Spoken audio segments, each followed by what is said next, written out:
Germany and India have spoken about increasing the visa quota for Indians annually from 20,000 to 90,000. But besides that, there is one sector where India and Germany are also celebrating the 50 years of partnership is science and technology. That is science and technology cooperation between the two countries. And under this cooperation, both sides have taken up projects in several areas of global and emerging importance technologies. Where Prime Minister is currently speaking. दोनों देशों के delegates, media के साथियों, नमस्कार। गुटन टाग। सबसे पहले मैं chancellor सोर्ज और उनके डेलीगेशन का भारत में हार्दिक स्वागत करता हूं। मुझे खुशी है कि पिछले 2 वर्षों में हमें तीसरी बार भारत में आपका स्वागत करने का अवसर मिला है। भारत और जर्मनी की स्ट्रेटेजिक पार्टनरशिप की व्यापकता का अनुमान आप पिछले 2-3 दिन की गतिविधियों से लगा सकते हैं। आज सुबह हमें जर्मनी के एशिया पैसिफिक बिजनेस जगत की कॉन्फ्रेंस को संबोधित करने का अवसर मिला। मेरे तीसरे कार्यकाल की पहली आईजीसी मीटिंग अभी कुछ देर पहले संपन्न हुई है। अभी हम सीईओ फोरम की बैठक से आ रहे हैं। इसी समय जर्मन नौसेना की शिप गोवा में पोर्ट कॉल कर रही है और खेल जगत भी पीछे नहीं है। हमारी हॉकी टीमों के बीच फ्रेंडली मैच भी खेले जा रहे हैं। साथियों, चांसलर सोर्ज के नेतृत्व में हमारी भागीदारी को एक नया मोमेंटम और डायरेक्शन मिला है। जर्मनी की फोकस ऑन इंडिया स्ट्रेटेजी के लिए मैं चांसलर सोर्ज का अभिनंदन करता हूं।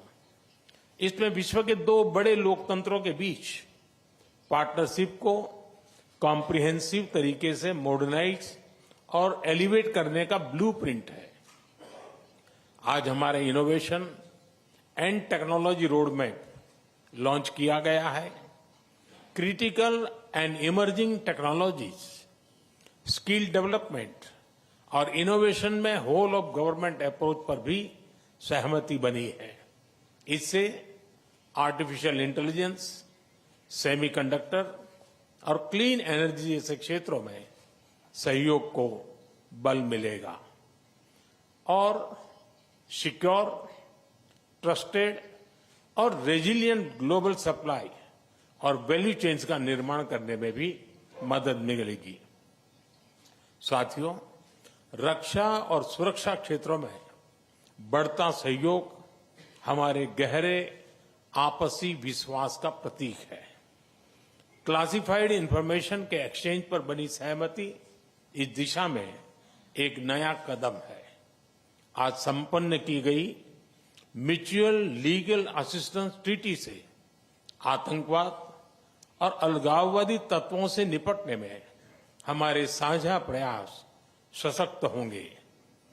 ग्रीन एंड सस्टेनेबल ग्रोथ के साझा कमिटमेंट पर दोनों देश निरंतर कार्यरत है। आज हमारी ग्रीन और सस्टेनेबल डेवलपमेंट पार्टनरशिप को आगे बढ़ाते हुए हमने ग्रीन अर्बन मोबिलिटी पार्टनरशिप के दूसरे चरण पर सहमति बनाई है और ग्रीन हाइड्रोजन रोड मैप भी लॉन्च किया है। साथियों, यूक्रेन और पश्चिम एशिया में चल रहे संघर्ष हम दोनों के लिए चिंता के विषय है। भारत का हमेशा मत रहा है कि युद्ध से समस्याओं का समाधान नहीं हो सकता और शांति की बहाली के लिए भारत हर संभव योगदान देने के लिए तैयार है। इंडो पैसिफिक क्षेत्र में अंतर्राष्ट्रीय कानूनों के तहत फ्रीडम ऑफ नेविगेशन और रूल ऑफ लॉ सुनिश्चित करने पर हम दोनों एकमत हैं। हम इस बात पर भी सहमत हैं कि 20वीं सदी में बनाए गए ग्लोबल फोरम 21वीं सदी की चुनौतियों से निपटने में सक्षम नहीं है। यूएन सिक्योरिटी काउंसिल सहित अन्य मल्टीलेटरल इंस्टीट्यूशंस में रिफॉर्म्स की आवश्यकता है।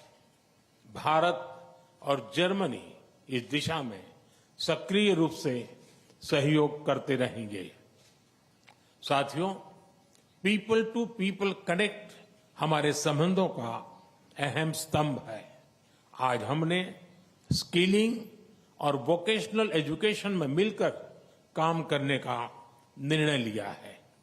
आईआईटी चेन्नई और ड्रेसडेन विश्वविद्यालय में भी समझौता संपन्न हुआ है, जिससे हमारे स्टूडेंट्स ड्यूअल डिग्री का लाभ उठा पाएंगे। भारत की युवा शक्ति जर्मनी की प्रगति और समृद्धि में योगदान दे रही है। हम जर्मनी द्वारा भारत के लिए जारी की गई स्किल्ड लेबर स्ट्रेटेजी का स्वागत करते हैं। मुझे विश्वास है कि हमारे युवा टैलेंट पूल को जर्मनी के विकास में योगदान देने के बेहतर अवसर मिलेंगे। भारतीय टैलेंट की कैपेसिटी और कैपेबिलिटी में इस विश्वास के लिए मैं चांसलर शोल्ज का अभिनंदन करता हूं। एक्सेलेंसी, आपकी भारत यात्रा से हमारी पार्टनरशिप को नई गति, ऊर्जा और उत्साह मिला है। मैं कह सकता हूं कि हमारी पार्टनरशिप में क्लैरिटी है और इसका भविष्य उज्जवल है। जर्मन भाषा में कहूं तो आलेस क्लार, आलेस गुड। बहुत बहुत धन्यवाद। दाके Shawn.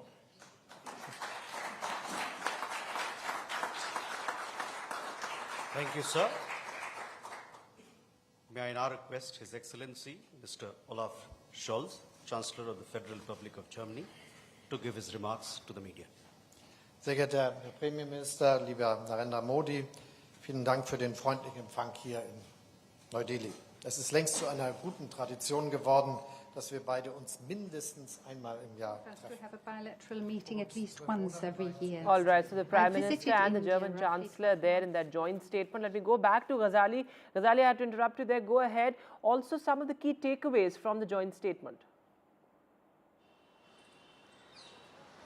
See, besides what the bilateral talks were held and MOUs were exchanged about skill development, about energy, AI, other emerging technologies for which India and Germany have a 50-year-old association, because that cooperation in this sector has been going on for the last multiple decades, and India and Germany are also celebrating 50 years of that cooperation when it comes to technology.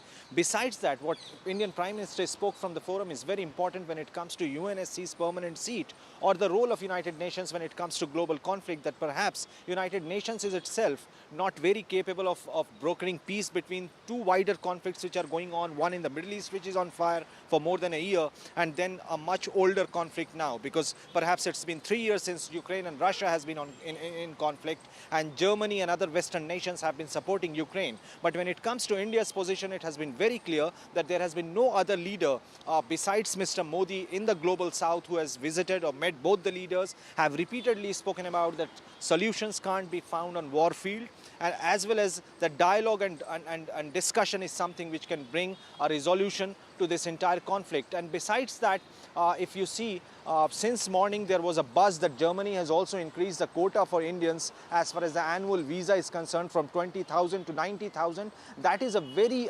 significant step considering the fact that how West has been talking about anti-immigration policies. But when it comes to India and considering the labor shortage in Germany, Germany is looking for those skilled laborers from India who can contribute in the sector of energy, in the sector of technology, engineering, medicine, and Indian workers are really valued over there who can contribute to Germany's economy as well. And these are certain issues which came under the discussions between the two leaders when Mr. Scholz and Prime Minister Modi exchanged MOUs. Further details of specific MOUs considering the sectors like defense, energy and AI will be released later. But Prime Minister made his point as far as the global conflict is considered in front of Mr. Scholz, whose country is supporting Ukraine in the war. But as far as India is concerned, its stand has been very clear that it always will provide or sort of initiate a peace initiative between the two countries, and that involves a very very detailed framework that at least India can bring those two leaders to the table. At least India can provide a platform for those warring nations or warring leaders who are fighting it out in the battlefield. So besides the bilateral talks, it is a very significant moment that India has also sort of outlined its own strategy when it comes to global conflict. Thanks very much, Ghazali, for joining us with the latest. In fact, I think that's one of the most important takeaways from the Prime Minister's address there, talking about how the UN and other such international organizations have perhaps been rendered almost redundant in the past couple of years, given the fact that they've not been able to arrive at a lasting peace solution amid two raging conflicts, and perhaps also emphasizing India's role as a global peacemaker. Moving now to the other big international headline. In fact, Canada has walked the talk in cutting immigration. Remember, Justin Trudeau, who has been facing a lot of backlash domestically, has decided to, in a sense, move away from immigration, and this could potentially impact India as well, given the fact that Canada is among the most popular destinations for Indian students and even IT workers. So Canada is set to significantly reduce the number of immigrants in its protectionist policy that it's now really championing ahead of polls.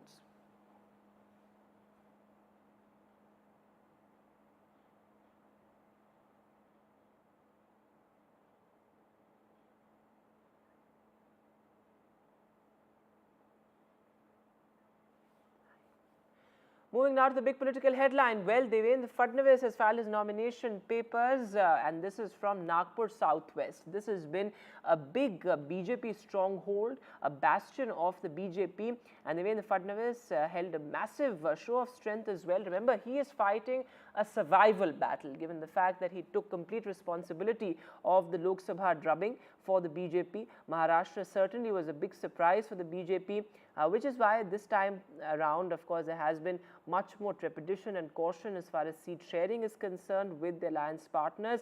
But Devendra Fadnavis is a man leading the BJP's charge, given the fact that he's not just the Deputy Chief Minister and the former Chief Minister, but also its principal vote catcher, perhaps one of the tallest leaders of the BJP there, and also somebody who has been a backroom strategist for the party.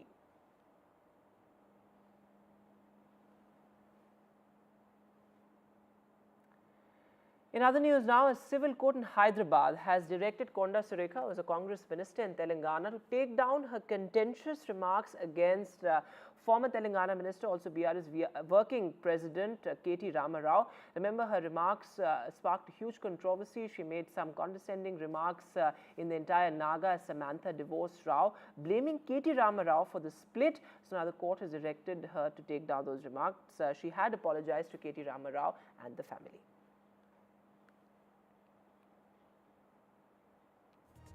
That will step to a short break now, but news continues right here on NDTV.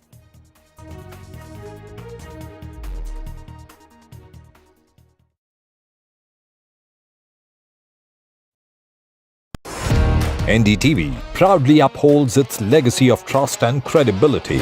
According to the prestigious Reuters Institute's Digital News Report 2024, NDTV is the top-most news platform in the country. Number 1 in both online and offline reach in India. Beating all its competition, NDTV stands for trust. New day, new show, a new experience. Start your day with the news, not views. We bring you stories that matter And impact your life. News that informs and keeps you ahead. From Maximum City, Mumbai, To the seat of power, Delhi. NDTV brings you the best breakfast show. Breakfast news on NDTV, 8 a.m. every day. तालियों के साथ हम स्वागत करेंगे आदरणीय मोदी जी का। छत्रपति शिवाजी महाराज की। त्यांचा अजेंडा फक्त करप्शन फर्स्ट, आमचा अजेंडा आहे नेशन फर्स्ट. घोषणा आणि जनतेचे पैसे लुटणं. कट कमिशन आणि करप्शनला आमच्याकडे थारा नाही.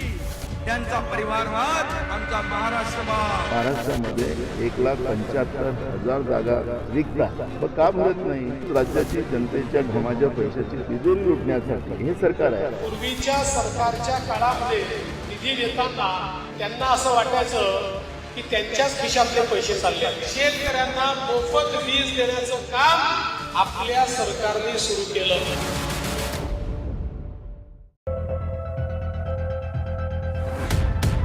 We reached an agreement on petroling. You know, we have gone back to where the situation was in 2020, and we can say with that the disengagement process with China, you can say, has been completed. The understanding, to my knowledge, is that we will be able to do the petroling which we were doing in 2020.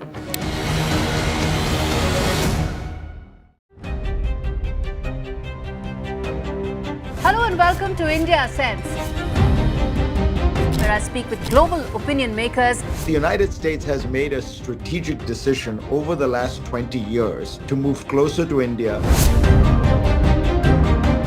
Now, a $7 trillion economy seems a perfectly conceivable number. If you want to be a national party, it's that you sort of accept the way the world is rather than want to endlessly hark back to how it was.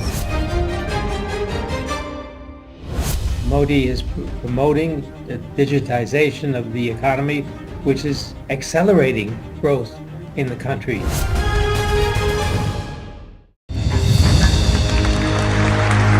I now request the Honorable Prime Minister to launch NDTV World and address the summit.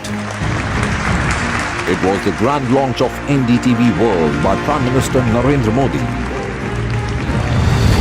NDTV World, as he laid out his vision for the India century at the NDTV World Summit. ऐसी सदी जिसमें भारत के प्रयासों से दुनिया में स्थिरता आए.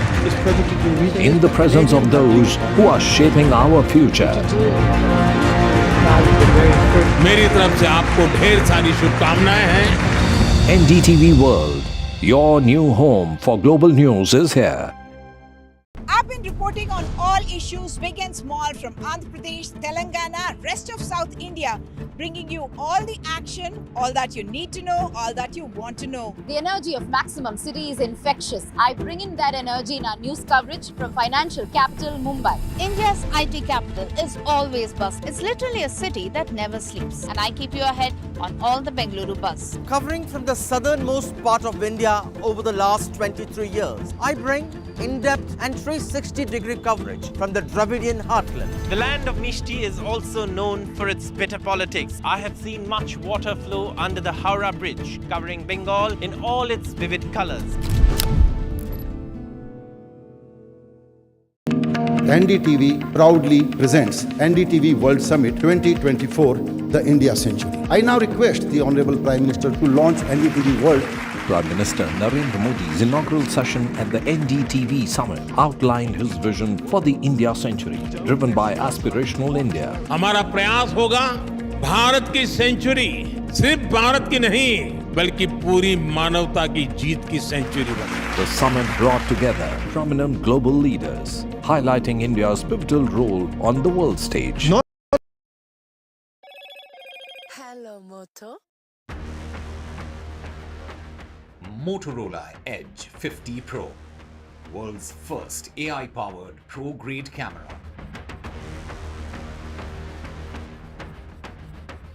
And the message on social media platform X, the message of the day is by Prime Minister Modi, who's welcoming his friend Chancellor Scholz to his residence here in the national capital. Says glad to be meeting him and discussing a diverse range of issues that will add momentum to the friendship between India and Germany. Our nations have a strong track record of development and cooperation, and we look forward to building on this in the times ahead.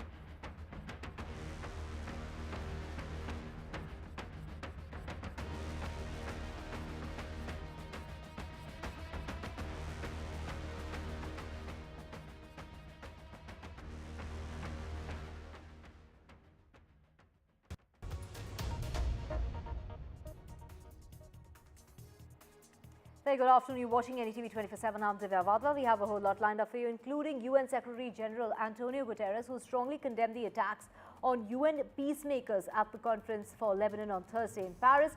Guterres said that the attacks on the UN peacekeepers are totally unacceptable.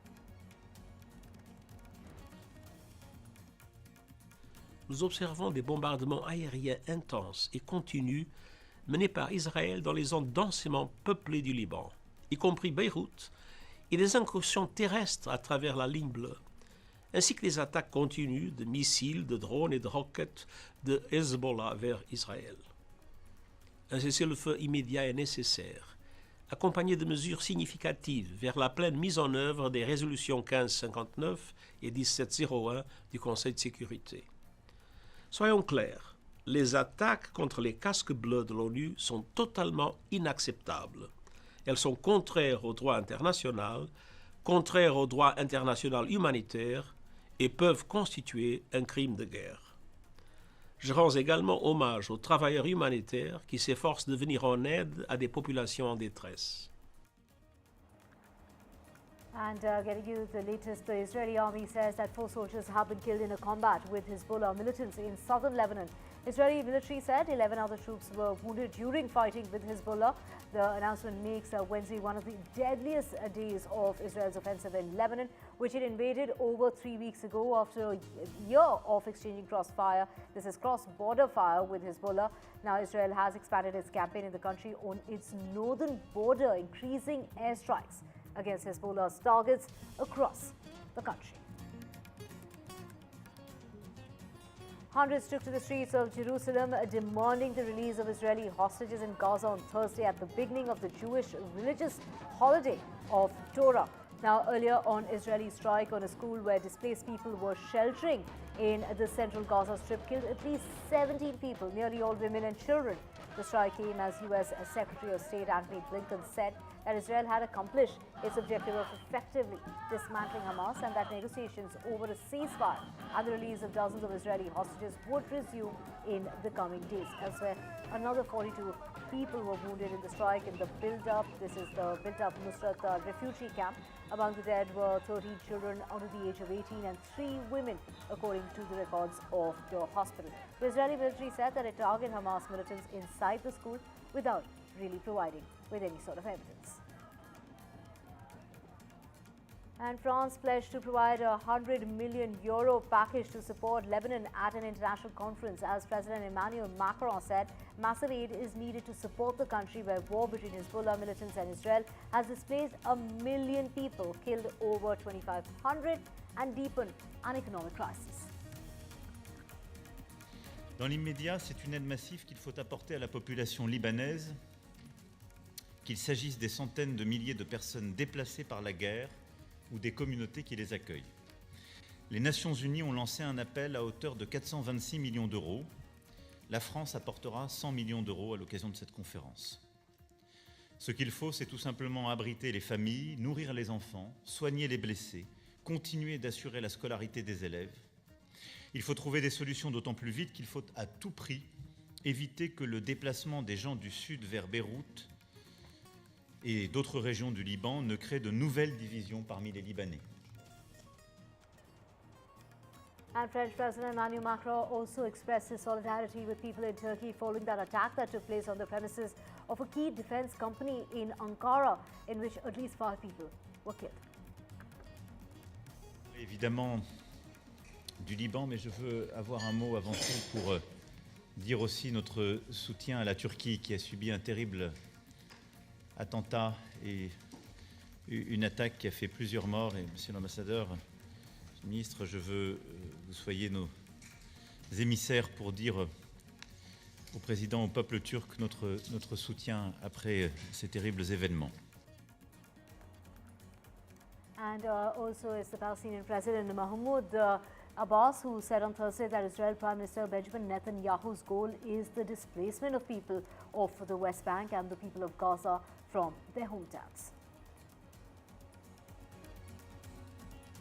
الفلسطينيين لن يرحلوا من الضفة من غزة كما لن يرحلوا من الضفة الغربية، وهذا هو الهدف الأساس الذي يسعى إليه نتنياهو، هو ترحيل أهل الضفة وأهل غزة من بلادهم. لكن للحقيقة الناس ثابتة في بيوتها، وأيضا نذكر أن مصر من جهة غزة والأردن من جهة الضفة الغربية يرفضون هذا رفضا قاطعا. نحن بعد ذلك بطبيعة الحال نريد حلا سياسيا غزة جزء لا يتجزأ من الدولة الفلسطينية، ولذلك مجرد أن ينتهي هذا الاحتلال يجب أن تعود السلطة الفلسطينية والدولة الفلسطينية إلى قطاع غزة كما كانت قبل 2007.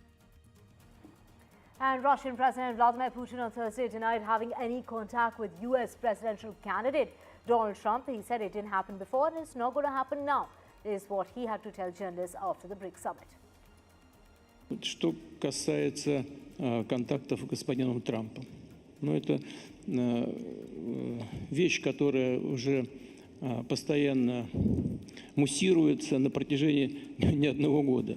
Когда-то обвиняли нас в том, и самого Трампа, в том, что он связан как-то с Россией. Потом в результате расследования в самих Соединенных Штатах все пришли к выводу, в том числе и в Конгрессе, по-моему, что это полная чушь, что ничего подобного никогда не было. Не было раньше, этого нет и сейчас. Как будут строиться российско-американские отношения после выборов, это прежде всего зависит от Соединенных Штатов. Если Соединенные Штаты открыты к строительству нормальных отношений с Россией, то и мы будем делать то же самое. Не хотят, не надо. Но это выбор за будущей администрацией.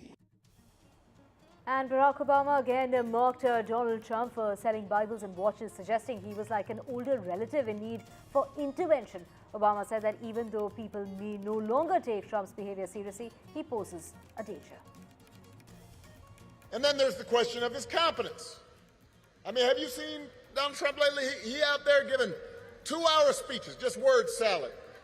Said the other day, January 6th was a day of love, he said that. Like it was Woodstock or Coachella. If your grandpa was acting like this, you'd call up your brother, call up your cousin, you say, hey, have you noticed Grandpa? He acting kind of funny right now. I'm here to explain to you, just because he acts goofy does not mean his presidency wouldn't be dangerous. And you do not have to take my word for it. Lately, some of the people who know Donald Trump best have been saying in no uncertain terms that he should not be president again. And Boeing factory workers have voted to reject the company's latest contract offer and to continue a 6-week strike that was halted. They halted the production of the aerospace giant's best-selling jetliners, and the local union leaders in Seattle say that the proposal fell short of the majority that was needed. The offer included pay raises by 35% over 4 years, and Boeing workers said that a sticking point was the company's refusal to restore a traditional pension plan that was in fact axed a decade ago. Bruce Springsteen showed support for Kamala Harris at her Georgia rally on Thursday night, strapping on an acoustic guitar and a harmonica for a stripped-down performance of The Promised Land from his 1978 album Darkness on the Edge of Town. Earlier this month, Springsteen publicly endorsed Kamala Harris in a video posted on his social media. Springsteen has a long history of endorsing Democratic candidates. He went ahead and had endorsed Hillary Clinton back in 2016 and President Joe Biden and Kamala Harris also in the elections of 2020. There's only one candidate in this election who holds those principles dear, Kamala Harris. She's running to be the 47th president of the United States.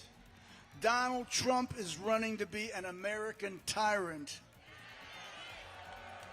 He does not understand this country, its history, or what it means to be deeply American. Kamala Harris and Tim Walz for president and vice president. Get out there and vote! And prosecutors will recommend Eric and Lyle Menendez to be resentenced for the 1989 killings of their parents in the family's Beverly Hills home, providing the brothers with a chance at freedom after 34 years behind bars, because they were under 26 years of age at the time of the crimes, and they will be eligible for parole, is what the prosecutor had to say.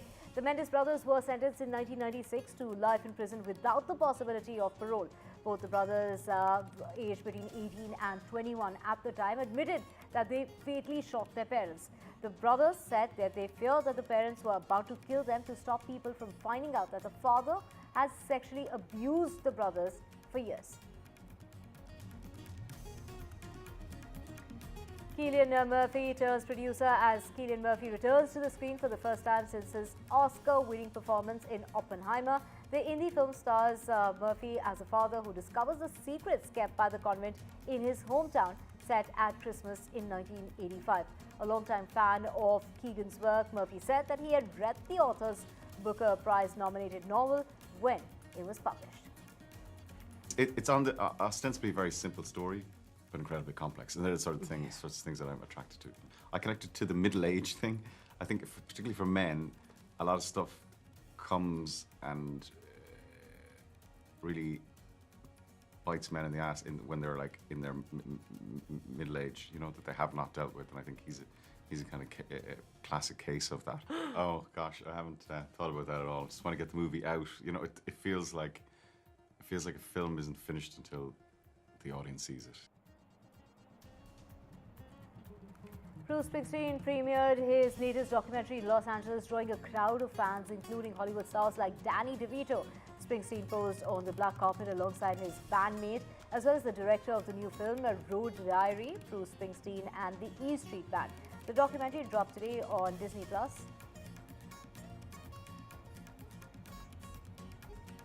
Jennifer Lawrence walked the red carpet at the AFI Fest premiere of the documentary. This is Zurowski versus Texas. The film centers on a legal challenge to the state's 2022 laws restricting most abortions. Lawrence is an executive producer on the film along with Hillary and Chelsea Clinton. In May, the Texas Supreme Court ruled against Zurowski and a group of other women who had seriously pregnancy complications and became the first in the United States to testify in court about being denied abortion since Roe versus Wade was overturned. Opponents say that Texas law is too vague when it comes to when medically necessary exceptions need to be allowed. The imagination of Tim Burton has produced ghosts, Martians, as well as monsters and misfits on an display at an exhibition that's opening in London's Design Museum just in time for Halloween. The exhibition includes 600 items from movie studio collections and personal archive and traces those ideas as they advance from sketches through collaboration with set production and costume designs on the way to the big screen.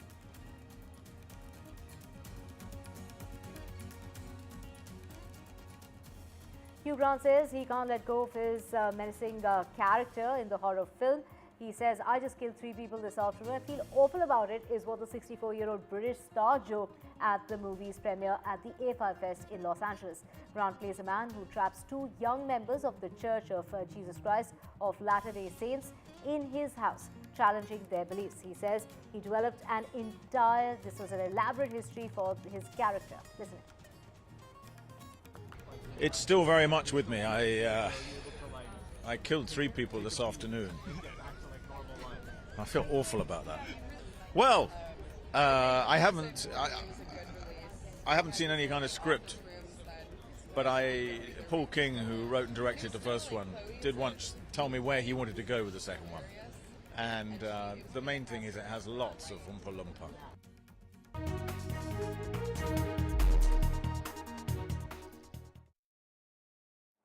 And let's get to the very latest from Bollywood, and it's a sweeter Diwali this time around for actor Kartik Aaryan, whose latest film, Bhool Bhulaiyaa 3, is coming out on the day of Diwali.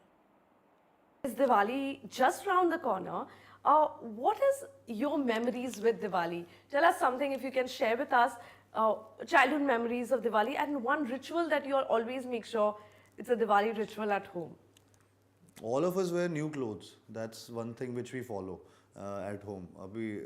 So वो चीज़ तो बचपन से वो हो रही है, and we've always been excited कि we get some new clothes for everyone and in our family and we do that, and वो of course मुहूर्त होता है, पूजा होती है, तो वो एक set time पे हम लोग पूजा करते हैं घर पे, and visiting friends and families and of course they are also visiting us, and so that's been the case always. And I remember that बचपन में भी यही करते थे हम लोग. और पटाखे बहुत पहले करता था, अब नहीं करता, अब तो बंद ही हो गया. बट बचपन में होता था, बट बहुत अब and also but I was excited about the fact that sweets या ये सब जो खाना बनता था उसके लिए मैं बहुत एक्साइट होता था. अभी भी खाना बनता है अच्छा, अभी भी वो you know all those like sweets and मिठाइयाँ एंड मठरी और गजक और ये you know, so there are stuff which specifically जो दिवाली में बनती है. And so I enjoy that. I really look forward to Diwali days. Because last time when I met you, मुझे पता है आप डाइट पे थे, चंद्र चैंपियन हुआ था, and you told me about all that crazy diet you were doing, remember? Yeah. So now 2 साल तो दिवाली नहीं बनाई मैंने. So there you go, 2 साल नहीं बनाई दिवाली. इस दिवाली तो इस दिवाली भूल भुलैया वाली अगर होती है तो बहुत खाना खाऊंगा. Okay, I have a Diwali rapid fire for you. Okay, quickly. When we say Diwali, what comes to your mind? Like holidays, छुट्टी, मजे. Yeah. One Diwali tradition you follow at home. The same thing I said. Wearing new clothes. Yeah. Sweet or savory? What's your favorite Diwali snack? Sweet. Do you prefer lighting diyas or bursting crackers? Lighting diyas. One Diwali gift you will never forget. It's weird. My sister gifted me a PlayStation, so I remember. Ladki aur PlayStation. Yeah. Oh my god. Okay, a Bollywood movie you love watching maybe every Diwali. Every Diwali. Diwali में मैं thinking मतलब theatres जाके तो जो release होती है वही देखूंगा. लेकिन एवरी दिवाली अगर मुझे फिल्म देखनी है, अगर दिवाली सोचो तो क्या मूवी दिमाग में आती है? जैसे मैं बोलूंगी हम साथ साथ हैं. हाँ, मैं बोलूंगा भूल भुलैया. 1 देख लो, 2 देख लो, अभी 3 देख लो. कैसे कोई अपना प्रमोशन कैसे इतना कर रहा है भाई, देख लो. Okay, fine, I'll take it. Lakshmi Puja or Diwali parties, which one are you more excited about? ये दिवाली पार्टीज का कॉन्सेप्ट ना मेरे लाइफ में बहुत लेट आया, वो यहाँ पर आकर आया, और वो भी ऑफ लेटली. तो मैं लक्ष्मी पूजा ज़्यादा एक्साइटेड रहता था क्योंकि वो विथ फैमिली रहता है पूरे टाइम. एंड या तो ओके, गोल्ड, सिल्वर और something else, what's your Diwali shopping guilty pleasure like? I am thinking. कभी गोल्ड खरीदा है मम्मा के लिए दिवाली के टाइम पे? नहीं, उन्होंने खरीदा. मैंने नहीं खरीदा गोल्ड, नहीं खरीदा silver. I don't know. I'm clothes, more and more clothes. Like I don't stop. Oh really? Yeah. You are shopaholic. When it comes to this, yeah.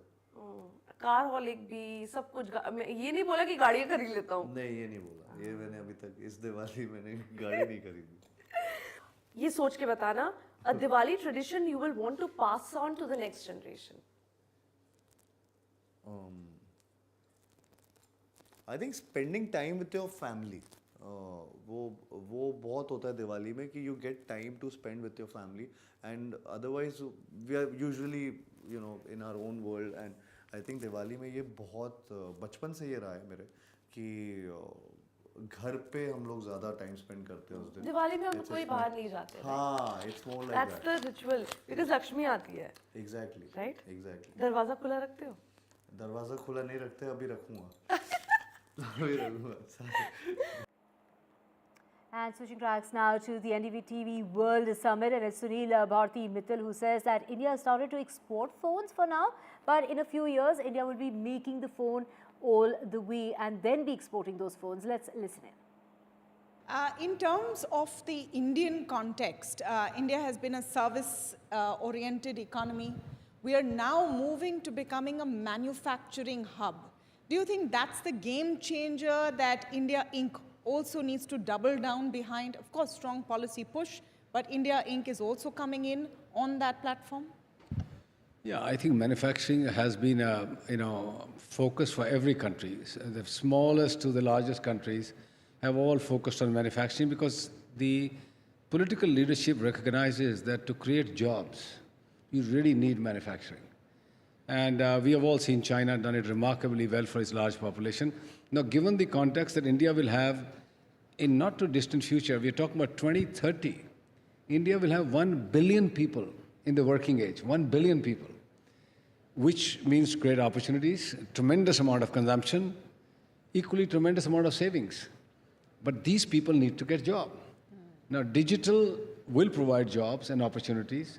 NASSCOM's assessment is that we'll need 1 million people in the digital world in the next 5 years, continuously on a year-by-year basis. But that's just 5 million people. There are some other sectors, service industry, tourism, our new e-commerce type of activities, which will also generate a lot of jobs.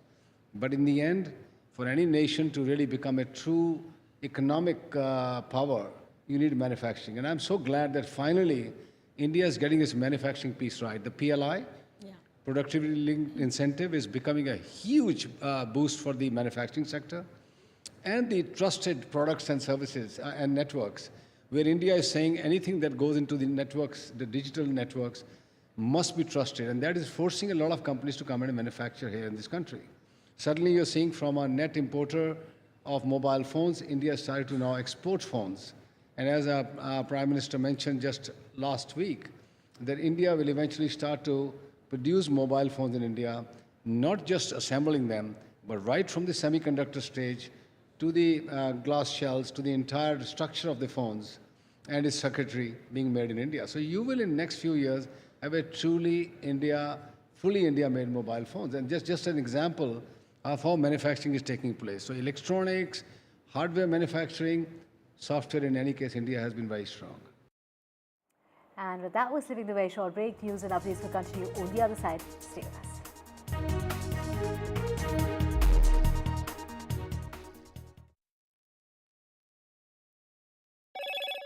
Hello, Moto. Motorola Edge 50 Pro, world's first AI-powered pro-grade camera.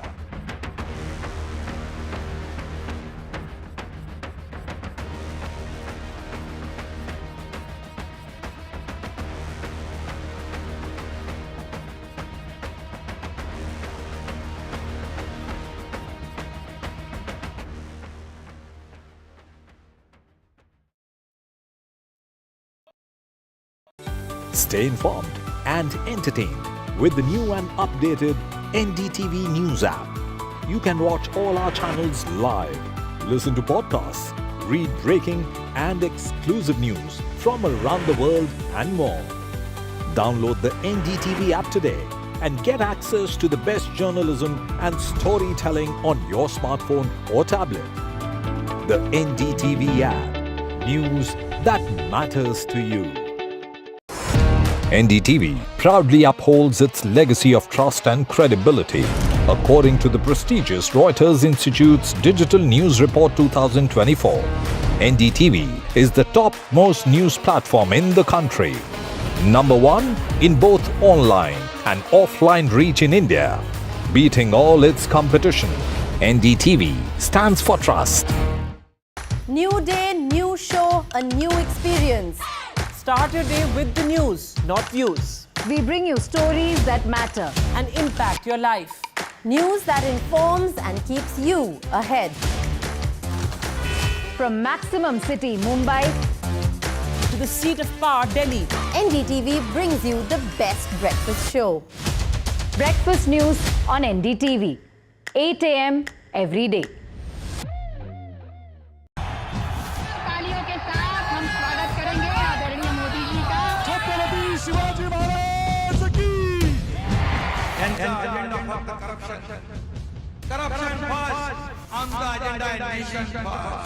घोषणा आणि जनतेचे पैसे लुटणं.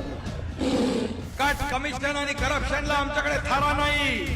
त्यांचा परिवारवाद आमचा महाराष्ट्रवाद. महाराष्ट्रामध्ये 1,75,000 जागा रिक्त आहेत. पण का भरत नाही? राज्याची जनतेच्या घमाच्या पैशाची तिजोरी लुटण्यासाठी हे सरकार आहे. पूर्वीच्या सरकारच्या काळामध्ये निधी देताना त्यांना असं वाटायचं की त्यांच्याच खिशातले पैसे चालले. शेतकऱ्यांना मोफत वीज देण्याचं काम आपल्या सरकारने सुरू केलं.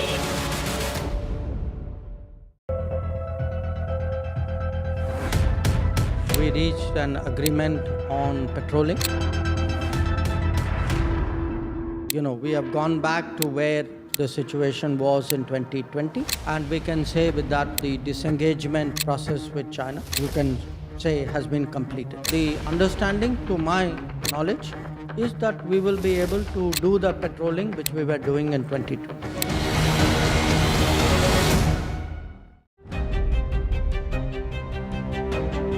Hello and welcome to India Sense, where I speak with global opinion makers. The United States has made a strategic decision over the last 20 years to move closer to India.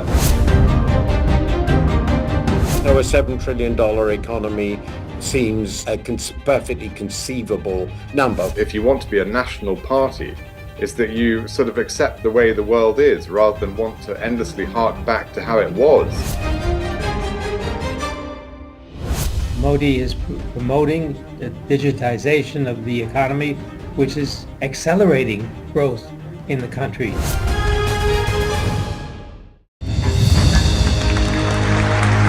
I now request the Honorable Prime Minister to launch NDTV World and address the summit.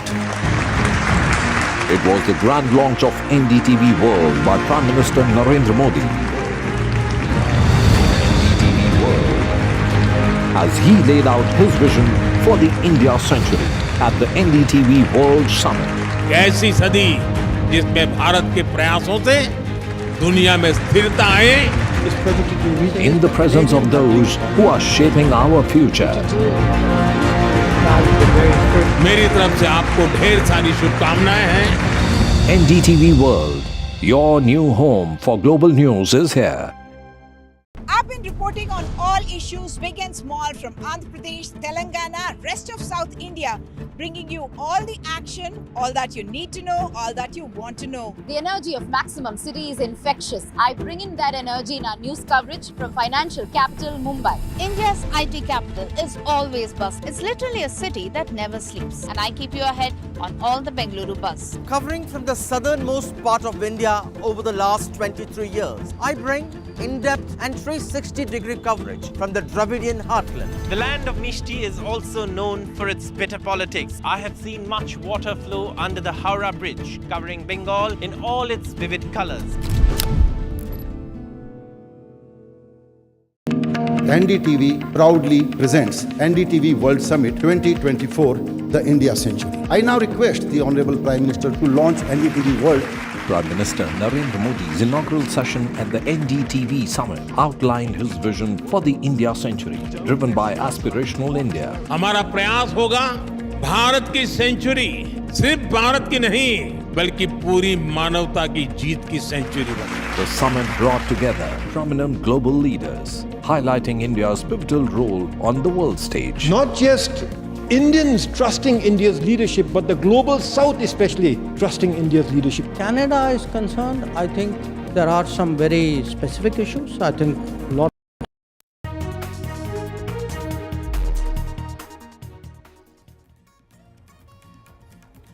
Back in India, Prime Minister Modi reiterating the UN inadequacy message just days after returning from the BRICS summit. Prime Minister Modi calls out the global forums like UNSC in his joint address with the German Chancellor. Germany triples skilled visas for Indians, and this is Germany raising the visas for Indian workers and a boost for skilled workers amid this meeting taking place of Olaf Scholz, who's here on a 3-day visit.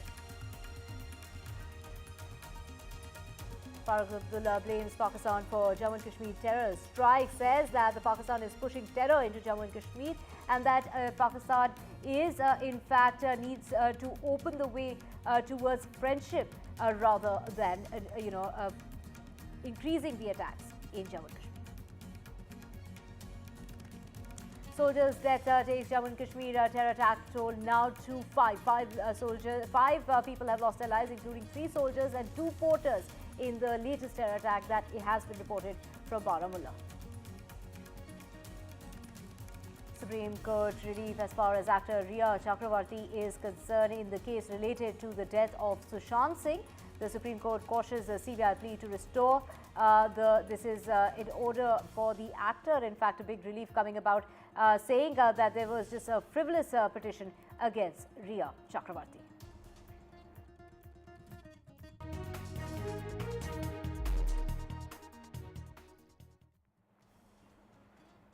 Well, very good afternoon. You're watching NDTV 24/7. I'm Divya Wadhwa. Let's get to your top story. This is just days after returning from BRICS. Prime Minister Modi calls out on global forums like UNSC in his joint address with German Chancellor Olaf Scholz while talking about the war in Russia and Ukraine. Prime Minister Modi on Friday met with German Chancellor. Do remember he's here on a 3-day visit and discussed a wide range of issues focusing on bolstering bilateral strategic ties. But the key highlight of that joint presser was the big message as far as global forums are concerned by the Indian Prime Minister. So Prime Minister Modi there mincing no words amid what he went around to say that it is the time for reforms of the global forums like UNSC, which has so far been incompetent. Those are the words that were used by Prime Minister Modi, saying that it is time, and again they've been calling out these global forums on failing to find solutions to the problems that are being faced by the world.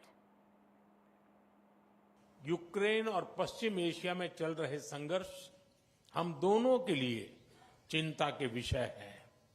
Bharat का हमेशा मत रहा है कि युद्ध से समस्याओं का समाधान नहीं हो सकता और शांति की बहाली के लिए भारत हर संभव योगदान देने के लिए तैयार है।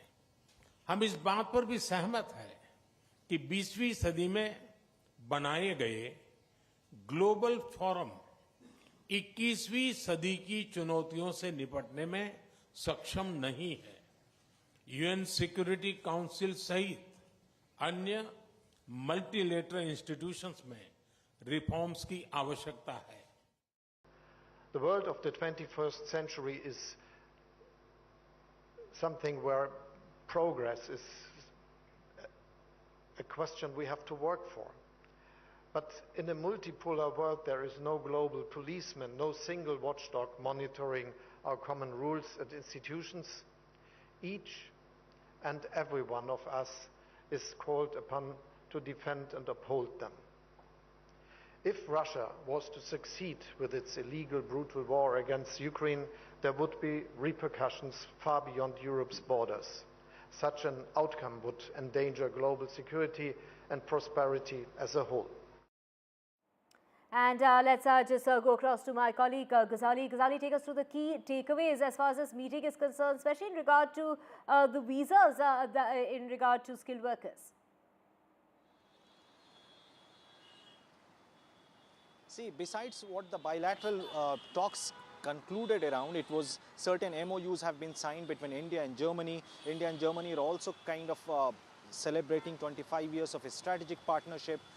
Besides that, the visa decision which Germany has taken in favor of India by increasing the quota around fourfold from 20,000 annual quota to 90,000 visas for India is certainly a very welcome step at a time when West is talking about anti-immigration policies. And if you see many Western countries, they have been vehemently talking about stopping the immigration of people from other countries, but here Germany has relaxed the visas and now more than around 90,000 people will be given visas. And India's workforce in Germany has been celebrated. They are revered there. That was very evident from the fact that even Indian Prime Minister today said in the bilateral talks that how Indians are contributing in the sector of engineering, medicine, technology, and besides that now it will be more because Germany is also facing a labor shortage, a skilled labor shortage, and that is why they are looking towards India. And Indians are working in different sectors in Germany, and by easing the visas or increasing the number of visas for the Indians in a year to 90,000, that certainly shows the kind of commitment and cooperation both the countries are enjoying. Besides that, Indian Prime Minister also spoke about the conflict in the Europe between Russia and Ukraine and cleared its stand, because all this while in the last 6 months, if you see Prime Minister's visit to Russia or Ukraine has been criticized one way or the other by the West when he went to meet Russian President Mr. Putin, and this time in his third term Mr. Modi has visited Russia thrice.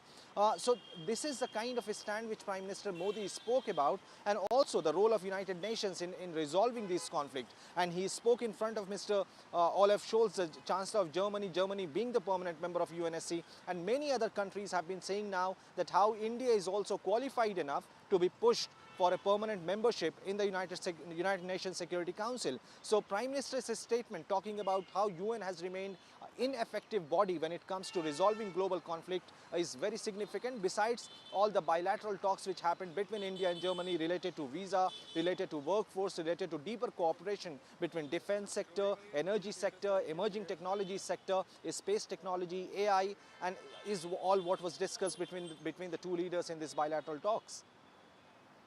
Right, Ghazali, also to get more on this, we have Brahma Chalani, a strategic affairs expert, joining us to talk us through, sir, when we talk about the Prime Minister saying that war is not a solution, but at the same time highlighting the incompetence of global forums like UNSC, your reaction?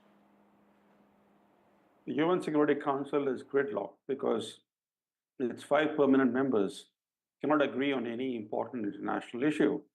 So the UN Security Council is unable to play a meaningful role on major international challenges. In fact, the UN as a whole has become increasingly marginalized in international affairs. If you look at the Ukraine war or the conflicts in the Middle East, the UN is a bystander.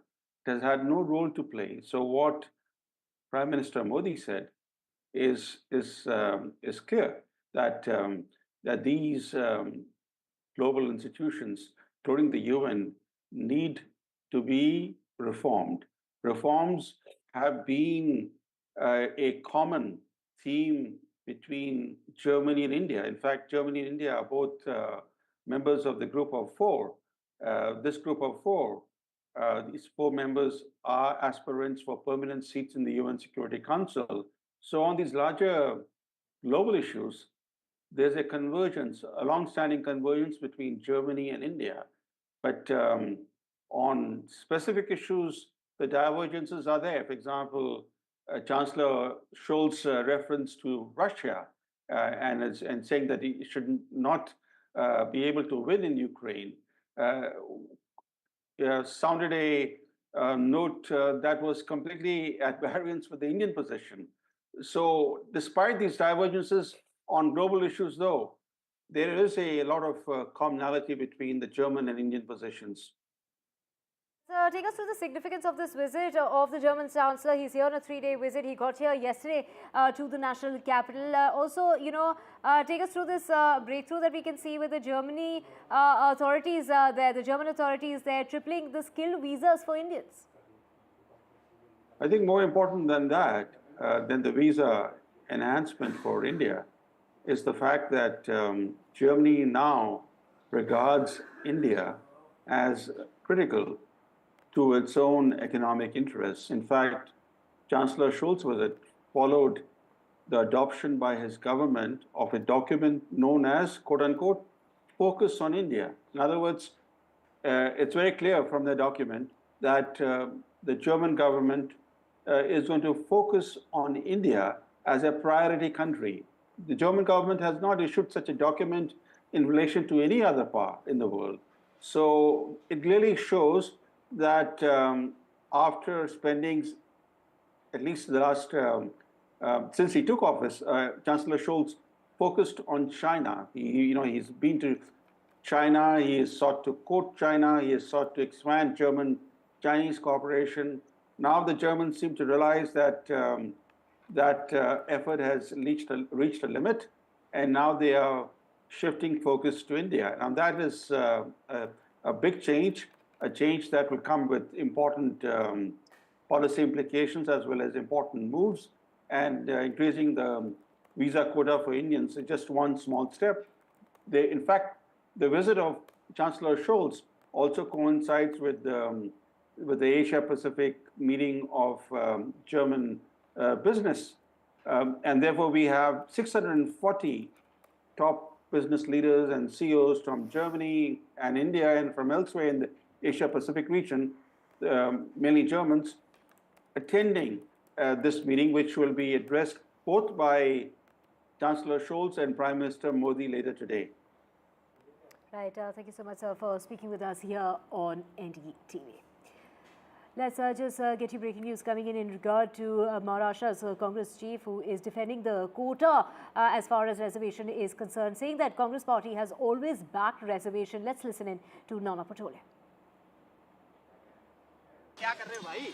Rahul Gandhi ji ने जो बात बोली थी कि जब हमारे देश में सब लोग समान हो जाएंगे और सबको न्याय मिलेगा, सब आर्थिक और शैक्षणिक मजबूत हो जाएंगे तो आरक्षण ये अपने आप सोचने का विषय होगा। ये भूमिका राहुल जी ने रखी थी और जब राहुल जी ने ये भूमिका रखी तो ये बाबा साहब की भूमिका है और जब बाबा साहब की भूमिका, हम संविधान हमारा जो केंद्र बिंदु है बाबा साहब का विचारधारा है और ऐसे समय में बीजेपी जो फेक नैरेटिव आरक्षण के बारे में डालती है वो उनको समझना चाहिए जिन लोगों को संविधान पता नहीं है। बीजेपी को अगर संविधान अगर पता होता तो डायरेक्ट यूपीएससी की एग्जाम न लेते हुए जॉइंट सेक्रेटरी रैंक के ऊपर लोगों को डेपुट करना आरएसएस के, ये कौन से आरक्षण की बात करते हैं, कौन से संविधान की बात करते हैं? जो लोग संविधान का रोज मर्डर करते हैं, खून करते हैं, वो बीजेपी आज हमारे को संविधान समझाएगी? और ऐसे लोगों को जिनको संविधान की जो कीमत है, जिनको पता नहीं है, वो हमसे संविधान की बात करेंगे। और इसलिए मैं तो चाहता हूँ देवेंद्र फडणवीस और दम है तो हम उनको आमने सामने डिबेट करने के लिए तैयार है। नरेंद्र मोदी हमारे राहुल जी से डिबेट करे और वास्तविकता लोगों के सामने हम लाएंगे।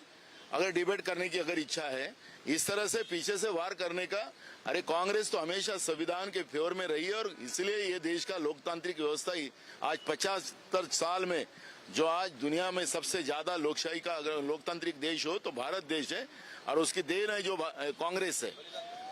और जिस कांग्रेस ने इस संविधान के लिए एक नहीं तो कई बलिदान दिए हैं और इसलिए जो लोग बलिदान लेते लोगों को मारते हैं, जो आज हम लोग मणिपुर में देखते हैं, हमारी महिलाओं को निवस्त्र करके जलाने का काम, इनकी इज्जत लूटी जाती है, तो ये कौन से भारत की बात करते हैं, कौन से संविधान की बात करते हैं? और इसलिए डिबेट अगर करना है तो हम डिबेट के लिए तैयार है।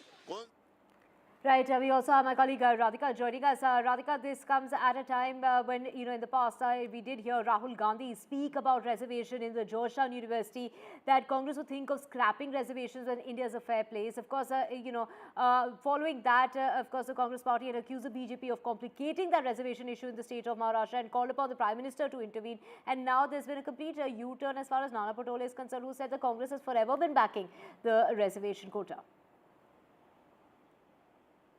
That's right. In fact, this has become controversial. Amit Malviya also pointing at this particular conversation that Nana Patole had. He says that Nana Patole is endorsing Rahul Gandhi's "we will remove reservation" statement. In fact, he goes on to say provisions for reservation were provided to redress decades of social discrimination, but Congress are deciding to remove reservation for SC, STs and OBCs. All their moves and statements are aimed at the building ground for it, is something that he has said. So yes, this has become controversial certainly ahead of Maharashtra elections, with Nana Patole making an extremely controversial statement. This is obviously going to politically blow up in the state of Maharashtra. Swami, thank you so much for getting us details of Nana Patole, who we just heard saying that the Congress party has forever been backing the reservation quota.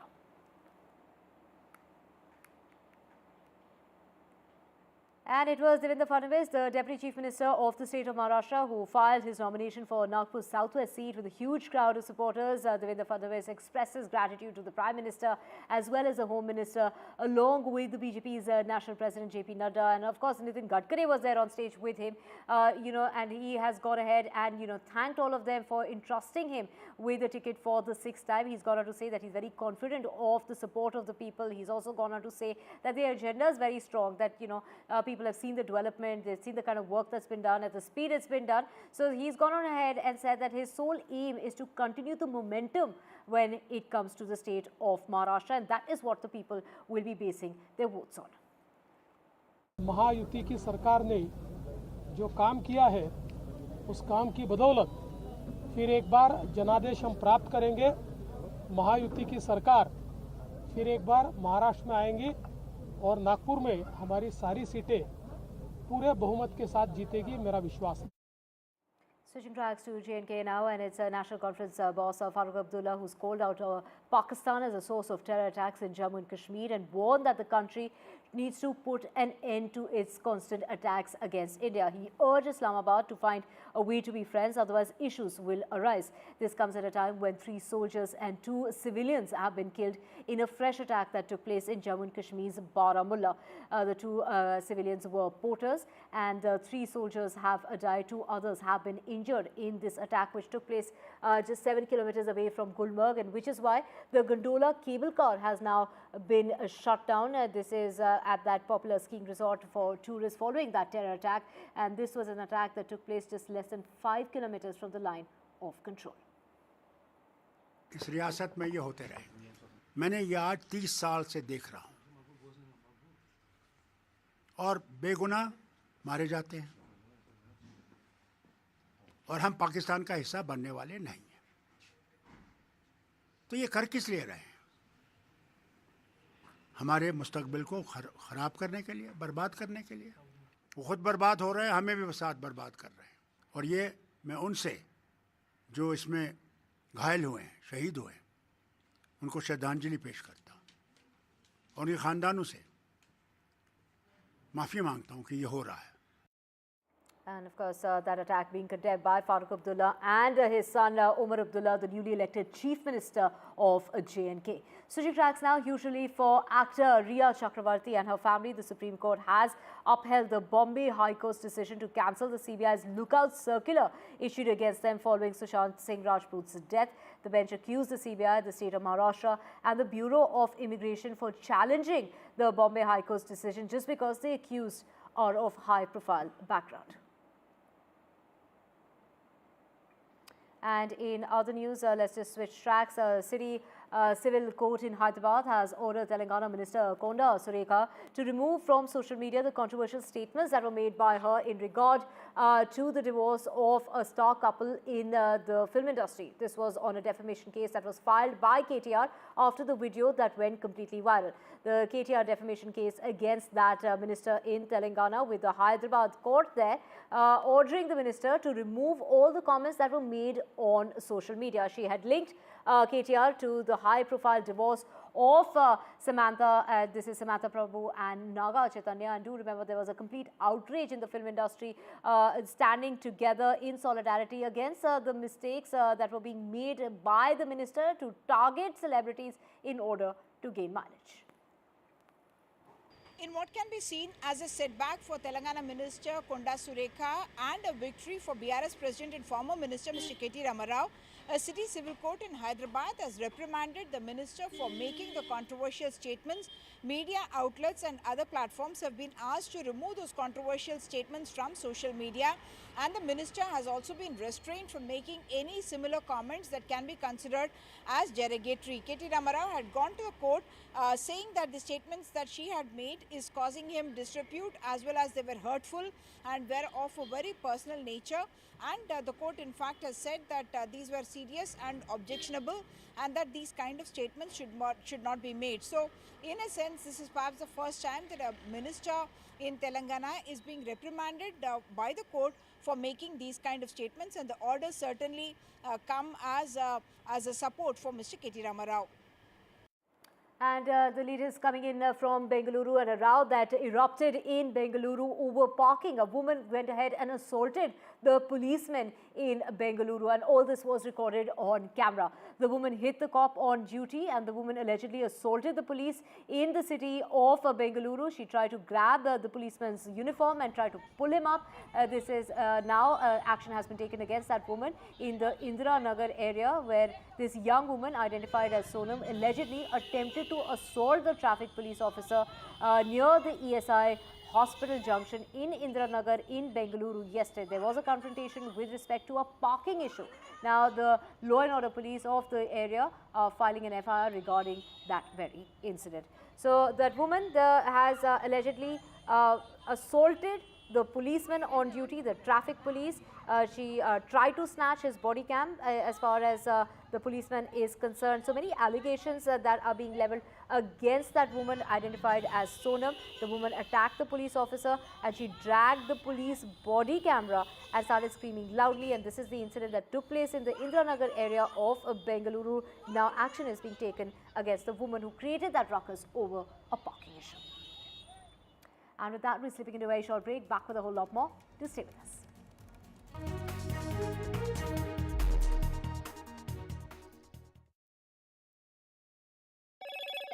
Hello, Moto.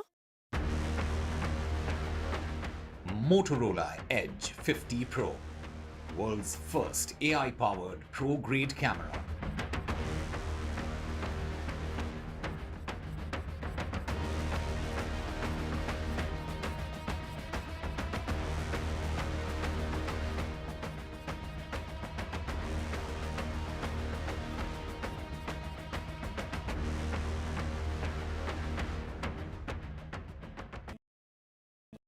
Stay informed and entertained with the new and updated NDTV News app. You can watch all our channels live, listen to podcasts, read breaking and exclusive news from around the world and more. Download the NDTV app today and get access to the best journalism and storytelling on your smartphone or tablet. The NDTV app. News that matters to you. NDTV proudly upholds its legacy of trust and credibility. According to the prestigious Reuters Institute's Digital News Report 2024, NDTV is the top-most news platform in the country. Number 1 in both online and offline reach in India. Beating all its competition, NDTV stands for trust.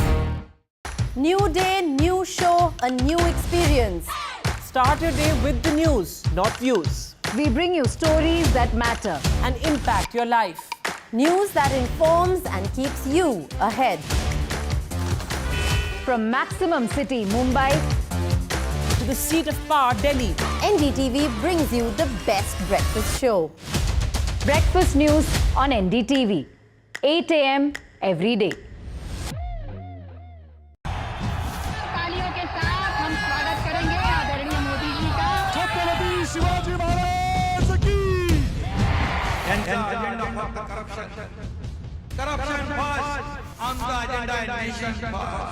घोषणा आणि जनतेचे पैसे लुटणं. Cut commission आणि करप्शनला आमच्याकडे थारा नाही, त्यांचा परिवारवाद.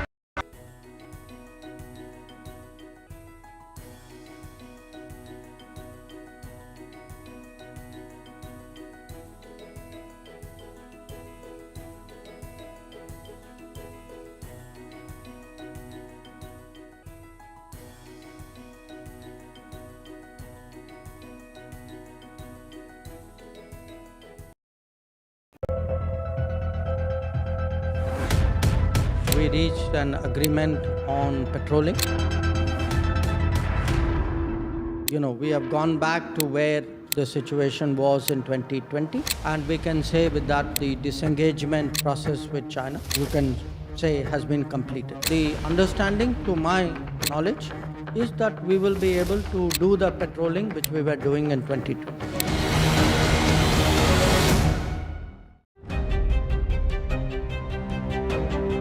Hello and welcome to India Sense, where I speak with global opinion makers. The United States has made a strategic decision over the last 20 years to move closer to India. Now, a $7 trillion economy seems a perfectly conceivable number. If you want to be a national party, it's that you sort of accept the way the world is rather than want to endlessly hark back to how it was. Modi is promoting the digitization of the economy, which is accelerating growth in the country.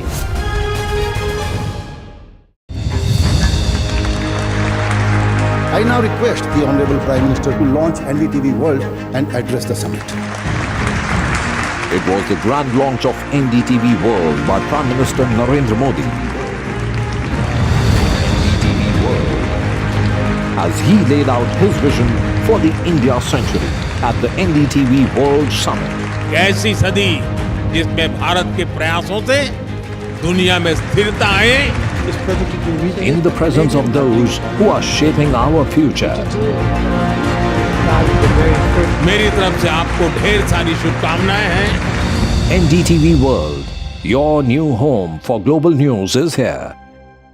I've been reporting on all issues, big and small, from Andhra Pradesh, Telangana, rest of South India, bringing you all the action, all that you need to know, all that you want to know. The energy of Maximum City is infectious. I bring in that energy in our news coverage from financial capital Mumbai. India's IT capital is always buzz. It's literally a city that never sleeps. And I keep you ahead on all the Bengaluru buzz. Covering from the southernmost part of India over the last 23 years, I bring in-depth and 360-degree coverage from the Dravidian heartland. The land of Mishti is also known for its bitter politics. I have seen much water flow under the Howrah Bridge, covering Bengal in all its vivid colors.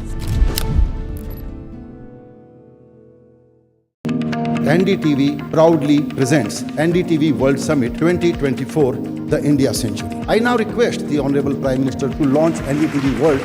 Prime Minister Narendra Modi's inaugural session at the NDTV Summit outlined his vision for the India Century, driven by aspirational India. हमारा प्रयास होगा भारत की century सिर्फ भारत की नहीं बल्कि पूरी मानवता की जीत की सेंचुरी बने। The summit brought together prominent global leaders, highlighting India's pivotal role on the world stage. Not just Indians trusting India's leadership, but the global South especially trusting India's leadership. Canada is concerned, I think there are some very specific issues. I think a lot of people know that.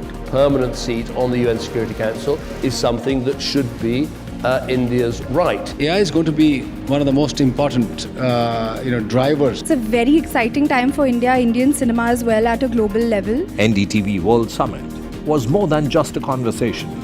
It was a confluence of ideas poised to shape our global future. Stay informed and entertained with the new and updated NDTV News app.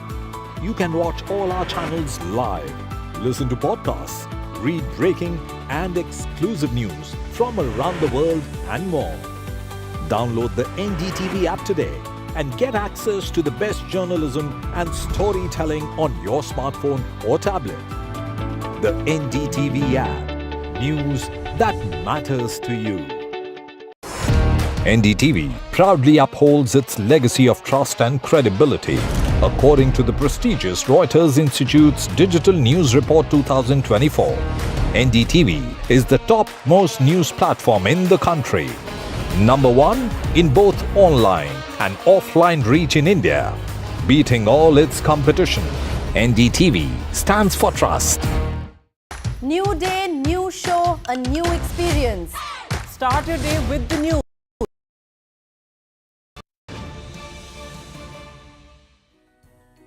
Welcome back. Breaking news coming in regard to the Baba Siddiqui murder case. A big crackdown has taken place by the police. They have now arrested 7 shooters. 7 shooters have been held by the police.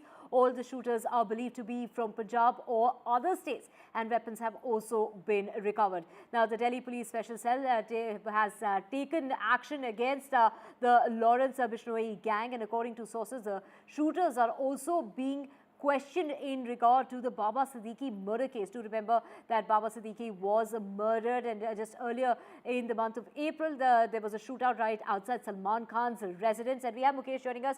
Mukesh, a major breakthrough in the case with 7 shooters have been arrested all together. This is in regard to these shooters who have been caught mainly in the area of Punjab. जी बिल्कुल, Delhi police की special cell की counter intelligence unit ने ये पूरा crackdown किया है, जिसमें Lawrence Bishnoi gang के जो शूटर्स हैं उनको एक बड़े ऑपरेशन के बाद गिरफ्तार किया गया है। पहला शूटर 23 अक्टूबर को गिरफ्तार किया गया था और उसके बाद से लगातार दिल्ली पुलिस पंजाब, हरियाणा, राजस्थान और दिल्ली में अलग अलग जगहों पर रेड्स कर रही थी और रेड्स के बाद कुल 7 शूटर गिरफ्तार किए गए हैं। दिल्ली पुलिस के मुताबिक ये सभी शूटर लॉरेंस बिश्नोई के लिए काम करते हैं और इनको अलग अलग टास्क दिए गए थे, इनको अलग अलग टारगेट दिए गए थे और उनमें से एक टारगेट ये था कि हरियाणा में इनको एक हत्या करनी थी, उसके लिए भी टारगेट किलिंग के लिए भी कहा गया था। तो लॉरेंस बिश्नोई गैंग का जो पूरा जो सिंडिकेट है, वहां से इनको जो है इंस्ट्रक्शन मिल रहे थे कि क्या करना है, कहां पर टारगेट किलिंग करनी है, और उसके बेसिस पर ये लोग काम कर रहे थे। दिल्ली पुलिस के मुताबिक जो शूटर पकड़े गए हैं उनके पास से 6 ऑटोमेटिक पिस्टल और बड़ी मात्रा में कारतूस बरामद हुए हैं। दिल्ली पुलिस के मुताबिक जो शूटर पकड़े गए हैं उनसे बाबा सिद्दीकी हत्याकांड को लेकर पूछताछ चल रही कि क्या इनमें से कोई बाबा सिद्दीकी हत्याकांड में इन्वॉल्व था या उसको इस हत्याकांड से जुड़ी कोई जानकारी मालूम है, इसको लेकर भी इससे पूछताछ चल रही है। जी Right. Thank you so much, Mukesh, for getting us all that information. This comes on a day when the NIA has put Anmol Bishnoi, the brother of Lawrence Bishnoi, on the most wanted list with a reward of 10 lakh rupees to know his whereabouts.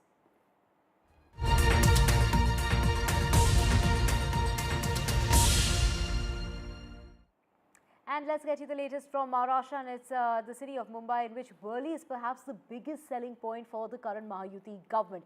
In the last 12 months, Worli has seen an infrastructure development like no other place, but is also the opening of the northbound coastal road. The newly opened bridge on this is the upcoming ambitious ring road project that is meant to release the city of its massive load. But can Aditya Thackeray retain that seat? Do remember he filed in his nomination just yesterday on that very seat. He'll be up against Milan Deora. My colleague Anuj gets us a sense of what the voters want this time around.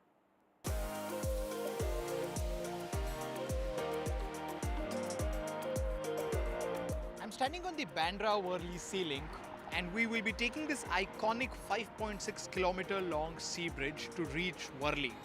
Now, telling you a little bit about Worli, for me, it is mini Mumbai. Now, I know that there is a very cliche term and it has been used for many other regions in Mumbai as well. But let me tell you why, according to me, Worli fits the bill best. When you look at Worli, on one hand, it has got all of this futuristic infrastructure. You know, it has got the coastal road, a very vibrant work culture, and of course, the new bridge, which was introduced or rather inaugurated just a while back. But at the same time, Worli is also home to Mumbai's original inhabitants, and that is the Koi people. On one end, on one geographical end of Worli, you'll find the much respected and centuries old Haji Ali Dargah. And on the other geographical end of Worli, you'll find the much revered Siddhivinayak temple. Worli captures the essence and idea of Mumbai like no other region. Now let us then take this road and go to Worli, try and speak to people about a lot of things, about how it is like to live life in Worli, in Koivada, and also about their challenges ahead of the much important 2024 State Assembly elections here in Maharashtra.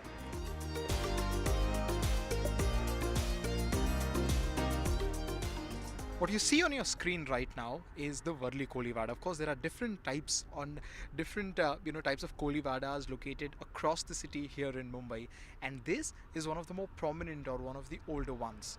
Now, the complaints by the Koli community staying here is that projects like the Sea Link, projects like Coastal Road might affect their business. And as said before, the government is trying to draw a fine line, but nothing has kind of made people there believe that their profession will go on and their age-old traditional business of catching fishes will stay safe completely.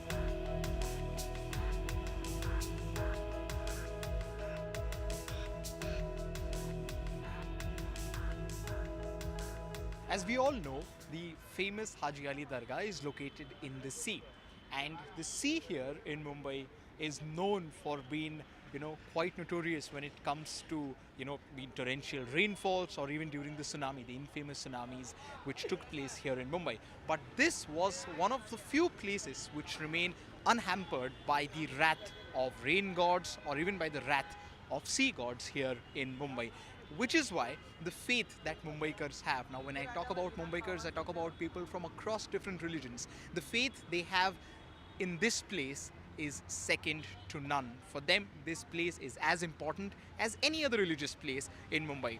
Of course, we are not allowed to go inside, but there are a few shopkeepers, who serve the people who come here by giving them flowers, by giving them chadars, and we'd like to talk to them about how their experience has been regarding all of this. Sir, सबसे पहले बताइए कि आप कितने सालों से ये जो आपका स्टॉल है यहाँ पे कितने सालों से? 130 साल से। 130 साल से। मतलब आप ही के फैमिली का ही? हाँ, फैमिली का ही। अच्छा सर, बताइए कि हाजी अली के बारे में ऐसी क्या खास बात है जिसकी वजह से करोड़ों मुंबईकर्स सालाना ऑल ओवर द वर्ल्ड सालाना इस जगह पे आते हैं हमेशा? हाजी अली की खासियत ऐसी है, आप जो भी दिल से मन्नत मांगोगे हर विश आपकी पूरी हो जाएगी। सर, हमारा ये जो मुंबई शहर है इसकी खासियत ऐसी है कि अलग अलग जात पंथ धर्म के लोग यहाँ पे रहते हैं, और ये जो हाजी अली दरगाह है ये भी उस चीज़ को सिंबलाइज करता है। यहाँ पे बस एक धर्म के लोग नहीं जाते। अभी मैं देख रहा हूँ कि बहुत सारे हमारे भाई, बहुत सारे हमारे माएँ जो कि अलग अलग धर्मों से वो भी अंदर जाते हैं, और सब एवरीवन इज़ वेलकम्ड इनसाइड। तो इसके बारे में थोड़ा बताइए कि ये जो इतना ओपन है सारे लोगों के लिए, आपने इतने सालों में आप पूरा बचपन आपका यहाँ गया होगा, इसके बारे में बताइए। यहाँ पर हर रिलीजन के पब्लिक आती है और उनके दिल में जो मन्नत रहती है, किसको बच्चा नहीं होता है या किसका बिजनेस डब हुआ है, सब उनकी मन्नत पूरी की जाती है। हाजी अली दरगाह किसको नाराज़ नहीं करते बाबा, सबकी विश पूरी की जाती है।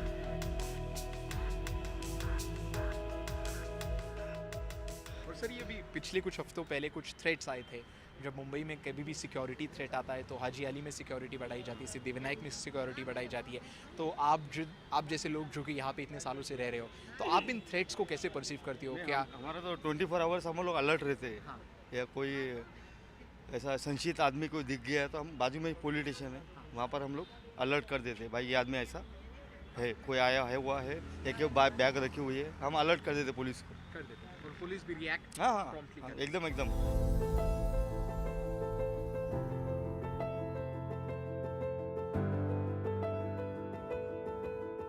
Just like the Mumbai city, even Haji Ali Dargah is known for its diversity. And when you know, are crossing through this road, which is right in front of Haji Ali Dargah, and an important point here in South Mumbai, in Worli region of South Mumbai, you'll see this famous and close to a 50-year-old juice shop, which goes by the name Haji Ali Juice Center. And for many who come from outside the place, this juice shop has become synonymous to the Dargah. So we'll try and talk to these people who work here in the juice center to understand about what their experience has been serving this fresh fruit juice to people for close to 50 decades. That's almost half a century. Sir, सबसे पहले आप बताइए, ये जो juice shop है ये exactly कितना पुराना है? ये 1971 से है, करीब 52-53 साल हो गया, और हम यहाँ 36 साल से हैं। आप यहाँ पे 36 साल? जी।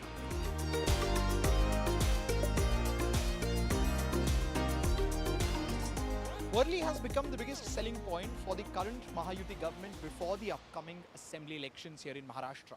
The amount of investment, especially in infrastructure, that Worli has seen is unheard of, not just in the state but also here in the city in the last 12 months.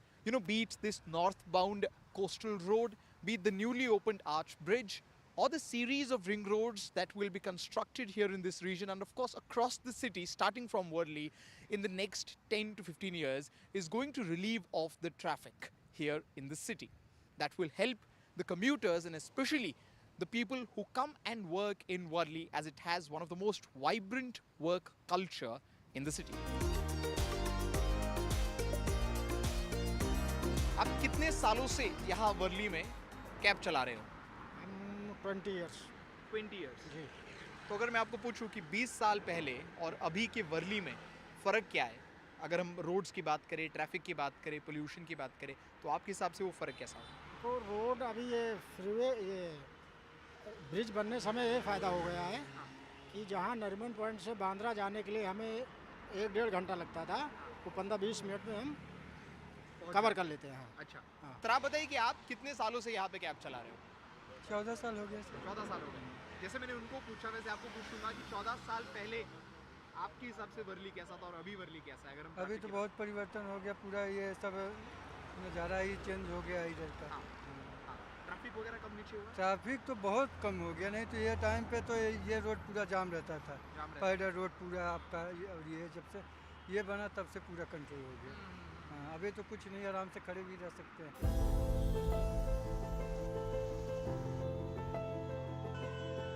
One of the major attractions here in the Worli constituency is this region, and that is the Kozhivada.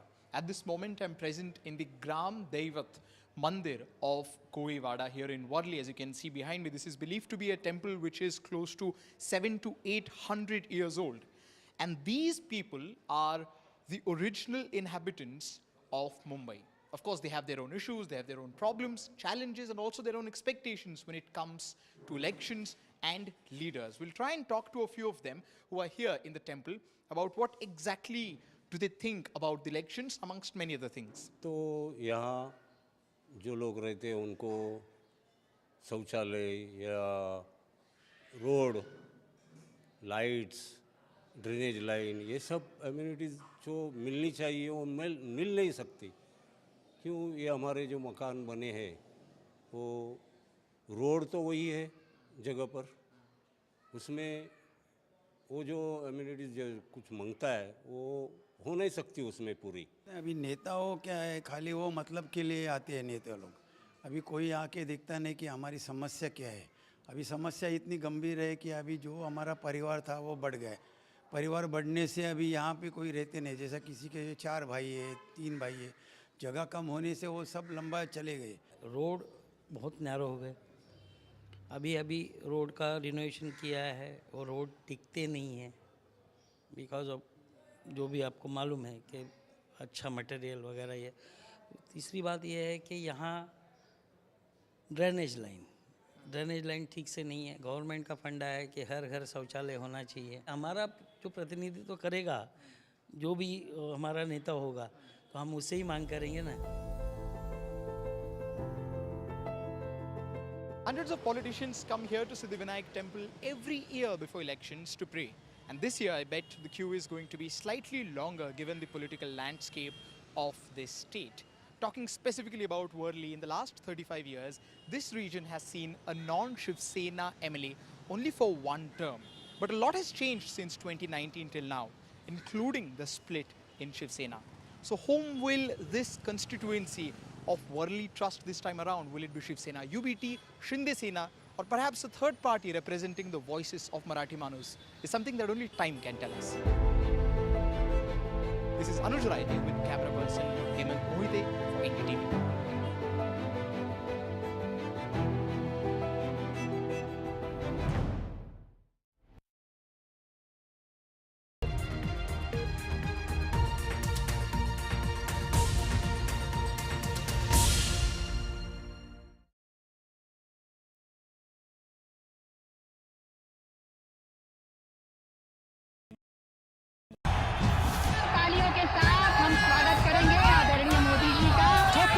Shivaji Maharaj की.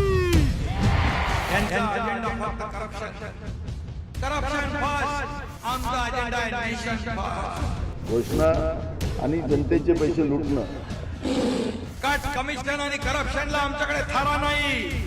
त्यांचा परिवारवाद आमचा महाराष्ट्रवाद. महाराष्ट्रामध्ये 1,75,000 जागा रिक्त पण का भरत नाही? राज्याची जनतेच्या घमाच्या पैशाची तिजोरी लुटण्यासाठी हे सरकार आहे. पूर्वीच्या सरकारच्या काळामध्ये निधी देताना त्यांना असं वाटायचं की त्यांच्याच खिशातले पैसे चालले. शेतकऱ्यांना मोफत वीज देण्याचं काम आपल्या सरकारने सुरू केलं.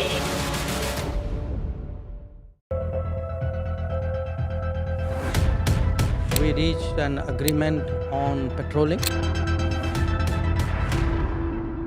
We have gone back to where the situation was in 2020, and we can say with that the disengagement process with China, you can say, has been completed. The understanding, to my knowledge, is that we will be able to do the patrolling which we were doing in 2020.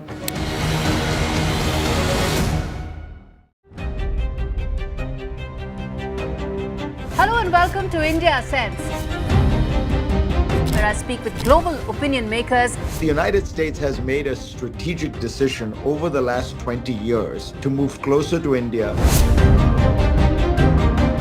Now, a $7 trillion economy seems a perfectly conceivable number. If you want to be a national party, it's that you sort of accept the way the world is rather than want to endlessly hark back to how it was.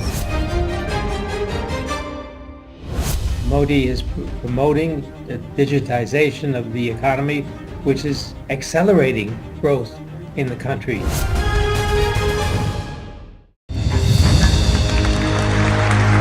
I now request the Honorable Prime Minister to launch NDTV World and address the summit. It was the grand launch of NDTV World by Prime Minister Narendra Modi. NDTV World, as he laid out his vision for the India century at the NDTV World Summit. ऐसी सदी जिसमें भारत के प्रयासों से दुनिया में स्थिरता आए, in the presence of those who are shaping our future. मेरी तरफ से आपको ढेर सारी शुभकामनाएं हैं। NDTV World, your new home for global news is here. I've been reporting on all issues, big and small, from Andhra Pradesh, Telangana, rest of South India, bringing you all the action, all that you need to know, all that you want to know. The energy of Maximum City is infectious. I bring in that energy in our news coverage from financial capital Mumbai. India's IT capital is always buzz. It's literally a city that never sleeps. And I keep you ahead on all the Bengaluru buzz. Covering from the southernmost part of India over the last 23 years, I bring in-depth and 360-degree coverage from the Dravidian heartland. The land of Mishti is also known for its bitter politics. I have seen much water flow under the Howrah Bridge, covering Bengal in all its vivid colors. NDTV proudly presents NDTV World Summit 2024, the India Century. I now request the Honorable Prime Minister to launch NDTV World. Prime Minister Narendra Modi's inaugural session at the NDTV Summit outlined his vision for the India century, driven by aspirational India. हमारा प्रयास होगा भारत की century सिर्फ भारत की नहीं बल्कि पूरी मानवता की जीत की सेंचुरी बने. The summit brought together prominent global leaders, highlighting India's pivotal role on the world stage. Not just Indians trusting India's leadership, but the global South especially trusting India's leadership. Canada is concerned, I think there are some very specific issues. I think a lot of people know that. Permanent seat on the UN Security Council is something that should be India's right. AI is going to be one of the most important, drivers. It's a very exciting time for India, Indian cinema as well at a global level. NDTV World Summit was more than just a conversation. It was a confluence of ideas poised to shape our global future. Stay informed and entertained with the new and updated NDTV News app. You can watch all our channels live, listen to podcasts, read breaking and exclusive news from around the world and more. Download the NDTV app today and get access to the best journalism and storytelling on your smartphone or tablet. The NDTV app. News that matters to you. NDTV proudly upholds its legacy of trust and credibility. According to the prestigious Reuters Institute's Digital News Report 2024, NDTV is the top-most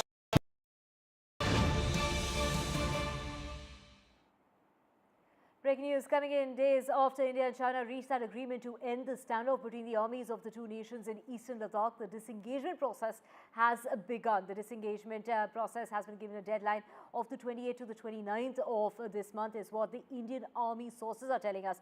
The phrase complete disengagement indicates that the two militaries will withdraw to pre-May 2020 positions. That is before the skirmishes, including the violent clashes that we saw in Ladakh's Galwan, in which 20 Indian soldiers were killed, triggered by the May 5th face-off in the Lake region. The withdrawal of the pre-May 2020 positions was also flagged by Foreign Minister S. Jaishankar, who had gone on to say that this creates a basis for peace and tranquility along the border, which it was the case before 2020. He said the agreement was due to patience and through diplomacy. We have Nazir joining us. Nazir, take us to the details that you have for us in regard to the disengagement process. Well, next week, India and China will be ending its protracted standoff along the line of control in eastern Ladakh. So disengagement will be complete on 20 or 29th of this month, according to army sources. And these are key areas which are Dapsang and the Damchuk, where this disengagement will take place. What it means? It means first there was a confrontation on both sides. As we know, the Galwan incident in April 2020, then there have been several other friction points. But these two important friction points, Dapsang and Damchok, next week, this disengagement from both sides will be completed. And then the troops will patrol up to the areas they were patrolling before Galwan incident in April 2020. And there would be other friction points, which will be actually Indian Army and the Chinese Army will be dealing with each friction point and deciding on the merit and the situation based on that local situation.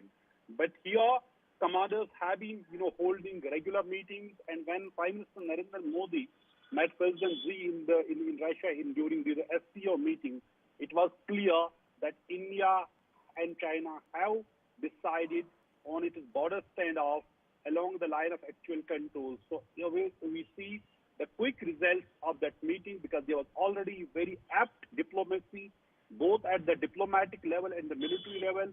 We have seen large number of rounds of talks between the army commanders and to de-escalate the situation, and the ultimate goal was disengagement, and that disengagement in these two areas will be completed next month on 28th or 29th, according to army sources.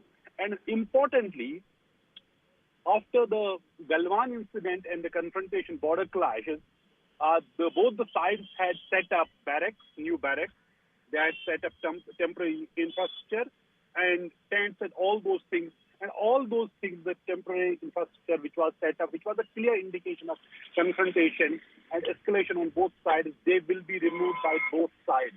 These are very, very important things, that both sides are removing temporary infrastructure which was put up after the Galwan clashes in 2020. And also two sides will be maintaining surveillance. Patrol points in Dapsang and Damchok will be the points where both sides were patrolling traditionally before April 2020. So according to Indian Army sources, there has been no quid pro quo in the talks with China, which means nothing. There was no bargain in the sense. Both sides have agreed to stick to the point what they were following before Galwan clash. That is the big success of India's diplomacy, both at the military level and the diplomatic level. Right. And as I said, finally, the deal was sealed, and where the signs of easing whole tension was clear when President Xi and Prime Minister Modi met during the SCO summit. Right, Nazir, from what we are picking up from our sources is 40 to 50% of the disengagement process has been completed. The rest of it will be completed and patrolling will begin. This basically means that troops from both sides will fall back to positions that they held pre-April of 2020, and they will patrol areas where they patrolled till April of 2020. And with that, we're slipping into a very short break. Back with a whole lot more. Stay with us.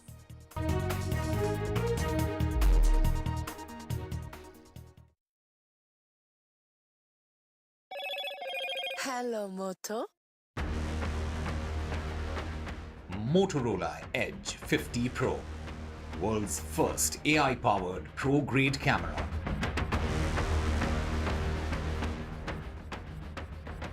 An exchange of agreements between India and Germany with the German Chancellor here in the national capital. He's here on a 3-day visit.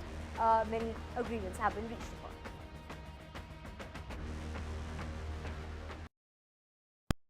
New day, new show, a new experience. Start your day with the news, not views. We bring you stories that matter and impact your life. News that informs and keeps you ahead. From Maximum City, Mumbai, to the seat of power, Delhi, NDTV brings you the best breakfast show. Breakfast news on NDTV, 8 a.m. every day.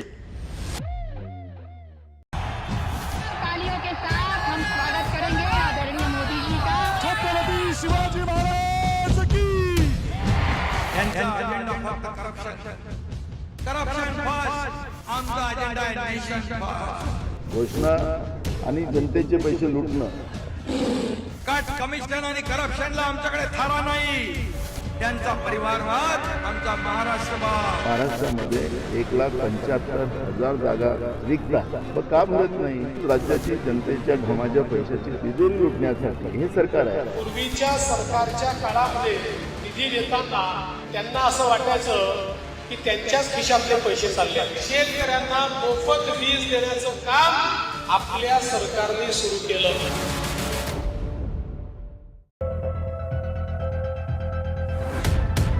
We reached an agreement on petroling.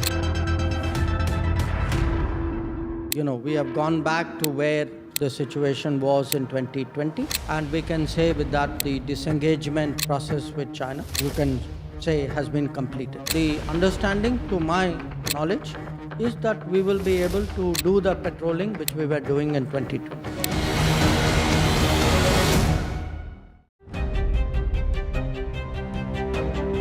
Hello and welcome to India Sense, where I speak with global opinion makers. The United States has made a strategic decision over the last 20 years to move closer to India. So a $7 trillion economy seems a perfectly conceivable number. If you want to be a national party, it's that you sort of accept the way the world is rather than want to endlessly hark back to how it was. Modi is promoting the digitization of the economy, which is accelerating growth in the country.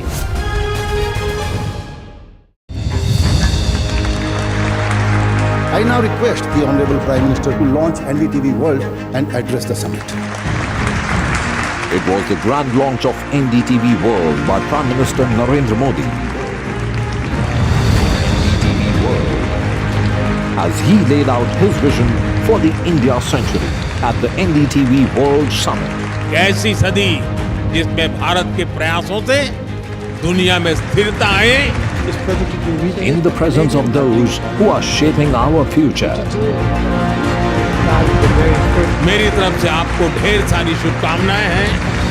NDTV World, your new home for global news is here.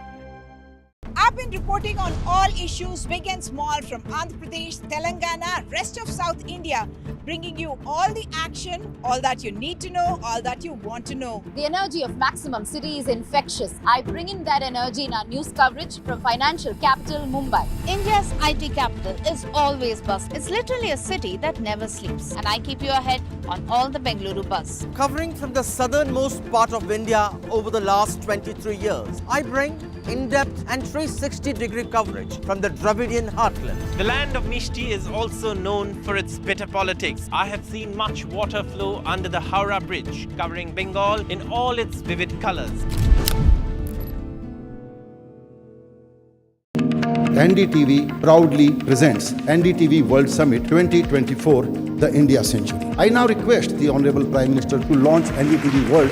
Prime Minister Narendra Modi's inaugural session at the NDTV Summit outlined his vision for the India century, driven by aspirational India. हमारा प्रयास होगा भारत की century सिर्फ भारत की नहीं बल्कि पूरी मानवता की जीत की सेंचुरी बने. The summit brought together prominent global leaders, highlighting India's pivotal role on the world stage. Not just Indians trusting India's leadership, but the global South especially trusting India's leadership. Canada is concerned, I think there are some very specific issues. I think a lot of people know that. Permanent seat on the UN Security Council is something that should be India's right. AI is going to be one of the most important, drivers. It's a very exciting time for India, Indian cinema as well at a global level. NDTV World Summit was more than just a conversation.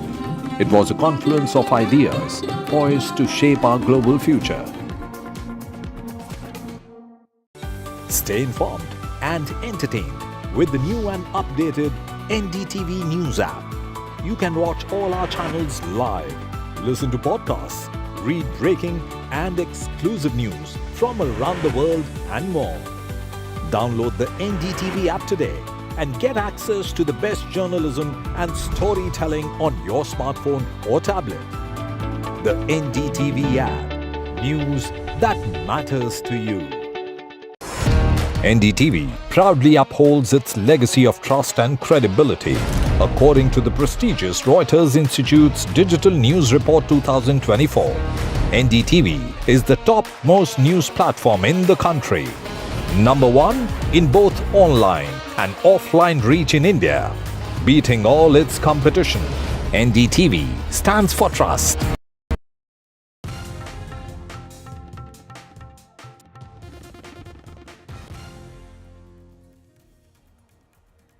Good evening and welcome to watching NDTV. I am Vedant Agarwal. The big breaking story right now, well, India-China disengagement is likely to be complete by October end. That's what sources have indicated. We'll get you all the latest on that. First, a quick look at the headlines at the start. India-China disengagement by October end, the biggest thaw in India-China border standoff. This as both the countries are set to complete border disengagement after patrolling talks. The Supreme Court rebukes the CBI over plea against actor Riya Chakravarti. The Supreme Court says it's a frivolous petition to target the high-profile accused.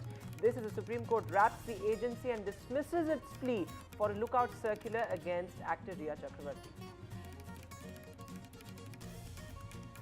Prime Minister Modi doubles down on his inadequate UN charge. The Prime Minister pushes for UN reforms after he returns from the BRICS summit. He says the UNSC is incompetent to deal with global challenges. Farooq Abdullah blames Pakistan for the recent J&K terror attacks. Pakistan's terror and talks hypocrisy exposed yet again. Days after Jaishankar's SCO visit, Pakistan pushes terror into Jammu and Kashmir. Devendra Fadnavis's Maha-nomination rally in Nagpur. This is the Congress rakes up the reservation debate. The Congress says, we challenge Fadnavis on the quota debate.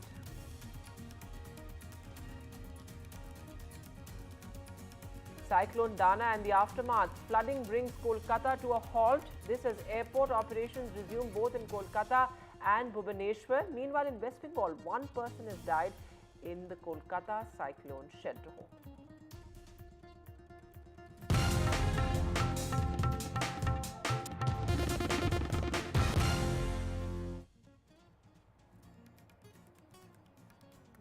And the big story at this hour, well, India-China disengagement is likely to be complete by October end. That's what sources seem to have indicated. Remember, this is the biggest breakthrough, the biggest thaw in the Indo-China border dispute. Remember, the border situation has only gotten worse along the line of actual control since the May 2020 Galwan clashes. But this big development comes after both the sides had agreed to patrolling their respective areas.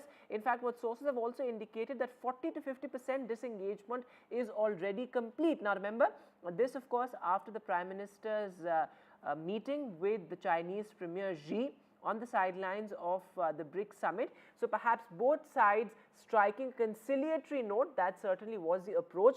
But let me go across to Nazir, but before that let's listen to what the Northern Commander had to say, because this is a big development in terms of the standoff coming to an end or perhaps paving the way for some sort of consensus on the border dispute. Let's quickly listen to what they had to say.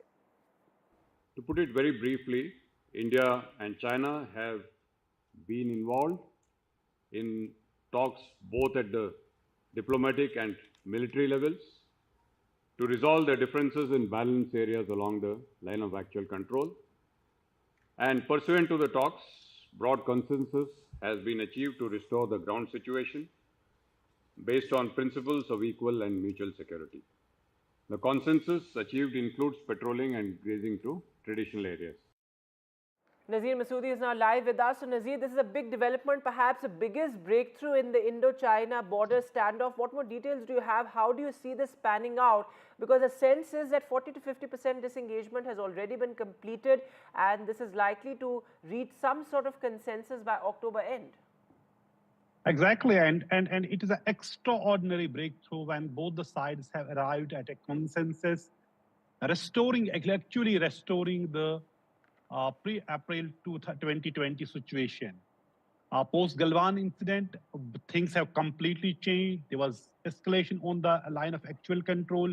First challenge was for the both sides of the de-escalation, and now they have finally reached the point where disengagement has been ensured.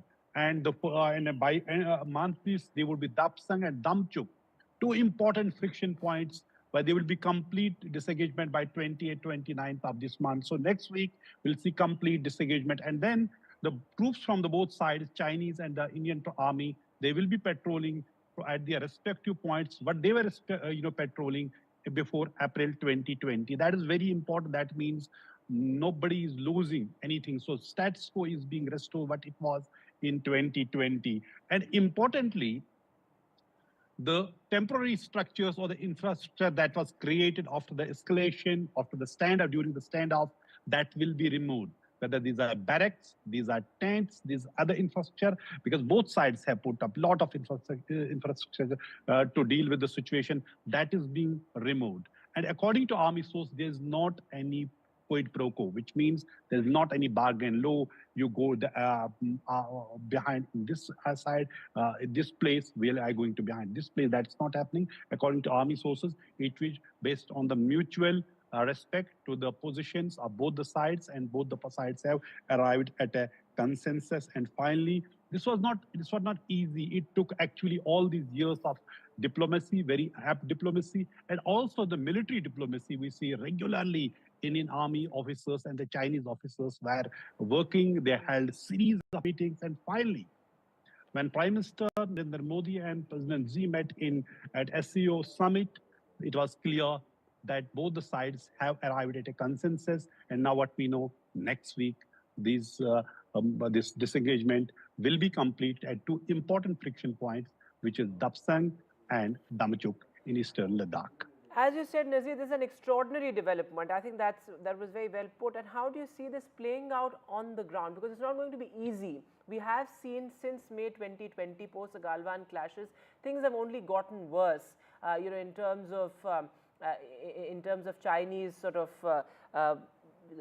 moving further into the territory, and also the border situation also getting only worse in the past 2 to 3 years. How will this disengagement pan out? Because patrolling is also likely to begin, but by October 30th perhaps, how are both sides going to achieve this sort of complete disengagement?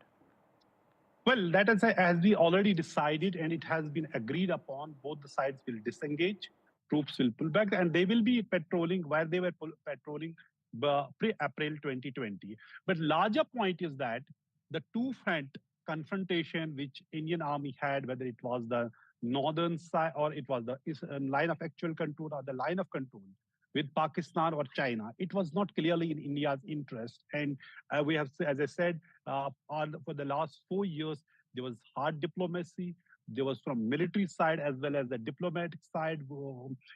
External Affairs Minister Jaishankar also held a series of meetings, and there was back channel negotiations. And finally, as I said, Prime Minister Modi and President Xi meeting at SCO. This is as a very, very extraordinary. Normally, when you have such type of protracted confrontation in a border area, it's not easy to arrive at a consensus, and both sides see it as a win-win situation and go back where they were in 2020, so before the Galwan clashes. So that way, it is a military victory and it is a diplomatic victory. And because after the Galwan incident, India had to move large number of troops to eastern Ladakh, and also massive resource in a most inhospitable area, in barren area where temperature goes below -40 degree, -25 degree. In January, I was here in Neoma. That time it was -25 degrees. So one can't imagine, in fact, operating in those areas when you have to put troops in an eyeball-to-eyeball situation, and avoiding that situation is a great victory, diplomatic victory or a military victory for the both sides. And more importantly, that one engagement, the confrontation at the line of control, it was clearly, as External Affairs Minister was repeatedly say, they don't want any confrontation with China. They want a resolution of this problem amicably, and that has been finally achieved. Nazir, thanks very much for joining us for the latest there. A big development there, massive breakthrough in the Indo-China border standoff, the biggest since the May 2020 Galwan clashes. But moving now to Jammu and Kashmir, well, in the past 1 week, 3 major terror attacks have been reported in the Union Territory, in different parts of the Union Territory, and these are areas that have been rather muted when it comes to militancy. Yet again, Pakistan's terror design has been exposed, and these terror attacks come just days after Jaishankar's SCO visit, where top Pakistan leaders spoke of peace, spoke of mending bridges with India, but on the ground they continue to back terror outfits. In fact, former Chief Minister of Jammu and Kashmir, Farooq Abdullah, has squarely blamed Pakistan for the terror attacks, saying that we never want to be a part of Pakistan and that we all know where these terror outfits are coming from. Listen. इस रियासत में ये होते रहे। मैंने ये आज 30 साल से देख रहा हूं और बेगुनाह मारे जाते हैं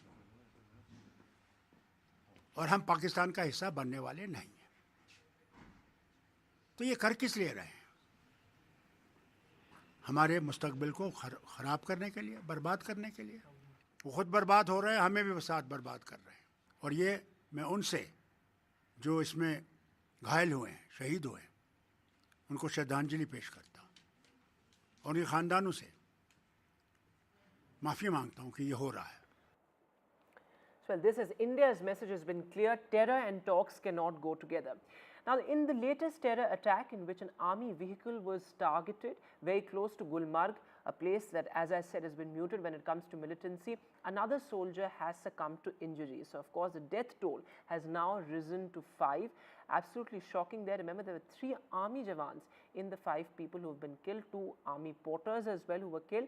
This is the 3rd such attack. The last attack was at a labourer who was from Uttar Pradesh, and then of course the Gandarbal attack in which 6 lives were lost, of course 1 local doctor and several migrants in them as well. So militancy certainly on the rise, a big challenge for the newly formed Jammu and Kashmir government.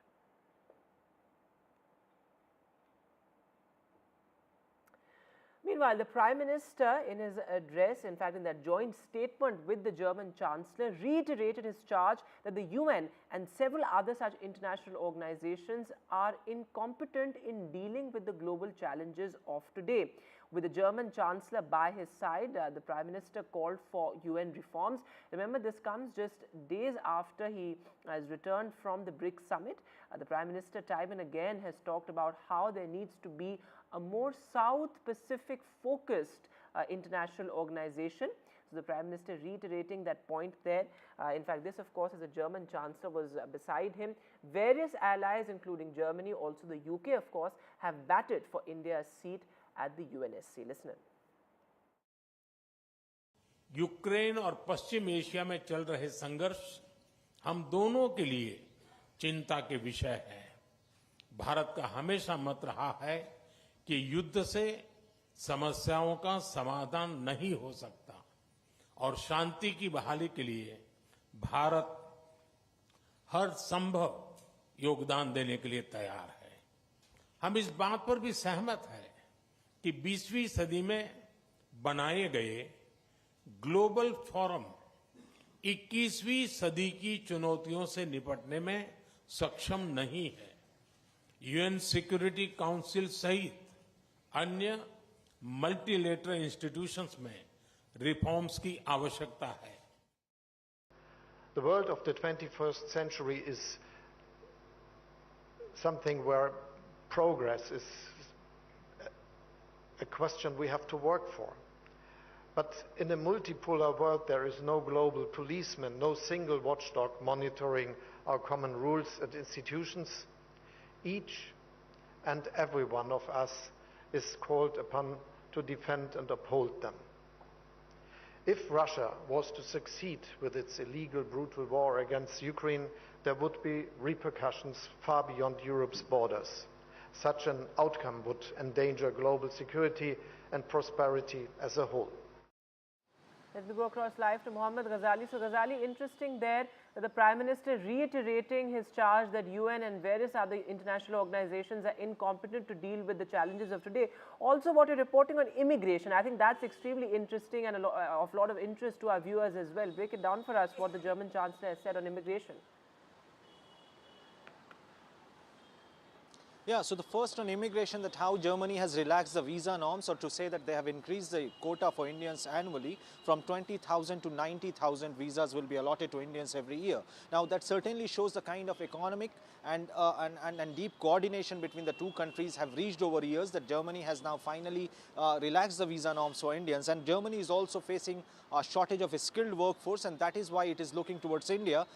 Indians are really revered in Germany when it comes to the sectors like engineering, medical, technology, and many Indians are working there. Many Indian students are studying in German universities as well, and they form a large workforce later after their courses. So the German Chancellor said that perhaps the policy which is anti-immigration, the anti-immigration policies which is widely accepted by the Western countries, Germany being one of them, is certainly showing some kind of favor towards India by relaxing the visa norms, and he said that unskilled labor force will not be entertained, so thereby hinting that Indian workforce which is there is skilled and is certainly contributing towards Germany's economy. Now coming to the second point, that how Prime Minister Modi's statement on UNSC and the global conflict was widely accepted as well, because see, if you see the Indian Prime Minister's statement since the war broke out in between Russia and Ukraine, that he has always maintained one thing, that solution cannot be found on battlefield. Now this also comes from the fact that Indian Prime Minister, the government itself, has some sort of arrangement or understanding with both the parties between Russia and Ukraine, that it can afford to comment so quite a few times in the last 1 year. And that is why Indian Prime Minister Narendra Modi is one of the very few leaders in the world who has actively sort of engaged in communication and dialogue with both Mr. Putin and Zelensky, and that is why even German Chancellor today tweeted that I expressly support India in advocating a lasting just peace in Ukraine and using its reliable relations with all parties to contribute to it. And as partners, it is important to be able to talk directly about many topics, including geopolitical issues, and certainly Prime Minister's comment about UNSC not able to resolve this global conflict shows that India is now pushing for its own permanent membership in the United Nations, which has been backed by several West countries. Russia and China have all been supportive of that, that India is now a player which is not only emerging as a global power in the South, but is also somebody who is participating actively in taking initiatives at least to resolve these conflicts. Ghazali, thanks very much for joining us for the latest there. So very interesting what the German Chancellor said on immigration, and perhaps a larger diplomatic message as well, with the Prime Minister reiterating his point that UN and other such organizations need reform. They need to be more focused on the Indo-Pacific, on the global South. India, of course, has always championed the voice of the global South. But moving now to the other big headline, Cyclone Dana and its aftermath. Well, both Kolkata as well as Bhubaneswar are on high alert, including, of course, several other parts of both the states. Now, remember, as far as flight operations are concerned, they have resumed in both the important airports. But remember, tragic news coming in from West Bengal. In fact, one person has died in a shelter home in Kolkata. That's what Chief Minister Mamata Banerjee has said. So pretty tragic there. But the actual damage that the cyclone may have caused to both the states could be assessed perhaps only a few days later, given the fact that right now the focus is on battling the cyclone. Remember, the cyclone made landfall yesterday. And the landfall has now been completed. In fact, Kolkata has been brought to a halt, is what reports seem to suggest, though of course flight operations have no longer been hit. But of course both as far as Kolkata and Bhubaneswar are concerned, the situation is not as bad, given the fact that in both the key airports flight operations have resumed. Let me go across to my colleague Saurabh Gupta. Saurabh, what's the situation as far as Kolkata is concerned? Till this morning, the situation seemed pretty normal, though I can see it's still raining there, but one person has died. That's pretty tragic there. Well, let me just correct you. I mean, Kolkata is normal. Of course, there's less traffic on the roads because people haven't stepped out, but it's definitely not come to a halt. It's, of course, normal situation. Given the fact that there's a lot of heavy rain, people have not stepped out. And so the traffic is moving, as you can see even behind me. There are pockets of waterlogging, but that happens when there's heavy showers. Usually what happens is the water collects in a low-lying area and then it's pumped out. So that's what's happening in some little pockets where there's a little bit of waterlogging. Now, one person has died. The Chief Minister, of course, addressed that issue in that press conference this afternoon and said that this person was apparently repairing a cable in his own house and died during carrying out those repairs. And she also said that the state government will, of course, provide all necessary help. But this is, of course, the only case that's come to light. Largely, if you look at it, this is a very, very successful management of the impact of a cyclone for both states, Odisha and West Bengal. Odisha evacuated nearly 10 lakh people. West Bengal evacuated around 3 lakh people. And that's why they've been able to minimize casualties and limit it to just one death. That too because somebody was repairing a cable, not really, because of the cyclone, so to speak. So that's, of course, what the situation is. And this shows how states like Odisha and West Bengal have devised mechanisms to deal with cyclones. The cyclone made landfall with speeds touching 110 kilometers per hour, gusting up to 120 kilometers per hour.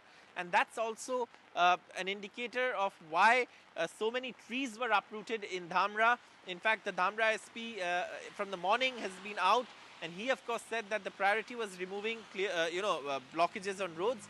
And that's something that the NDRF has also done.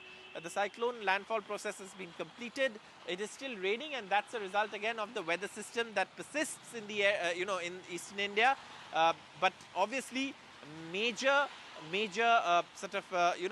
success for both the state governments of Odisha and West Bengal, managing the impact of the cyclone, and a special I think mention for Odisha for the zero casualty target that has been met by the government there, and also West Bengal limiting that the cyclone casualties to just one, and that too really in a silly accident.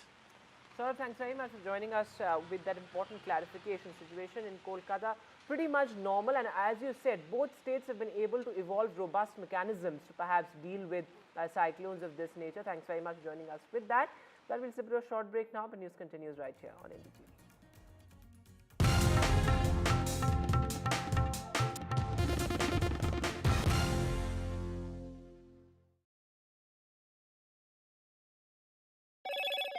Hello, Moto.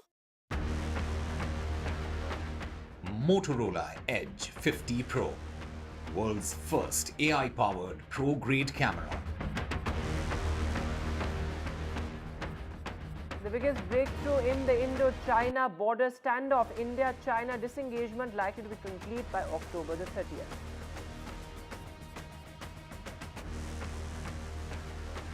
The Supreme Court comes down heavily on the CBI over their plea against actor Riya Chakrabarti. The Supreme Court calls the CBI's plea for a lookout circular against her frivolous. The Prime Minister bats for UN reforms with the German Chancellor by his side. He says the UN is incompetent to deal with global challenges of today. Farooq Abdullah blames Pakistan for the Jammu and Kashmir terror attacks. This as Pakistan's doublespeak on terror has been exposed yet again.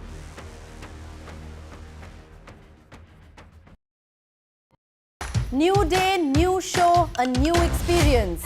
Start your day with the news, not views. We bring you stories that matter and impact your life. News that informs and keeps you ahead. From Maximum City, Mumbai, to the seat of power, Delhi, NDTV brings you the best breakfast show. Breakfast news on NDTV, 8 a.m. every day. तालियों के साथ हम स्वागत करेंगे आदरणीय मोदी जी का। छत्रपति शिवाजी महाराज की। Corruption first, आमचा agenda आहे nation first. घोषणा आणि जनतेचे पैसे लुटणं.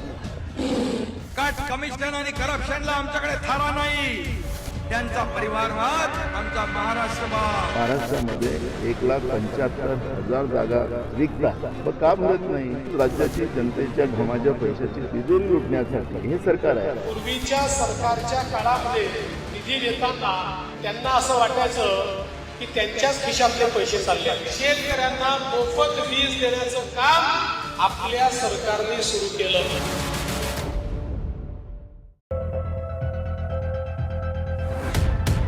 we reached an agreement on patrolling. We have gone back to where the situation was in 2020, and we can say with that the disengagement process with China, you can say, has been completed. The understanding, to my knowledge, is that we will be able to do the patrolling which we were doing in 2020.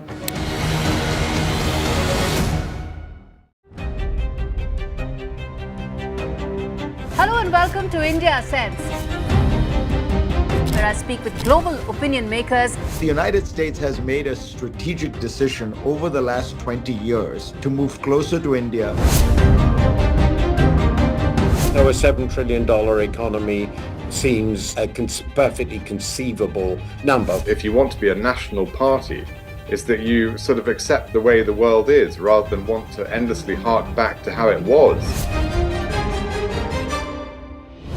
Modi is promoting the digitization of the economy, which is accelerating growth in the country.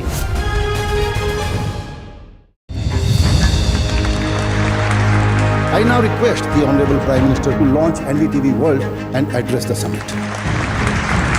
It was the grand launch of NDTV World by Prime Minister Narendra Modi.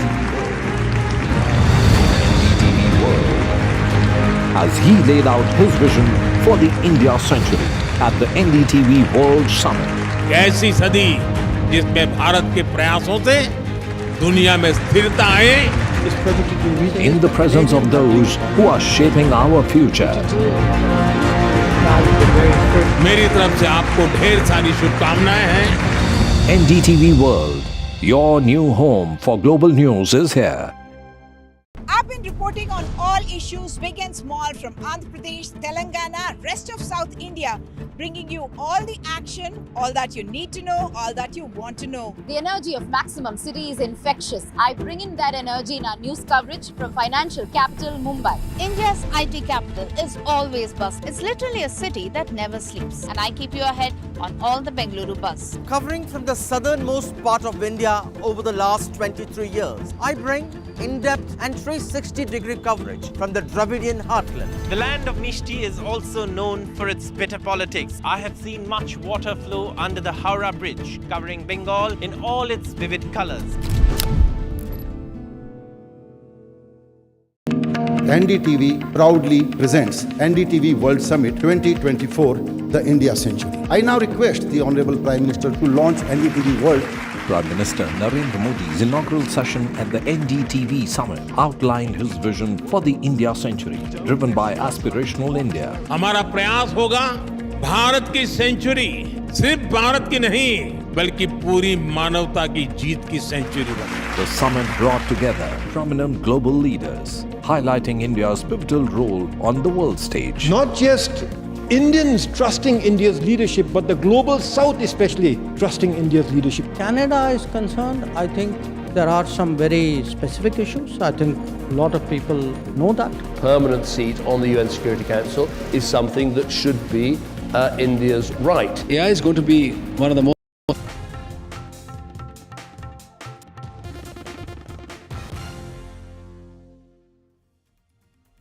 Welcome back. The latest on the Baba Siddiqui murder probe. Well, the police have nabbed 7 shooters of the Bishnoi gang. Remember, the Mumbai police have already established a preliminary link as far as the Bishnoi gang and the Baba Siddiqui murder is concerned, and also a link between the Baba Siddiqui murder case and the Salman Khan residence firing case. Of course, the Bishnoi gang certainly on the radar under scanner as far as the police are concerned. Let me go across live to my colleague Mukesh joining us on the phone line. तो मुकेश, ये बताइए कि इसमें बड़ा सवाल ये है कि जो मेन शूटर जो बाबा सिद्दीकी मर्डर केस में इन्वॉल्व थे, जो महाराष्ट्र से भाग चुके थे, क्या उनका भी कोई लिंक पता चला है पुलिस को? उनके बारे में कोई एविडेंस मिला है अभी तक?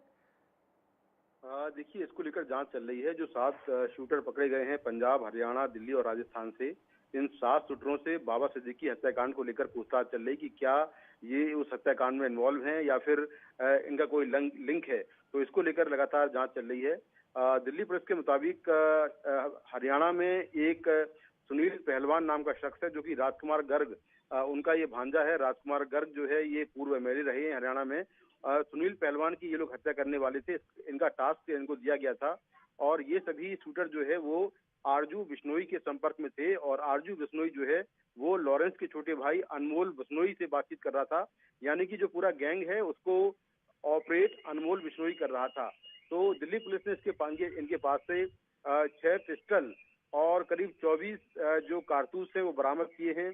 पुलिस के मुताबिक ये लोग अपने टारगेट की गाड़ियों में जीपीएस ट्रैकर लगाते थे, जिससे कि उसका मूवमेंट कहाँ पर है वो जानकारी इनको मिलती थी। इससे पहले भी ये लोग कुछ हत्याओं में और कुछ एक्सटॉर्शन के मामलों में शामिल रहे हैं। तो दिल्ली पुलिस ने पैन इंडिया ऑपरेशन किया है और उसके बाद 7 शूटरों को गिरफ्तार किया है।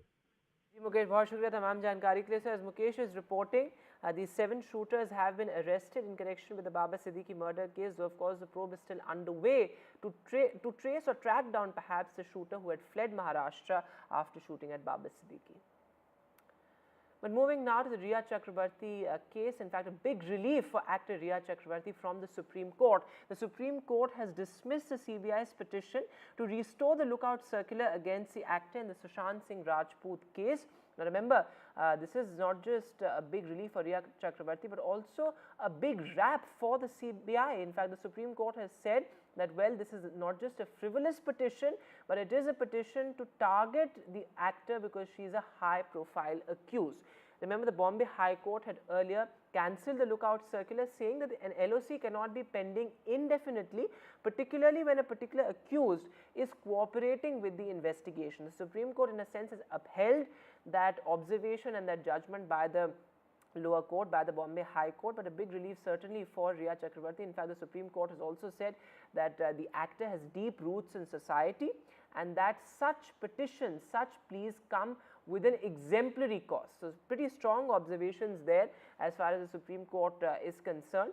Remember, Riya Chakrabarti faced an absolutely vicious media trial in which she was almost framed in the Sushant Singh Rajput case, and none of those vile allegations, none of those absolutely nasty allegations have been able to stand the test of law. But let me go across live to my colleague Sunil Prabhu. Sunil, sir, pretty strong observations there. The Bombay High Court has also said that a lookout circular cannot be pending indefinitely, and the Supreme Court also saying that we will pass on the cost and compliments to the CBI.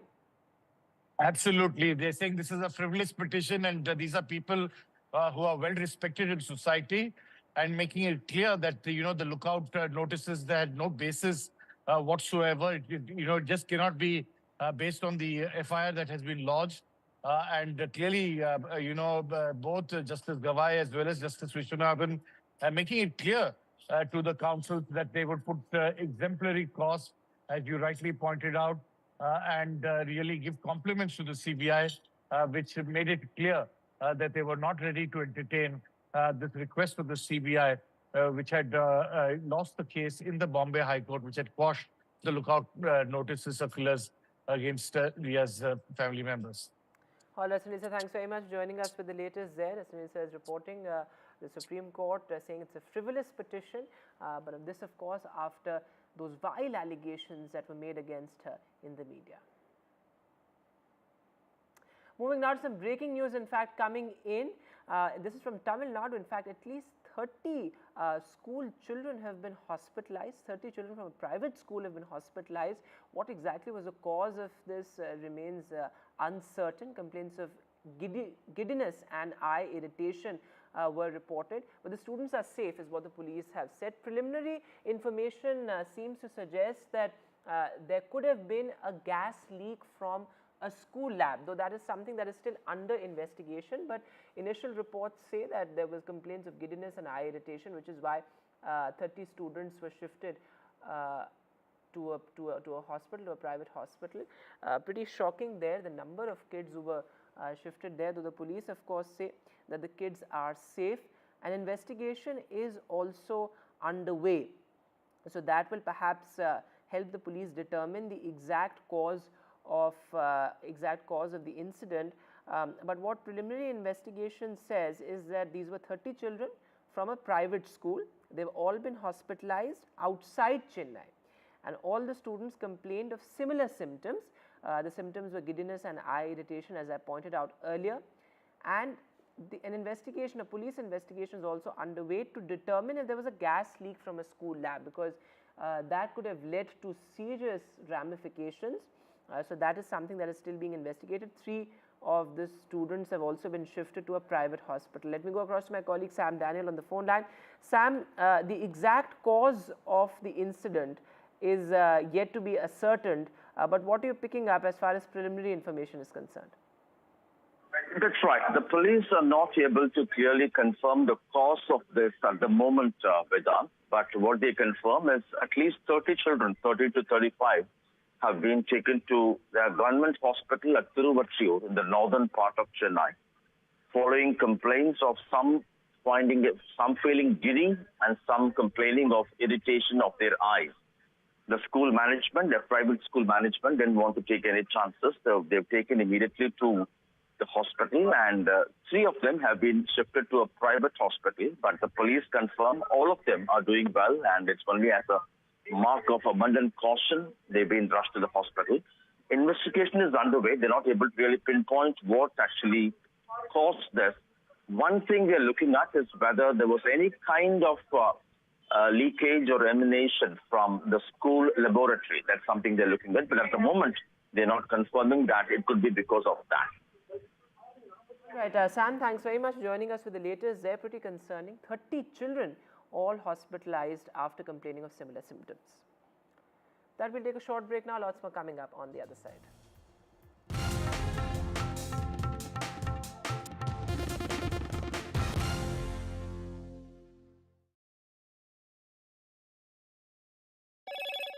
Hello, Moto.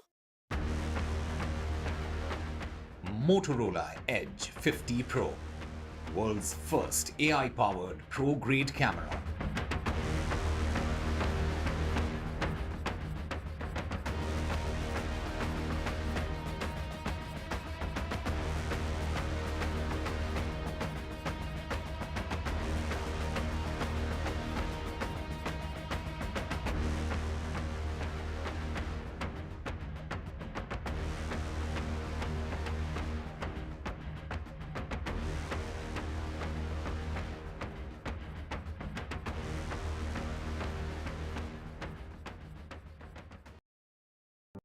Stay informed and entertained with the new and updated NDTV News app.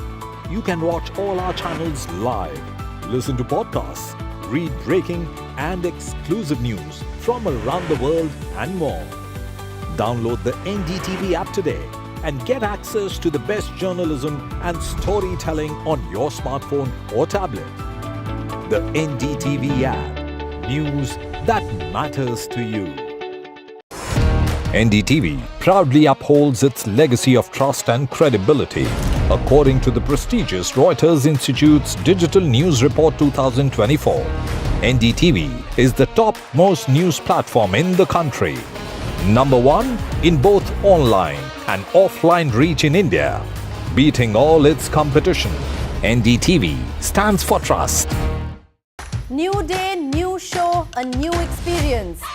Start your day with the news, not views. We bring you stories that matter and impact your life. News that informs and keeps you ahead. From Maximum City, Mumbai, to the seat of power, Delhi, NDTV brings you the best breakfast show. Breakfast news on NDTV, 8 a.m. every day.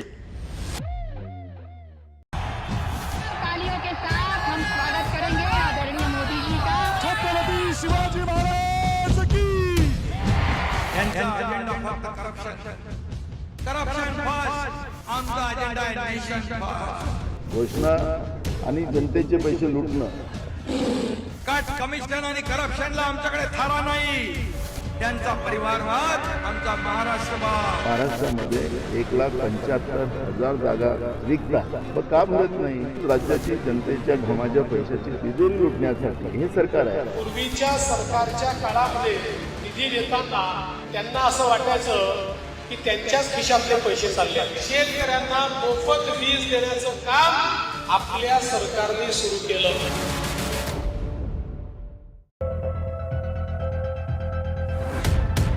We reached an agreement on patrolling.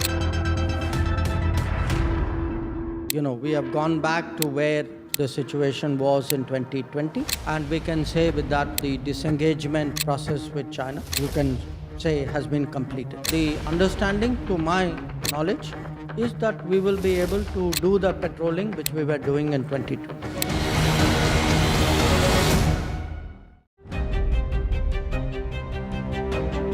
Hello and welcome to India Sense, where I speak with global opinion makers. The United States has made a strategic decision over the last 20 years to move closer to India.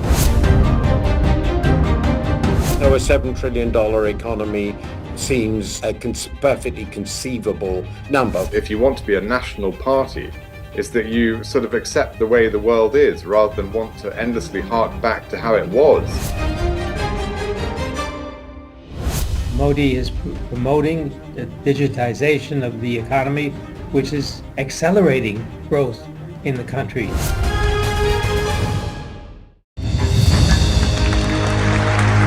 I now request the Honorable Prime Minister to launch NDTV World and address the summit. It was the grand launch of NDTV World by Prime Minister Narendra Modi. NDTV World, as he laid out his vision for the India century at the NDTV World Summit. ऐसी सदी जिसमें भारत के प्रयासों से दुनिया में स्थिरता आए, in the presence of those who are shaping our future. मेरी तरफ से आपको ढेर सारी शुभकामनाएं हैं। NDTV World, your new home for global news is here. I've been reporting on all issues, big and small, from Andhra Pradesh, Telangana, rest of South India, bringing you all the action, all that you need to know, all that you want to know. The energy of Maximum City is infectious. I bring in that energy in our news coverage from financial capital Mumbai. India's IT capital is always buzz. It's literally a city that never sleeps. And I keep you ahead on all the Bengaluru buzz. Covering from the southernmost part of India over the last 23 years, I bring in-depth and 360-degree coverage from the Dravidian heartland. The land of Mishti is also known for its bitter politics. I have seen much water flow under the Howrah Bridge, covering Bengal in all its vivid colors. NDTV proudly presents NDTV World Summit 2024, the India Century. I now request the Honorable Prime Minister to launch NDTV World.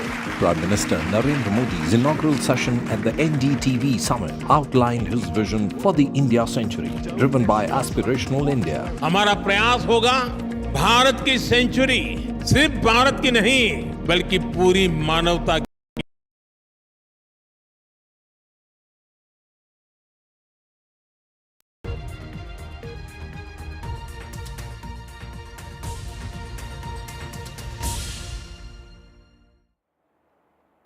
Welcome back. Our special segment, Dateline Mumbai, and today we are focusing on a constituency that's likely to witness a high-stakes, keenly watched battle between young Turks of Mumbai. Well, Milind Deora of Shinde Sena is likely to take on Aditya Thackeray in the Worli constituency. Remember, Worli has been a Thackeray Sena stronghold forever, in fact for decades now, and this time it's going to be a hot seat. But what are really the issues on the minds of the voters? My colleague Anuj sent us this report.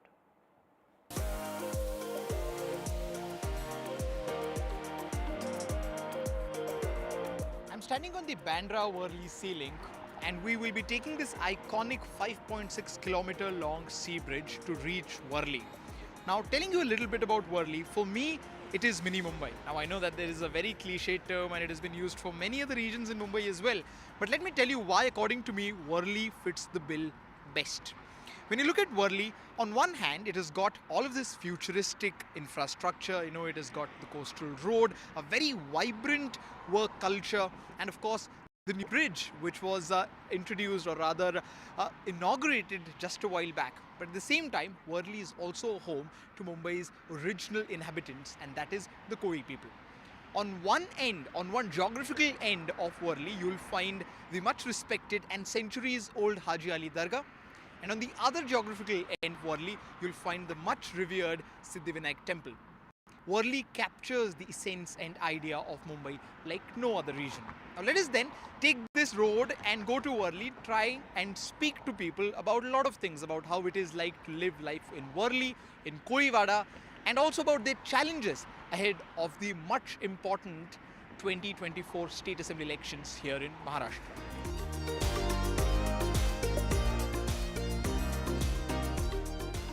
What you see on your screen right now is the Worli Kozhikode. Of course, there are different types on different types of Kozhikodes located across the city here in Mumbai, and this is one of the more prominent or one of the older ones. Now, the complaints by the Koli community staying here is that projects like the Sea Link, projects like Coastal Road might affect their business.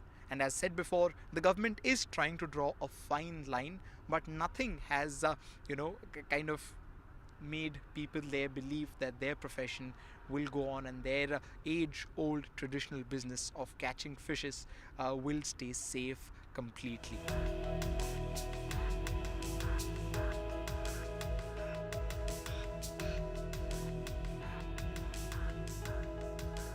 As we all know, the famous Haji Ali Dargah is located in the sea, and the sea here in Mumbai is known for being quite notorious when it comes to being torrential rainfalls or even during the tsunami, the infamous tsunamis which took place here in Mumbai.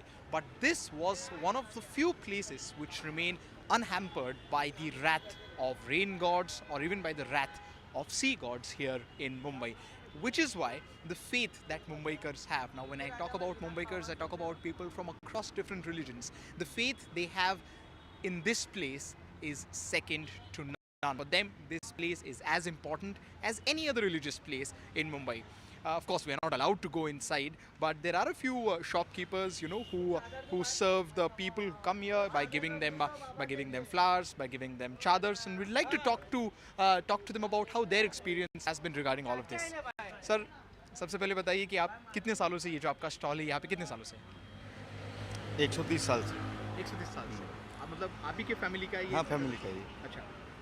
Sir बताइए कि हाजी अली के बारे में ऐसी क्या खास बात है जिसकी वजह से करोड़ों मुंबईकर्स सालाना ऑल ओवर द वर्ल्ड सालाना इस जगह पे आते हैं हमेशा? हाजी अली की खासियत ऐसी है, आप जो भी दिल से मन्नत मांगोगे हर विश आपकी पूरी हो जाएगी।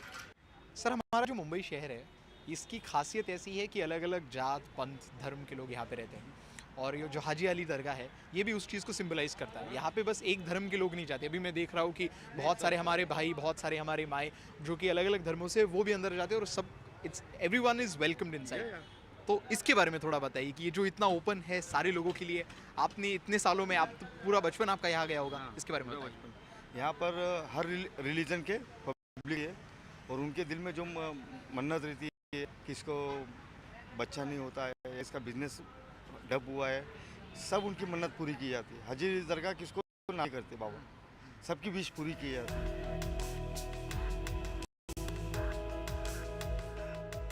और सर, ये भी पिछले कुछ हफ्तों पहले कुछ थ्रेट्स आए थे, जब मुंबई में कभी भी सिक्योरिटी थ्रेट आता है तो हाजी अली में सिक्योरिटी बढ़ाई जाती है, सिद्धिविनायक में सिक्योरिटी बढ़ाई जाती है।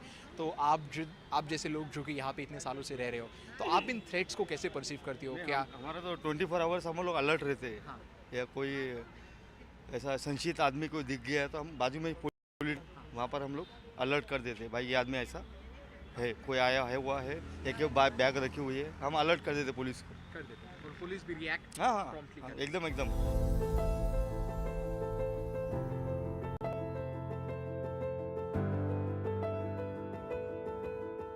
Just the Mumbai city, even Haji Ali Dargah is known for its diversity. And when you are crossing through this road, which is right in front of Haji Ali Dargah, and an important point here in South Mumbai, in Worli region of South Mumbai, you'll see this famous and close to a 50-year-old juice shop, which goes by the name Haji Ali Juice Center. And for many who come from outside the place, this juice shop has become synonymous to the Dargah. So we'll try and talk to these people who work here in the juice center to understand about what their experience has been serving this fresh fruit juice to people for close to 50 decades. That's almost half a century. Sir, सबसे पहले आप बताइए ये जो juice shop है ये exactly कितना पुराना है? ये 1971 से है, करीब 52-53 साल हो गया। और हम यहाँ 36 साल से हैं। आप यहाँ पे 36 साल जी।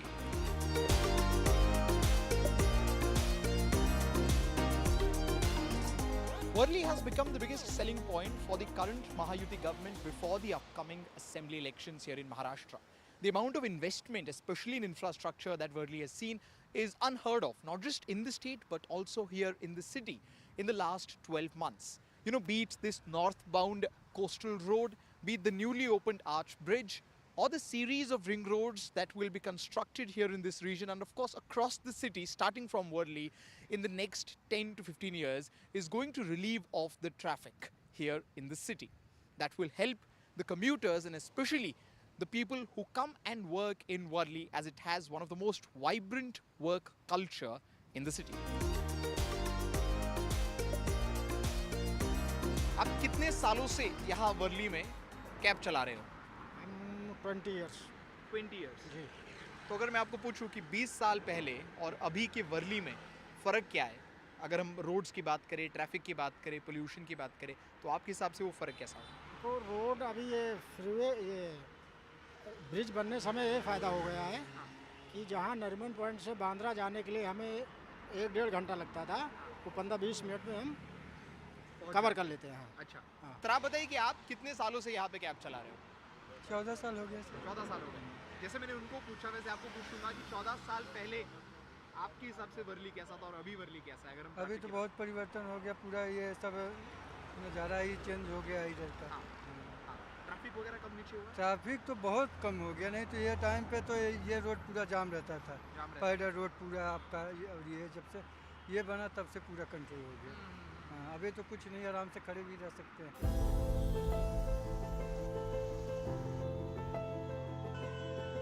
One of the major attractions here in the Worli constituency is this region, and that is the Koevada. At this moment, I'm present in the Gram Devat Mandir of Koevada here in Worli. As you can see behind me, this is believed to be a temple which is close to 700 to 800 years old. And these people are the original inhabitants of Mumbai. Of course, they have their own issues, they have their own problems, challenges, and also their own expectations when it comes to elections and leaders. We'll try and talk to a few of them who are here in the temple about what exactly do they think about the elections, amongst many other things. तो यहाँ जो लोग रहते हैं उनको शौचालय या road, lights, drainage line, ये सब एम्यूनिटीज़ जो मिलनी चाहिए वो मिल नहीं सकती। क्यों? ये हमारे जो मकान बने हैं वो रोड तो वही है जगह पर, उसमें वो जो एम्यूनिटीज़ जो कुछ मांगता है वो हो नहीं सकती उसमें पूरी। अभी नेताओं क्या है, खाली वो मतलब के लिए आते हैं नेता लोग। अभी कोई आके देखता नहीं कि हमारी समस्या क्या है। अभी समस्या इतनी गंभीर है कि अभी जो हमारा परिवार था वो बढ़ गया। परिवार बढ़ने से अभी यहाँ पे कोई रहते नहीं, जैसा किसी के 4 भाई है, 3 भाई है, जगह कम होने से वो सब लंबा चले गए। रोड बहुत नैरो हो गए। अभी रोड का रिनोवेशन किया है और रोड टिकते नहीं हैं बिकॉज ऑफ जो भी आपको मालूम है कि अच्छा मटेरियल वगैरह। ये तीसरी बात ये है कि यहाँ ड्रेनेज लाइन ठीक से नहीं है। गवर्नमेंट का फंड आया है कि हर घर शौचालय होना चाहिए। हमारा जो प्रतिनिधित्व करेगा, जो भी हमारा नेता होगा, तो हम उससे ही मांग करेंगे ना। Hundreds of politicians come here to Siddhivinayak temple every year before elections to pray. And this year, I bet the queue is going to be slightly longer given the political landscape of this state. Talking specifically about Worli, in the last 35 years, this region has seen a non-Shiv Sena MLA only for one term. But a lot has changed since 2019 till now, including the split in Shiv Sena. So whom will this constituency of Worli trust this time around? Will it be Shiv Sena UBT, Shinde Sena, or perhaps a third party representing the voices of Marathi Manus? Is something that only time can tell us. This is Anuj Raide with camera person Hemant Mohite for NDTV.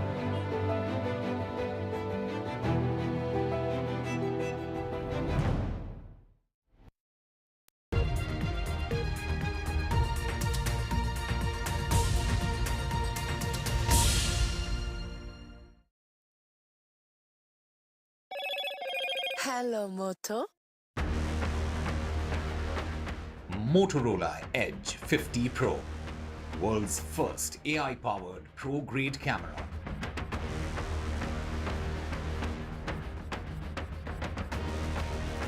And finally, the Prime Minister addresses a press meet with the German Chancellor, reiterating his reform the UN charge.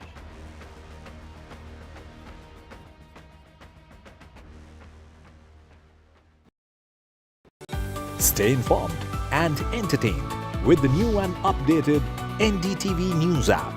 You can watch all our channels live, listen to podcasts, read breaking and exclusive news from around the world and more. Download the NDTV app today and get access to the best journalism and storytelling on your smartphone or tablet. The NDTV app. News that matters to you.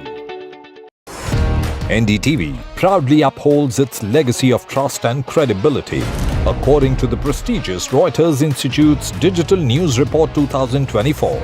NDTV is the top-most news platform in the country.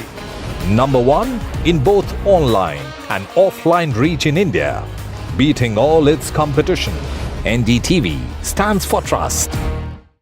New day, new show, a new experience. Start your day with the news, not views. We bring you stories that matter and impact your life. News that informs and keeps you ahead. From Maximum City, Mumbai, to the seat of power, Delhi, NDTV brings you the best breakfast show. Breakfast news on NDTV, 8 a.m. every day.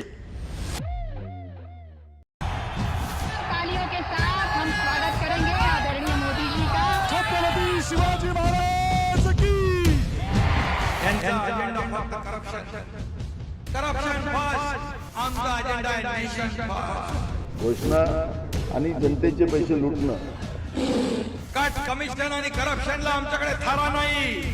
त्यांचा परिवारवाद आमचा महाराष्ट्रवाद. महाराष्ट्रामध्ये 1,75,000 जागा रिक्त मग का भरत नाही? राज्याची जनतेच्या घमाच्या पैशाची तिजोरी लुटण्यासाठी हे सरकार आहे. पूर्वीच्या सरकारच्या काळामध्ये निधी देताना त्यांना असं वाटायचं की त्यांच्याच खिशातले पैसे चालले. शेतकऱ्यांना मोफत वीज देण्याचं काम आपल्या सरकारने सुरू केलं.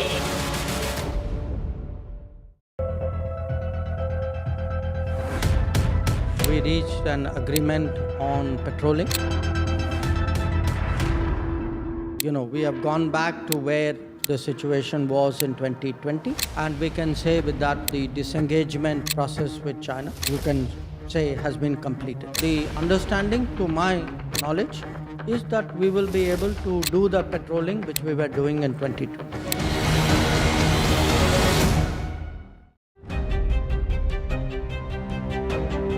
Hello and welcome to India Sense, where I speak with global opinion makers. The United States has made a strategic decision over the last 20 years to move closer to India. Now, a $7 trillion economy seems a perfectly conceivable number. If you want to be a national party, it's that you sort of accept the way the world is rather than want to endlessly hark back to how it was. Modi is promoting the digitization of the economy, which is accelerating growth in the country.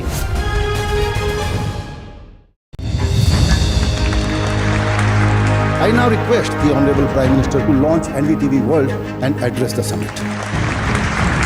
It was the grand launch of NDTV World by Prime Minister Narendra Modi.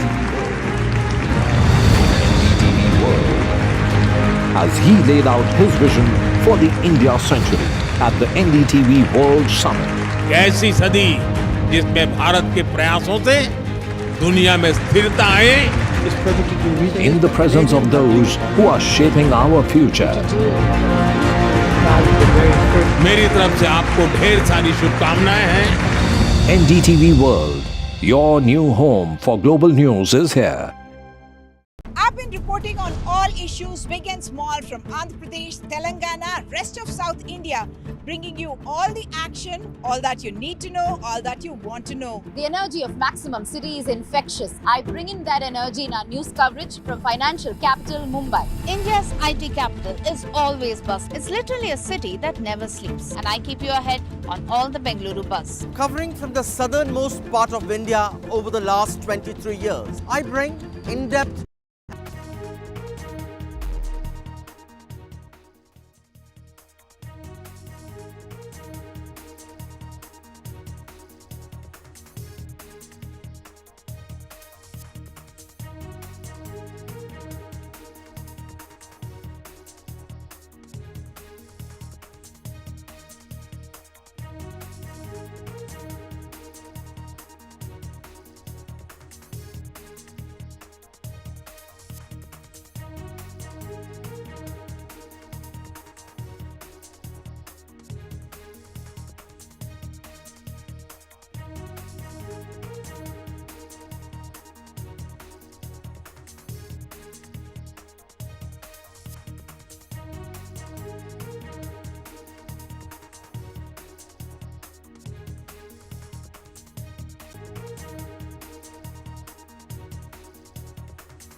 In terms of the Indian context, India has been a service-oriented economy. We are now moving to becoming a manufacturing hub. Do you think that's the game changer that India Inc. also needs to double down behind? Of course, strong policy push, but India Inc. is also coming in on that platform? Yeah, I think manufacturing has been a focus for every country. The smallest to the largest countries have all focused on manufacturing because the political leadership recognizes that to create jobs, you really need manufacturing. And we have all seen China done it remarkably well for its large population. Now, given the context that India will have in not too distant future, we're talking about 2030, India will have 1 billion people in the working age, 1 billion people, which means great opportunities, tremendous amount of consumption, equally tremendous amount of savings. But these people need to get jobs. Now, digital will provide jobs and opportunities. NASSCOM's assessment is that we'll need 1 million people in the digital world in the next 5 years, continuously on a year-by-year basis. But that's just 5 million people. There are some other sectors, service industry, tourism, our new e-commerce type of activities, which will also generate a lot of jobs. But in the end, for any nation to really become a true economic power, you need manufacturing. And I'm so glad that finally India is getting this manufacturing piece right. The PLI, productivity-linked incentive, is becoming a huge boost for the manufacturing sector. And the trusted products and services and networks, where India is saying anything that goes into the networks, the digital networks, must be trusted. And that is forcing a lot of companies to come in and manufacture here in this country. Suddenly you're seeing from a net importer of mobile phones, India has started to now export phones. And as our Prime Minister mentioned just last week, that India will eventually start to produce mobile phones in India, not just assembling them, but right from the semiconductor stage to the glass shells, to the entire structure of the phones and its circuitry being made in India. So you will, in the next few years, have a truly fully India-made mobile phones. And just an example of how manufacturing is taking place. So electronics, hardware manufacturing, software, in any case, India has been very strong. And well, moving now to the big battleground constituency in Maharashtra, and that is the Worli seat. Well, Worli has traditionally always been a Thackeray stronghold, a Thackeray bastion, but this time there's going to be an interesting twist with the Shinde Sena deciding to field Milind Deora. So it's going to be a battle between the young Turks, Aditya Thackeray and Milind Deora, both extremely popular faces and also young faces, given the fact that Aditya Thackeray has been an incumbent here and Milind Deora has emerged as a key face. Of course, he jumped ship to join the Shinde Sena, which is why he was in the news right ahead of the Maharashtra Lok Sabha polls. So Worli is certainly going to be an interesting constituency, though the Shinde Sena has not officially released the list yet, but Milind Deora has now taken to social media platform X to say it's Worli now.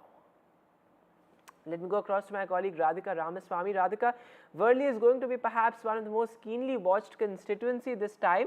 Of course, a Thackeray stronghold, a Sena stronghold, but it's going to be a battle between the young Turks this time, with Milind Deora likely to be fielded from Worli. Absolutely, Worli is going to be an interesting contest this time. Aditya Thackeray has to take on Milind Deora, a veteran politician. Of course, he was with the Congress party for a long time and then turned tides. In fact, he jumped ships to Eknath Shinde Sena just early this year as a result of disagreements with the Congress party. In fact, he ended an almost 55-year-old association of his family with the Congress party by jumping ships to Eknath Shinde Sena. Of course, he did not contest Lok Sabha elections. Just ahead of that is when he had jumped ships. However, he became the Rajya Sabha member and now looks like he's going to contest assembly elections in Maharashtra. He was an MP twice in 2004 and 2009. He was also Minister of State at the time. In fact, he was the youngest member of parliament in 2004. Of course, he has an experience spanning several years as compared to Aditya Thackeray. As far as Aditya Thackeray is concerned, it was his political debut last year. In fact, in 2019 is when Aditya Thackeray joined politics full time and became contested in assembly elections and became an MLA post that, of course. So it's going to be an interesting contest. Worli is a very, very important constituency as far as South Bombay is concerned. And South Bombay had been a bastion as far as Deora family is concerned. Be it Murli Deora at the time when he was, the MP consecutive terms during his times, and then, of course, Milind Deora taking over. So it had been a bastion of South Bombay for the Deora family. He jumped ship from Congress to Sena, so therefore it is going to be Sena versus Sena in Worli constituency. Of course, we did speak to Aditya Thackeray yesterday. He was ready to take on anybody till he did file nominations yesterday. At the time, we did not know who he was fighting against as far as Mahayuti is concerned. It's going to be a three-way fight. The Sandeep Deshpande of MNS has also been fielded, who is also a strong candidate, when you look at the larger scheme of things. So three-way contest there, Sena versus Sena. Political battle certainly heating up in Worli constituency. Radhika, thanks very much for joining us with the latest there. As Radhika is reporting, Worli is going to be an extremely interesting battle this time around. The Shinde Sena yet to make the official announcement, but it's going to be Milind Deora versus Aditya Thackeray. Moving now to some international news, the Prime Minister met German Chancellor here in the national capital. In fact, he called out the UNSC yet again. So back from the BRICS summit, the Prime Minister reiterated his charge that the UN and international organizations like the UN are incompetent to deal with global challenges of today.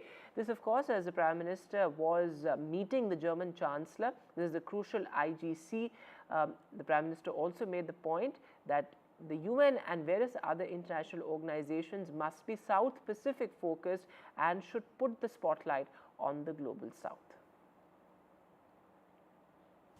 Ukraine और पश्चिम Asia में चल रहे संघर्ष हम दोनों के लिए चिंता के विषय है। भारत का हमेशा मत रहा है कि युद्ध से समस्याओं का समाधान नहीं हो सकता और शांति की बहाली के लिए भारत हर संभव योगदान देने के लिए तैयार है। हम इस बात पर भी सहमत हैं कि 20वीं सदी में बनाए गए ग्लोबल फोरम 21वीं सदी की चुनौतियों से निपटने में सक्षम नहीं है। यूएन सिक्योरिटी काउंसिल सहित अन्य मल्टीलेटरल इंस्टीट्यूशंस में रिफॉर्म्स की आवश्यकता है। The world of the 21st century is something where progress is a question we have to work for. But in a multipolar world, there is no global policeman, no single watchdog monitoring our common rules and institutions. Each and every one of us is called upon to defend and uphold them. If Russia was to succeed with its illegal, brutal war against Ukraine, there would be repercussions far beyond Europe's borders. Such an outcome would endanger global security and prosperity as a whole.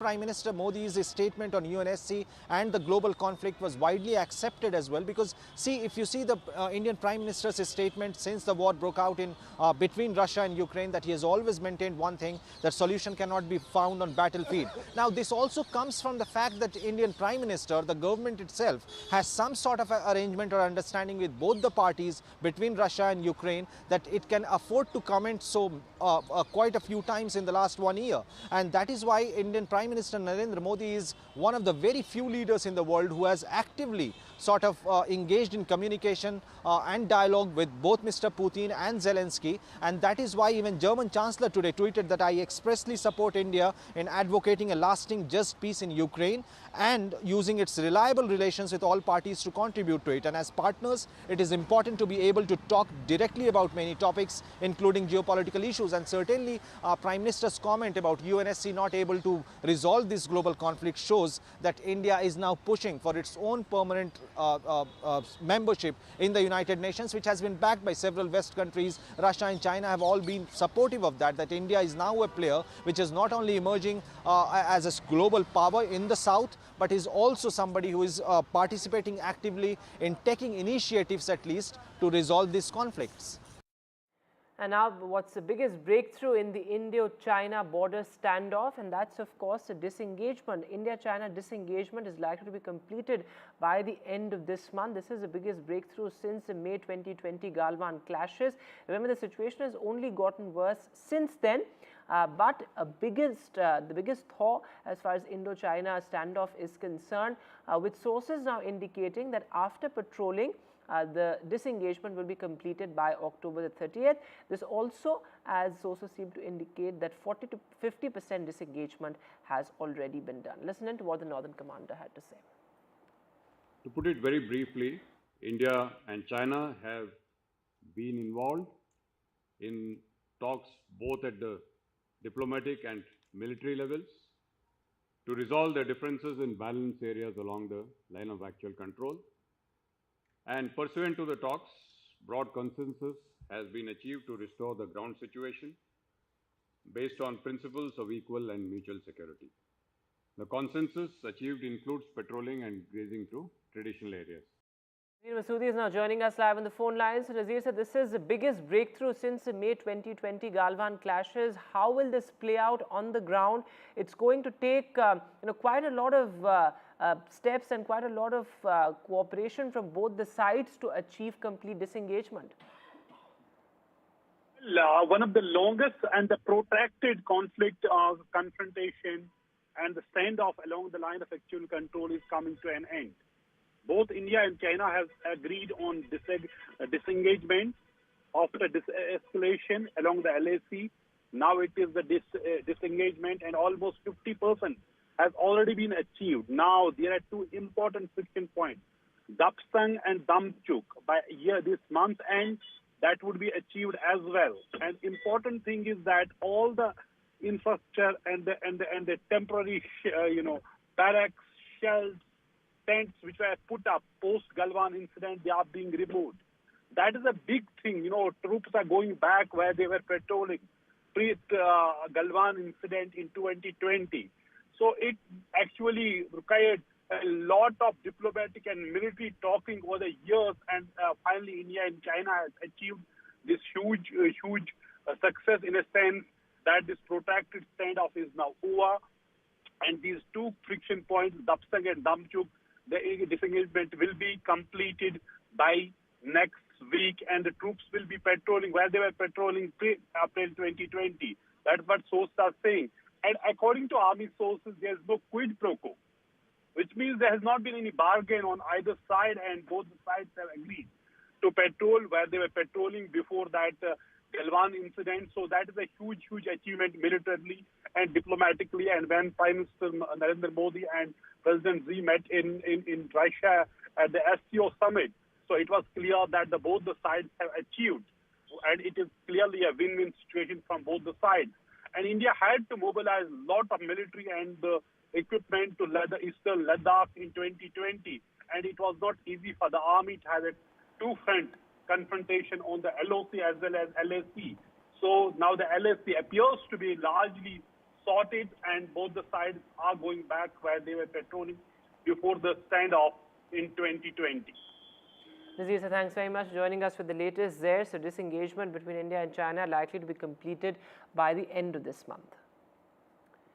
Moving now to Jammu and Kashmir, well, back-to-back terror attacks exposing Pakistan's terror design and also its doublespeak when it comes to terror. So Pakistan's terror and talks agenda, narrative or hypocrisy has been exposed yet again. Remember, these back-to-back terror attacks come just days after S. Jaishankar's Pakistan visit, where top leaders of Pakistan talked about peace and also mending bridges with India, but on the ground, it continues to support and back terrorist outfits. This, of course, as the former Chief Minister of Jammu and Kashmir, Farooq Abdullah, has also blamed Pakistan for the terror strikes, saying that, well, we never would want to be part of Pakistan, and we all know where these terrorists come from. Take a look. रियासत में ये होते रहे, मैंने ये आज 30 साल से देख रहा हूँ, और बेगुनाह मारे जाते हैं, और हम पाकिस्तान का हिस्सा बनने वाले नहीं हैं। तो ये कर किस लिए रहे हैं? हमारे मुस्तकबिल को खराब करने के लिए, बर्बाद करने के लिए। वो खुद बर्बाद हो रहे हैं, हमें भी साथ बर्बाद कर रहे हैं। और ये मैं उनसे जो इसमें घायल हुए हैं, शहीद हुए हैं, उनको श्रद्धांजलि पेश करता हूँ, और उनके ख़ानदानों से माफ़ी मांगता हूँ कि ये हो रहा है। Meanwhile, the latest on the attack in Jammu and Kashmir, very close to Gulmarg, in fact, an area that has been so far muted when it comes to militancy. Remember, 5 people have been killed in this absolutely horrific terror attack in which an army vehicle was targeted. Remember, another soldier has succumbed to injuries, taking the death toll to 5. Now remember, there are 3 Jawans, in fact, who were part of the 5 people who were killed, 2 army porters as well. 2 of them are still seriously injured. This, of course, as in Jammu and Kashmir, there have been a spate of terror attacks, from what happened in Gandarbal to then a labourer from Uttar Pradesh being shot at to this attack near Gulmarg. I would not like to share the details of an ongoing operation. It would be incorrect for me. But what I can inform you is that we took stock of yesterday in the UHQ meeting, took stock of the new challenges, the modus operandi of the terrorists, the support he is likely to be getting from across the line of control or the border, and I've chalked out a manner or a strategy to deal with it. Various agencies, like I mentioned, in synergy, will tackle with this. Meanwhile, the latest on Cyclone Dana and its aftermath, well, it has completed its landfall, and both West Bengal and Odisha continue to be on alert. As far as Odisha is concerned, well, the state was able to grapple with this intense, severe cyclonic storm. And in West Bengal, 1 person has reportedly died because of the cyclone. As far as flight operations are concerned, well, both Bhubaneswar and Kolkata have resumed flight operations. In fact, the first flight after the cyclone landed at around 9 a.m. this morning. So the situation seems under control right now, but the exact damage will be able to be assessed only after the cyclone subsides, given the fact that right now the focus is on grappling with the cyclonic storm. My colleague Saurabh Gupta sent us this report from Kolkata. Kolkata is normal. Of course, there's less traffic on the roads because people haven't stepped out, but it's definitely not come to a halt. It's, of course, normal situation. Given the fact that there's a lot of heavy rain, people have not stepped out. And so the traffic is moving, as you can see even behind me. There are pockets of waterlogging, but that happens when there's heavy showers. Usually what happens is the water collects in a low-lying area and then it's pumped out. So that's what's happening in some little pockets where there's a little bit of waterlogging. Now, one person has died. The Chief Minister, of course, addressed that issue in that press conference this afternoon and said that this person was apparently repairing a cable in his own house and died during carrying out those repairs. And she also said that the state government will, of course, provide all necessary help. But this is, of course, the only case that's come to light. Largely, if you look at it, this is a very, very successful management of the impact of a cyclone for both states, Odisha and West Bengal. Odisha evacuated nearly 10 lakh people. West Bengal evacuated around 3 lakh people. And that's why they've been able to minimize casualties and limit it to just one death. That too because somebody was repairing a cable, not really, because of the cyclone, so to speak. So that's, of course, what the situation is. And this shows how states like Odisha and West Bengal have devised mechanisms to deal with cyclones. The cyclone made landfall with speeds touching 110 kilometers per hour, gusting up to 120 kilometers per hour. With that, we take a short break now, but news continues right here on NDTV.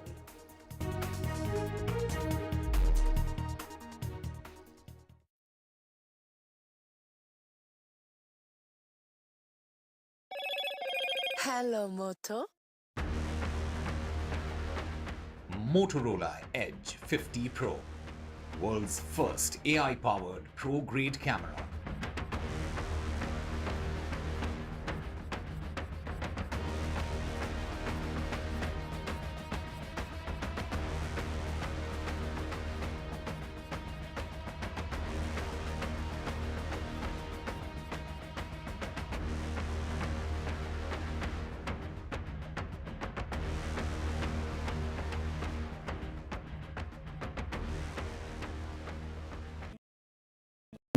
NDTV proudly presents NDTV World Summit 2024, the India Century. I now request the Honorable Prime Minister to launch NDTV World. Prime Minister Narendra Modi's inaugural session at the NDTV Summit outlined his vision for the India Century, driven by aspirational India. हमारा प्रयास होगा भारत की century सिर्फ भारत की नहीं बल्कि पूरी मानवता की जीत की सेंचुरी बने. The summit brought together prominent global leaders, highlighting India's pivotal role on the world stage. Not just Indians trusting India's leadership, but the global South especially trusting India's leadership. Canada is concerned, I think there are some very specific issues. I think a lot of people know that. Permanent seat on the UN Security Council is something that should be India's right. AI is going to be one of the most important, drivers. It's a very exciting time for India, Indian cinema as well at a global level. NDTV World Summit was more than just a conversation. It was a confluence of ideas poised to shape our global future.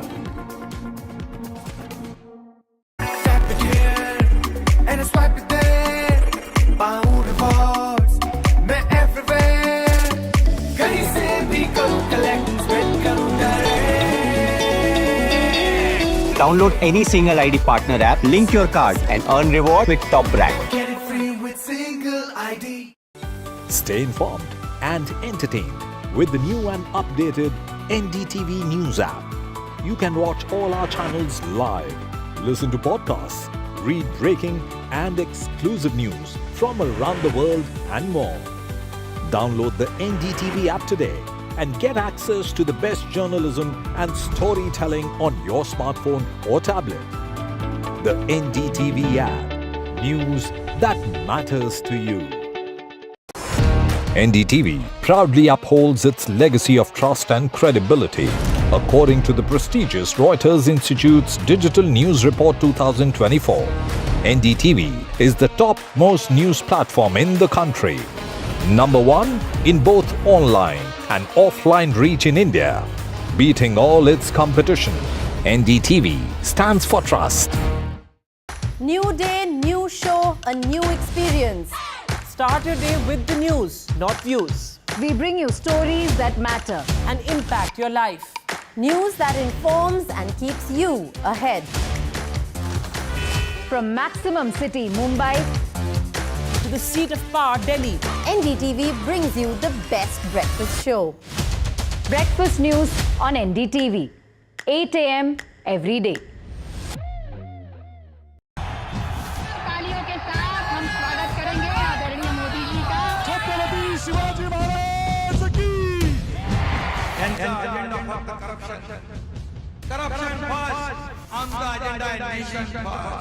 घोषणा आणि जनतेचे पैसे लुटणं. Cut commission आणि करप्शनला आमच्याकडे थारा नाही.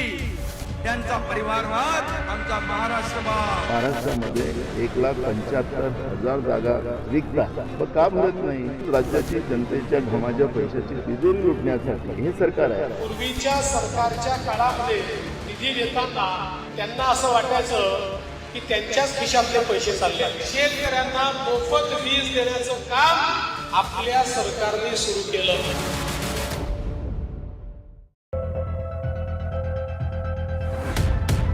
We reached an agreement on patrolling. We have gone back to where the situation was in 2020, and we can say with that the disengagement process with China, you can say, has been completed. The understanding, to my knowledge, is that we will be able to do the patrolling which we were doing in 2020.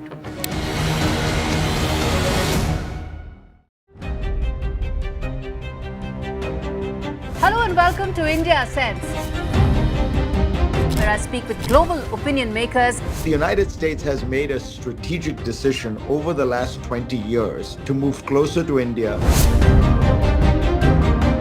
Now, a $7 trillion economy seems a perfectly conceivable number. If you want to be a national party, it's that you sort of accept the way the world is rather than want to endlessly hark back to how it was.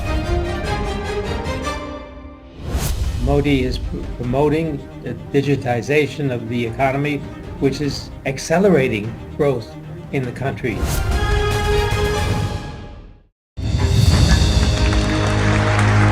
I now request the Honorable Prime Minister to launch NDTV World and address the summit.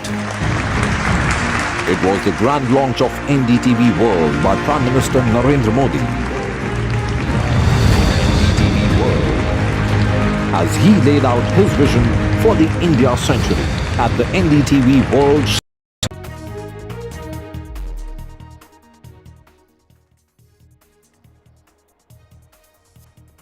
Welcome back. There has been an update in the Baba Siddiqui murder case. There's a big crackdown on the Lawrence Bishnoi gang of shooters. 7 shooters, in fact, have been held by cops now. All shooters have been arrested from Punjab and other states. In fact, weapons have also been recovered.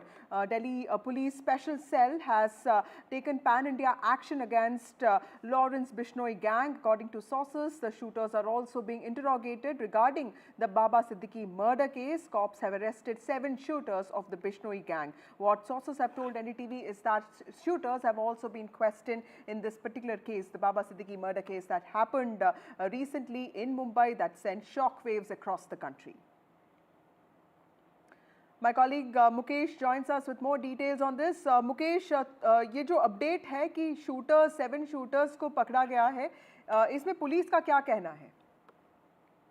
देखिए, Delhi police ने पंजाब, हरियाणा, राजस्थान इन तमाम जगहों पर एक लंबा operation किया है और एक पैन इंडिया क्रैकडाउन किया है लॉरेंस बिश्नोई सिंडिकेट पर।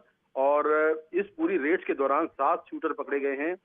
दिल्ली पुलिस के मुताबिक ये शूटर जो हैं, इनको अलग अलग टास्क दिए गए थे, जिसमें सबसे बड़ा टास्क था हरियाणा में एक बाहुबली है सुनील पहलवान, उनका मर्डर करना, जो ये बहुत जल्दी ही करने वाले थे, लेकिन उसके पहले ही इनको गिरफ्तार कर लिया गया है। पुलिस के मुताबिक बाबा सिद्दीकी हत्याकांड में भी इन लोगों से पूछताछ चल रही है कि क्या इन शूटरों का बाबा सिद्दीकी से कोई हत्याकांड से कोई कनेक्शन है या नहीं है, और क्या ये उसके बारे में कुछ जानते हैं। वहीं दिल्ली पुलिस के मुताबिक ये सभी शूटर जो है वो आरजू बिश्नोई नाम के शख्स के संपर्क में थे। वो लगातार इनको इंस्ट्रक्शन दे रहा था, और जो आरजू बिश्नोई है वो लॉरेंस बिश्नोई के छोटे भाई अनमोल बिश्नोई के संपर्क में था, जहां से इनको लगातार जानकारियां और क्या करना है, क्या टास्क है, वो बताया जा रहा था। दिल्ली पुलिस ने इनके पास से 24 पिस्टल और 6 माफ करिए 24 कारतूस और 6 पिस्टल बरामद की हैं। इन शूटरों से लगातार पूछताछ चल रही है। पुलिस के मुताबिक ये लोग जो टारगेट होता था उस टारगेट की गाड़ी में जीपीएस ट्रैकर लगाते थे, जिससे कि मालूम चल पाए कि वो उसका मूवमेंट कहाँ हो रहा है। तो दिल्ली पुलिस ने इनके पास से बड़ी मात्रा में वेपन बरामद किए हैं और बाबा सिद्दीकी हत्याकांड में के मामले में भी इनसे पूछताछ चल रही है। जी मुकेश, हमसे जुड़ने के लिए।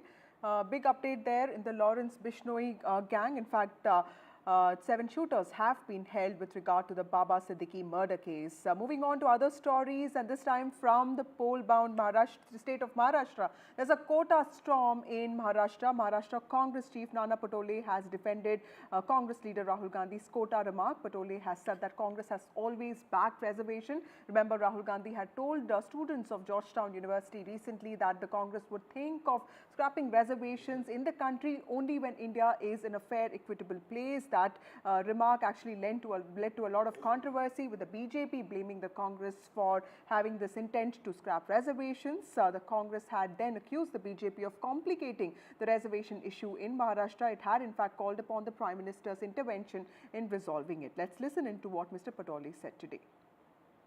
राहुल गांधी जी ने जो बात बोली थी कि जब हमारे देश में सब लोग समान हो जाएंगे और सबको न्याय मिलेगा, सब आर्थिक और शैक्षणिक मजबूत हो जाएंगे, तो आरक्षण ये अपने आप सोचने का विषय होगा। ये भूमिका राहुल जी ने रखी थी, और जब राहुल जी ने ये भूमिका रखी तो ये बाबा साहब की भूमिका है। और जब बाबा साहब की भूमिका, हम संविधान, हमारा जो केंद्र बिंदु है बाबा साहब का विचारधारा है। जो लोग संविधान का रोज मर्डर करते, खून करते हैं, वो बीजेपी आज हमारा संविधान समझे। अरे कांग्रेस तो हमेशा संविधान के फेवर में रही है, और इसलिए ये देश का लोकतांत्रिक व्यवस्था ही आज 75 साल में, जो आज दुनिया में सबसे ज्यादा लोकशाही का अगर लोकतांत्रिक देश हो तो भारत देश है, और उसकी देन है जो कांग्रेस है। Nana Patole, Congress chief there of Maharashtra, reiterating that the Congress has always been in favor of reservations. In fact, he says that the party has always favored increase in reservations. Moving on to other stories from pole-bound Maharashtra, Devendra Fadnavis, the Deputy Chief Minister of Maharashtra and BJP leader, has filed his nomination from Nagpur Southwest seat with a huge crowd of supporters present today. Devendra Fadnavis expressed his gratitude to Prime Minister Narendra Modi, Union Home Minister Amit Shah, BJP's National President JP Nadda, and Union Minister Nitin Gadkari, who also hails from Nagpur. He said that they have entrusted him with a ticket for the 6th time. He said, and I quote, "I'm confident that people will support me with the work accomplished by the Mahayuti government. We will form the government again in the state." That's what he said, adding, and I quote, "Our sole aim is to continue with the momentum we have set for Maharashtra, making it essential for the Mahayuti government to return to power." Mahayuti की सरकार ने जो काम किया है, उस काम की बदौलत फिर एक बार जनादेश हम प्राप्त करेंगे। महायुति की सरकार फिर एक बार महाराष्ट्र में आएंगी और नागपुर में हमारी सारी सीटें पूरे बहुमत के साथ जीतेगी, मेरा विश्वास है। Meanwhile, there's a big relief for actor Riya Chakravarti. The Riya Chakravarti case, there's an update. The Supreme Court has now slammed CBI. Supreme Court has upheld cancellation of the CBI lookout circular. The Supreme Court, in fact, dropping the CBI, has called its petition frivolous. In fact, the top court has told CBI, you are filing a frivolous petition. This is Bombay High Court cancelling circular against Riya Chakravarti and her family. Remember, the CBI had issued a lookout circular in 2020. The circular was issued in Sushant Singh Rajput death case. The Supreme Court has now wrapped the CBI for its frivolous petition. The Supreme Court has also expressed surprise over CBI issuing LOC, and it has said that filing petition because accused is a high-profile person is not right. Time for a short break. More news and updates on the other side.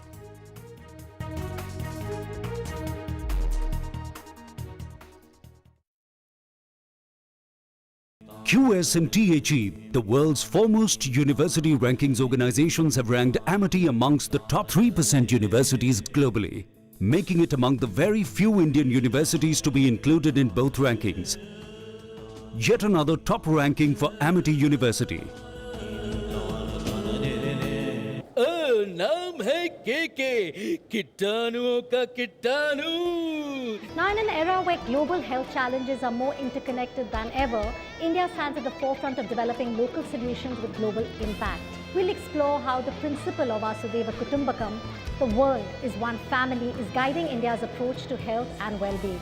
आज होगी मस्ती और बनेगी सुबह रंगीन, क्योंकि 3 चीजों पर बात करना है बहुत जरूरी: पैथोजेंस, डायरिया और hand hygiene.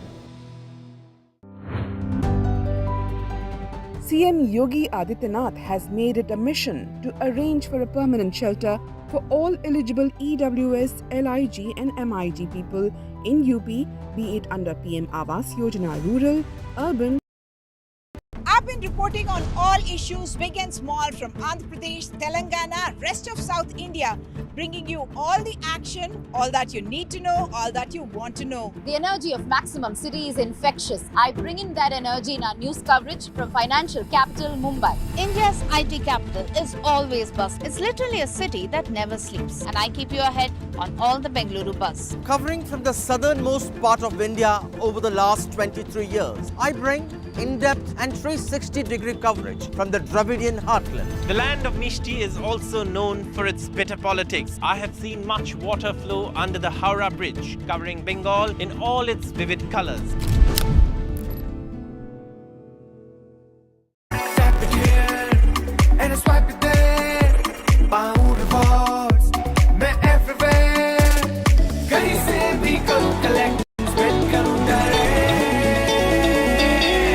Download any single ID partner app, link your card and earn reward with top brand. Get it free with single ID.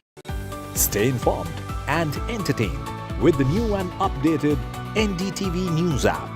You can watch all our channels live, listen to podcasts, read breaking and exclusive news from around the world and more. Download the NDTV app today and get access to the best journalism and storytelling on your smartphone or tablet. The NDTV app. News that matters to you.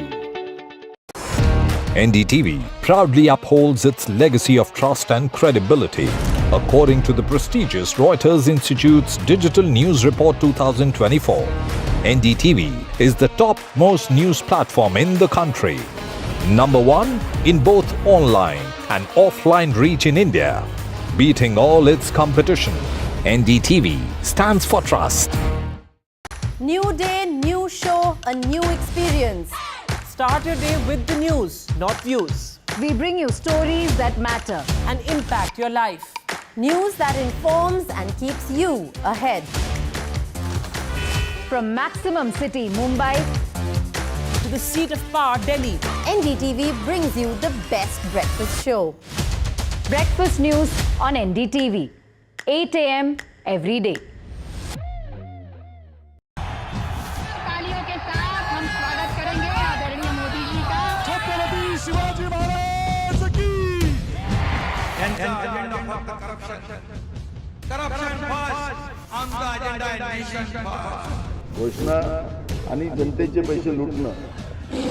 Cut commission आणि करप्शनला आमच्याकडे थारा नाही.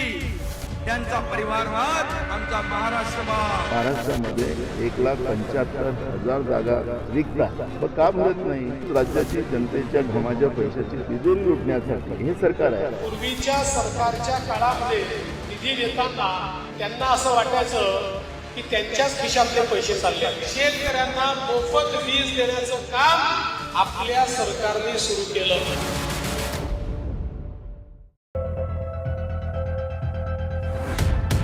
We reached an agreement on petroling.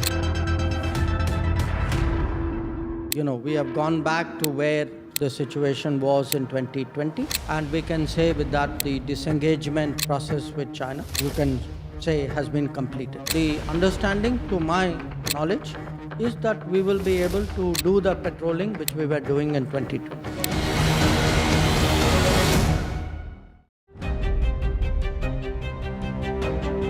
Hello and welcome to India Sense, where I speak with global opinion makers. The United States has made a strategic decision over the last 20 years to move closer to India. Now, a $7 trillion economy seems a perfectly conceivable number. If you want to be a national party, is that you sort of accept the way the world is rather than want to endlessly hark back to how it was. Modi is promoting the digitization of the economy, which is accelerating growth in the country.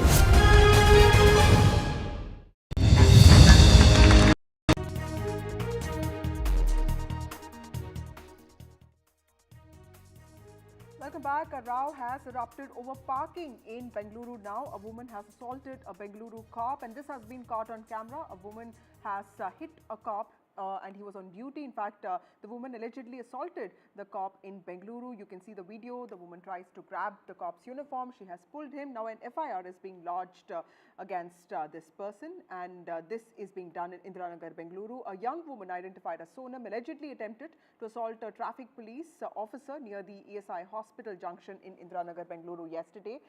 This followed a confrontation with respect to a parking issue. The Indiranagar Law and Order Police are now filing an FIR regarding this incident.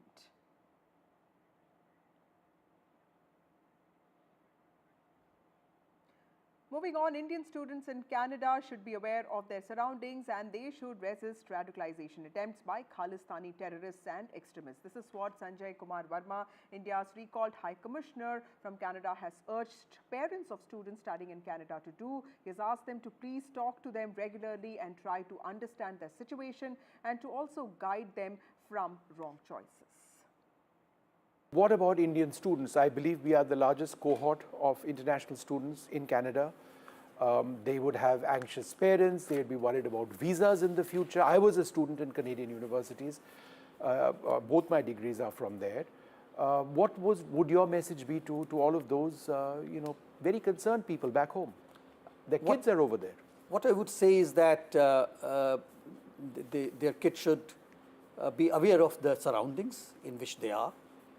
They should not be influenced by the outreach from these Khalistani terrorists and extremists, and they should look after themselves well. In Canada at the moment, from these Khalistanis, I think there is a perceived threat to the larger Indian community, including the students' community, and therefore if they see anything suspicious or they are reached out by someone whom they feel is suspicious, they should immediately report to the law and order authority of their region.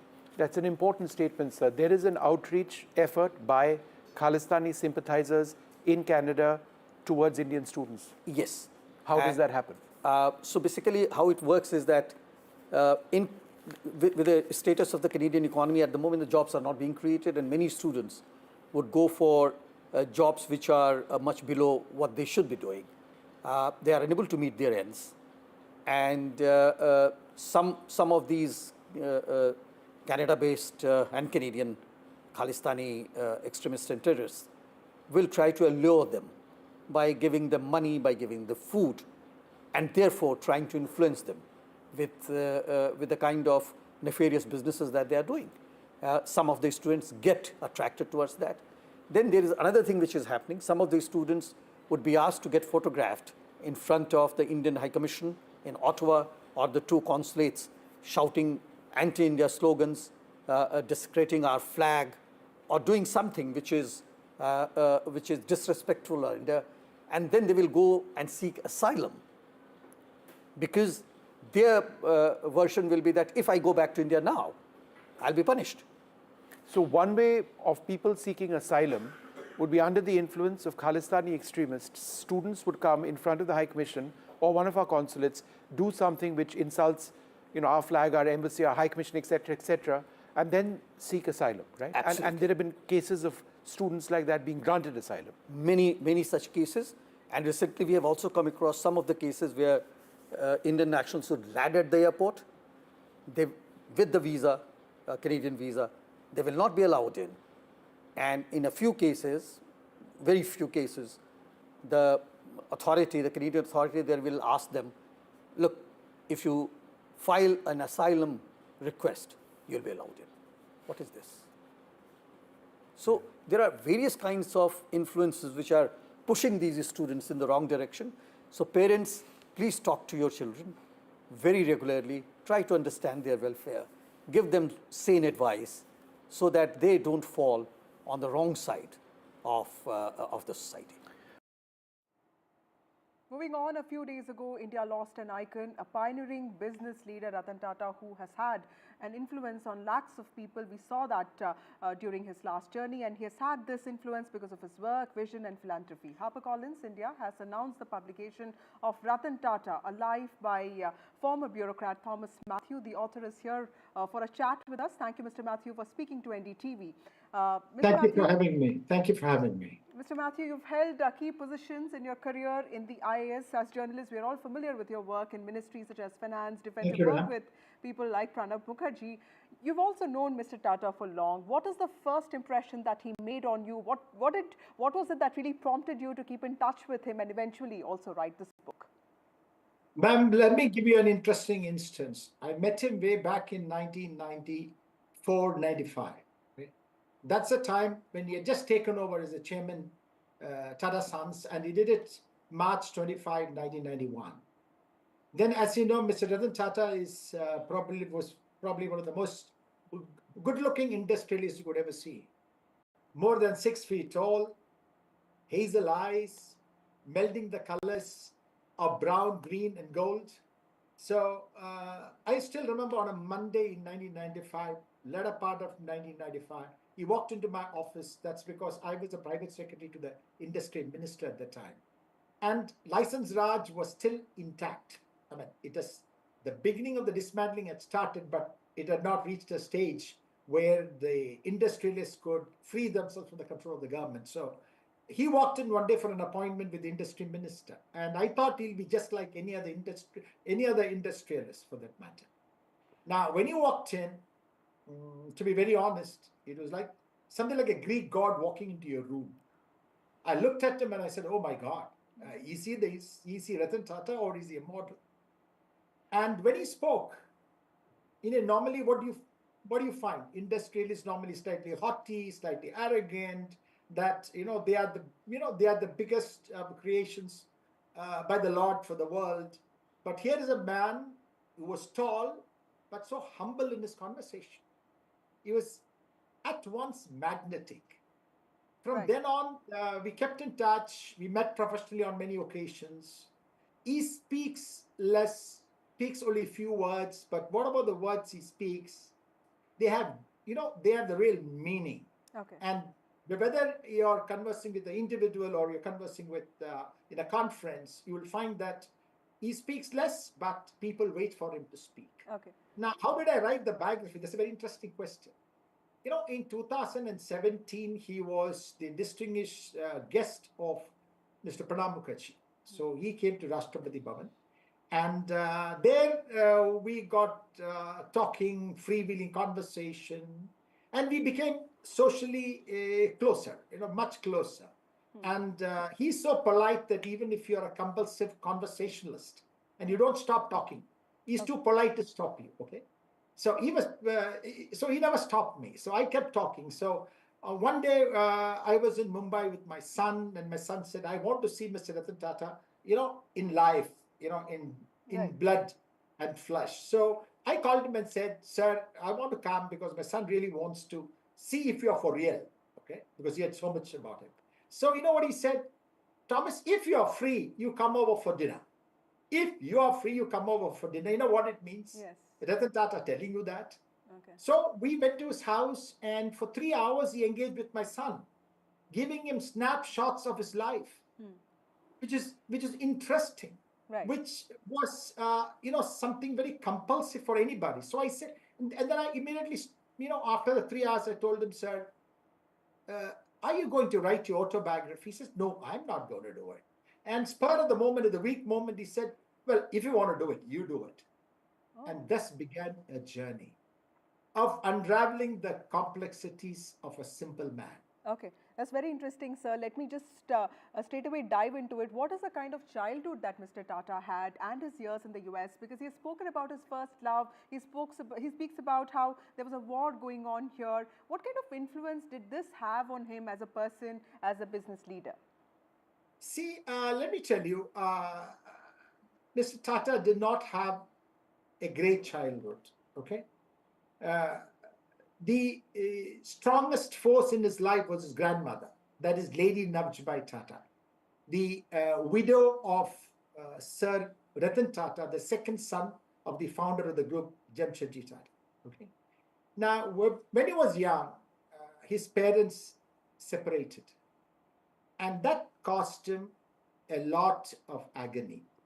And not only was he shamed in school, he was in those conservative settings socially ostracized.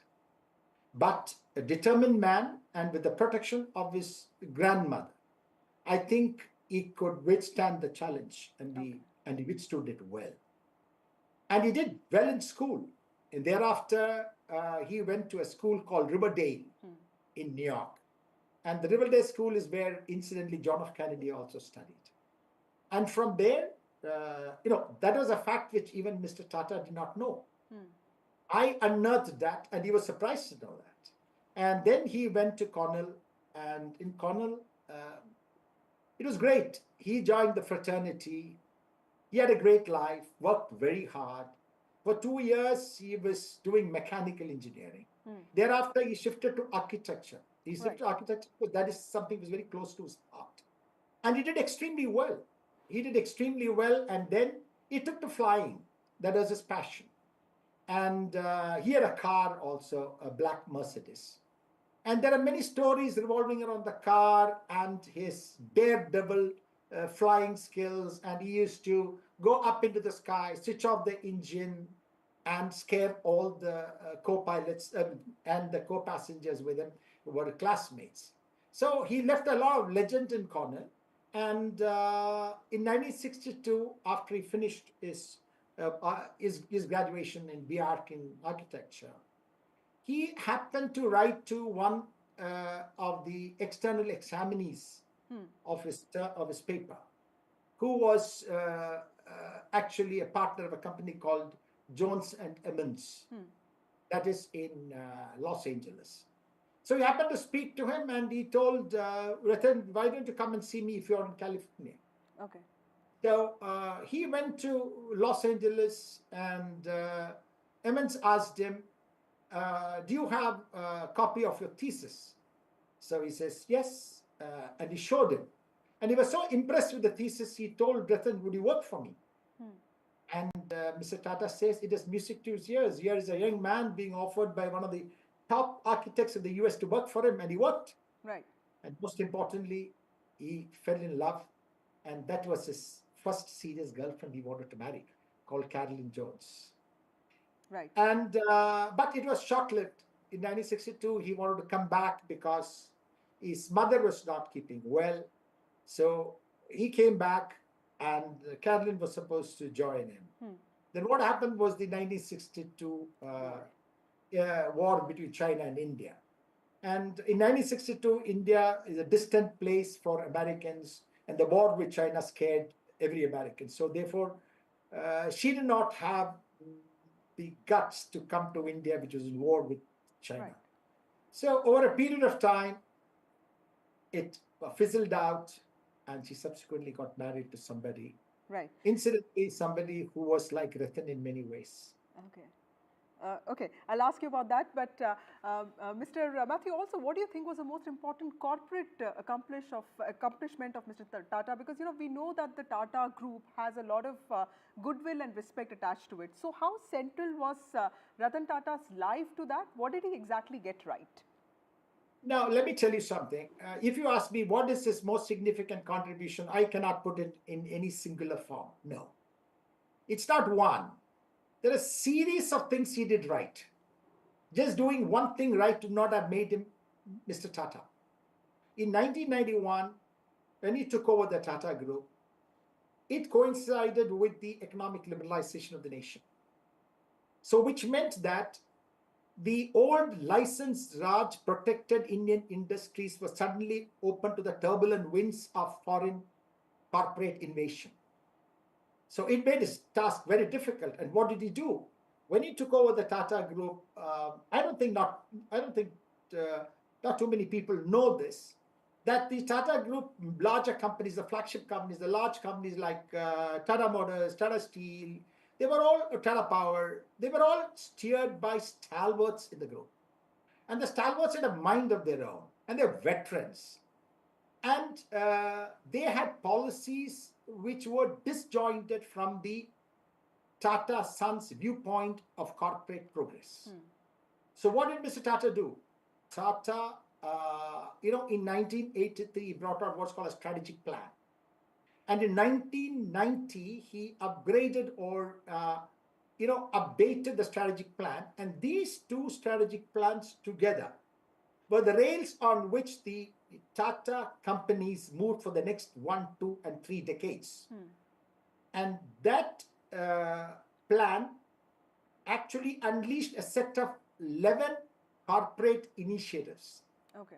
The most important being what is called the JRDQV award. That is the that is qualitative value award. Now, what does that award mean? Award means the Tata companies will have to shape themselves up, make themselves better, increase the competitiveness, and through a series of these strategic steps, he was able to reinvent the Tata companies in the Tata Group. Okay. One of the most important, I don't know how much you would like to know, one of the most important initiatives it took was the formulation of what's called the TCOC, that's the Tata Code of Conduct. Okay. And did it much before many of the Western countries did it. And that was because of his passion for trust. And he said anything bearing the name Tata should immediately invoke in people a picture of quality and trust. Also, so what did Mr. Tata do? Yes, that's very interesting. Quality is something that's attached to them. We are completely running out of time, Mr. Matthew. So also tell us about the, the challenging times in his life, because we've also seen the Singur episode, or for that matter, what happened with Cyrus Mistry. How did Mr. Tata navigate those times? Ma'am, if you really ask me, people know about the Singur, people know about Cyrus Mistry, but I think the situation which tested his patience, his strength, his courage, and his vision was the what I call the dousing of the flames after he took over in 1988 as chairman Tata Motors. The biggest strike the Tata Group ever faced. In 1988, when Mr. Tata took over as chairman Tata Motors, he was not the chairman of Tata Group. So he was only chairman of one company. And the rabid trade unionism, which was very violent, tested his entire strength, his patience, and his capacity in every sense of the term. He says that was some of the most loneliest times of his life. That is actually what tested every nerve of his. Okay. Yes, I agree, Singur was an experience, and so was also Cyrus Mistry's case. But I think since you're running short of time, okay, last question, sir. His association with dogs and, love for dogs is something that everyone is talking about. Just tell us very quickly, what really led to that? See, it's something like this. He says he got a fascination for dogs when he was about 12 years old. He got a fox terrier. And he says the fox terrier was so fond of him, and his grandmother, who he loved most, he says she never liked the dog. And he keeps laughing when he says that when he left for the US, to do his schooling, his grandmother got so fond of the dog, and the dog got so fond of the grandmother, that when she used to sleep, the dog used to stand guard. Okay. So from there, he developed a liking for dogs, and the rest is history, man. Right. Thank you, Mr. Matthew. Those very interesting details, and all the best for your book, A Lifetime of Work, a life that leaves behind an inspiring legacy. Mr. Ratan Tata's biography by author Thomas Matthew, to be out soon. Thank you so much, and that's all we have. It's already soon, ma'am. It's out. This is it. Oh, it's already out, yes. So all the best to you, sir. You've had a great life, interesting life as a bureaucrat, and all the best for your next innings as the author. Thank you, ma'am. Thank you very much. Thank you, sir. Time for a short break. More news and updates on the other side.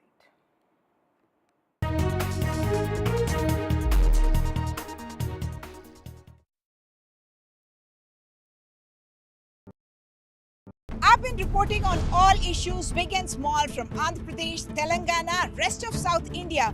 bringing you all the action, all that you need to know, all that you want to know. The energy of Maximum City is infectious. I bring in that energy in our news coverage from financial capital Mumbai. India's IT capital is always buzz. It's literally a city that never sleeps. And I keep you ahead on all the Bengaluru buzz. Covering from the southernmost part of India over the last 23 years, I bring in-depth and 360-degree coverage from the Dravidian heartland. The land of Mishti is also known for its bitter politics. I have seen much water flow under the Howrah Bridge, covering Bengal in all its vivid colors. Stay informed and entertained with the new and updated NDTV News app. You can watch all our channels live, listen to podcasts, read breaking and exclusive news from around the world and more. Download the NDTV app today and get access to the best journalism and storytelling on your smartphone or tablet. The NDTV app. News that matters to you. NDTV proudly upholds its legacy of trust and credibility.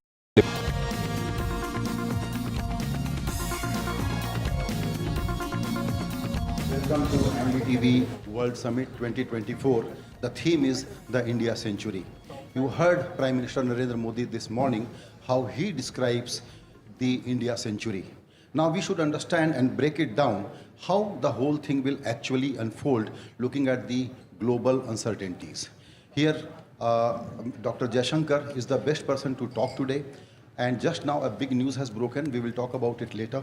Thank you, External Affairs Minister Shri Jaishankar ji, for sparing time for us. Let's start with equations, how it works globally. We all know that current global order is being challenged majorly by various forces. How do we see ourselves, our West, which itself is now in a very difficult situation vis-a-vis India? First of all, let me say what a great pleasure it is to be with you and with at this NDTV platform. So, let's look at your theme first, India's century. If one were to predict ahead, and there are people who have done this, I think I saw some time ago a Goldman Sachs study which said that by 2075, I think it said we'd be 52.5 trillion economy, we'd be the second largest probably at that point of world. But I think a much nearer short-term prediction is that by 2030, we would probably be the third largest economy. So that's one way of measuring it. But I think there are other ways which may be more effective. If you look today at the big debates of technology debate, AI debate, semiconductor debate, I think the importance of Indian talent and skill is growing really almost day by day. In fact, when I go, especially when I go to Europe, to some extent to North America as well, there's a lot of interest really in how can we get this smooth movement of talent and skills out of India, because the fact is that within certain demographics, we are actually disproportionately large. I would also say if we look beyond numbers, beyond growth rates, beyond markets, supply chains, there's also one very I would say intangible quality, and that is leadership and attitude. That who will step forward? That if you have today a war going on in Ukraine, who is prepared to step forward? If you have a natural disaster in the Indian Ocean, who is prepared to step forward? So sometimes there may be countries who have capabilities, but they don't have the desire or the appetite or the mindset to do that anymore. So I think if you add all of this, you are somewhere in that zone which you are looking at. Since US and Canada are main players in the western part of the world. US we will deal a little later, but what about Canada situation? How are we dealing with it? Now, have we contained just it? imagine, some time ago you would have said, Canada we will deal with later, let's talk about the US. So now, for some inexplicable reason, you are saying US baad mein baat karenge, chalo Canada ki baat karte. US is not problematic for us. No, that's true, I agree. I agree. Yeah. US is not problematic for us. But Canada is, even though it's a lightweight. Unfortunately, I agree there also. But such a wonderful people-to-people relationship, and now it is a struggling economy and whatever. But why Trudeau will be doing this? I think that's a question you need to have Trudeau here, not Jaishankar, to answer. I can only speculate. Look, to some extent, I think there is a general Western issue, and to some extent, a very specific Canada issue. I think the Western issue has been, after all, let's be frank, the world order after 1945 was heavily Western. I mean, it was before 45 also in an imperial colonial sense. And after 1990s, it was again very, very Western. So what has happened, you can say, in the last 20, 25 years, is that there is what you can call a rebalancing, a multipolarity. Many non-Western countries have a bigger share, a bigger contribution, a bigger role, if you would, and a bigger influence which will naturally come. So the equations, in a way, between the West and the non-West, I think is changing. And it's not easy to adjust to that. If you've been dominant and you are less dominant, if there was a time when, in the conversation you were looking up and I was looking down, and now the conversation is no longer like that. It takes a little bit of getting used to. So I would say, in a broad way, on multiple subjects, today when the natural diversity of the world has started to express itself, when many more countries, and particularly many more large countries like India or China, have points of view and positions to take, there will be contestations, there will be frictions, there will be arguments. So it won't be so smooth. That's a larger picture. Where Canada is concerned, I think there are some very specific issues. I think a lot of people know that. You are right. If you look at the people to people, if you look at the business relationship, it's very, very strong. For a lot of people, it is very difficult to imagine that we could reach the state of relations that we have today. So why has this happened? I would say definitely there is some history, for the non-Indians in the room, I should remind you that in the 1980s, Air India plane was blown up flying out of Canada, and in many ways that's a kind of a overhang, because it wasn't just an incident, it was a reflection of something which was going on there. But at a time when many people felt that, look, that's all behind us, I think developments in the politics went in a different direction.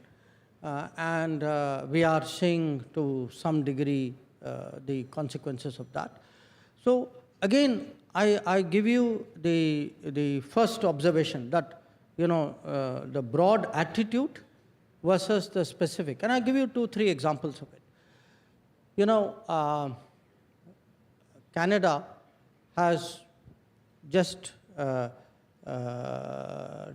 they asked us to subject our High Commissioner to a police inquiry, you can say, and we chose to withdraw the High Commissioner and diplomats. Now, look at it. They seem to have a problem if Indian diplomats are even trying to make efforts to find out what is happening in Canada on matters which directly pertain to their welfare and security. But look what happens in India. Canadian diplomats have no problem going around collecting information on our military, on our police, profiling people, targeting people to be stopped in Canada. So apparently, the license that they give themselves is totally different from the kind of restrictions that they impose on diplomats in Canada. Or even take the press. I'm at a press event. Now, when we tell them, saying, look, you have people openly threatening leaders of India, diplomats of India. Sometimes the threat is not just verbal, it's physical. So their answer is freedom of speech. Okay? Now, when Indian journalists make social media comments, if you threaten the Indian High Commissioner, he is supposed to accept it as freedom of speech. But if an Indian journalist says the Canadian High Commissioner walked out of South Block looking very grumpy, it is apparently foreign interference. Now, how, look at the, this is not even, double standards is a very mild word for it. So, look, there is this thing that we will do it differently at home, we will do it differently abroad, we will do it our way, but that doesn't apply to you. So I think these are the larger, I would say, adjustments which have to happen in this changing world. West को थोड़ा सा ये समझने की ज़रूरत है कि क्या चेंज हुआ है. अगर वो एक्नॉलेजमेंट नहीं आएगा तो वो प्रॉब्लम सॉल्व नहीं होगी. तो जो अमेरिका या वेस्ट लेड ग्लोबल ऑर्डर चल रहा था, now it is collapsing. There is a major challenge to that framework. मैं तो नहीं कहूँगा कि it is collapsing, but challenges are there. Look at the biggest or best democracy and institutions in America are in difficult situation. Let's not go into that. But the question is, अगर America ये realise नहीं करेगा कि India या वो देश जो बहुत कल्चरल कॉन्फिडेंस के साथ आते हैं, उनको इक्वल पार्टनर के रूप में और कहीं कहीं उनको प्राइमेसी देते हुए वो दुनिया में अपना कोई रोल प्ले करने की कोशिश करे और सोचे कि नहीं अभी भी दुनिया हम चला रहे हैं, तो ये एक बहुत बड़ी गलती होगी, लेट होगा और दुनिया उतना अच्छा नहीं बन पाएगी जितना अच्छा हम बनाना चाहते हैं. नहीं, देखिए ऐसा है, मैं पूरे वेस्ट की मैं बात तो करूँगा क्योंकि सिविलाइजेशनली आप कह सकते हैं, कल्चरली वो जुड़े हुए, बट मैं ये नहीं कहूँगा कि all of them are on the same page या सब लोगों को वो समझ नहीं है. इनफैक्ट आपने अमेरिका का जिक्र किया, मैं तो उल्टा कहूँगा कि अमेरिका में वो समझ है. इसीलिए अगर आप ये क्वाड जो 2017 में जो बनी थी क्वाड, आप ये क्वाड देखिए, तब तक अमेरिका कहता था कि अगर आप ट्रीटी अलाइन नहीं हैं तो मैं आपके साथ beyond a point I am not prepare to work with you, उसकी लिमिटेशंस होंगी.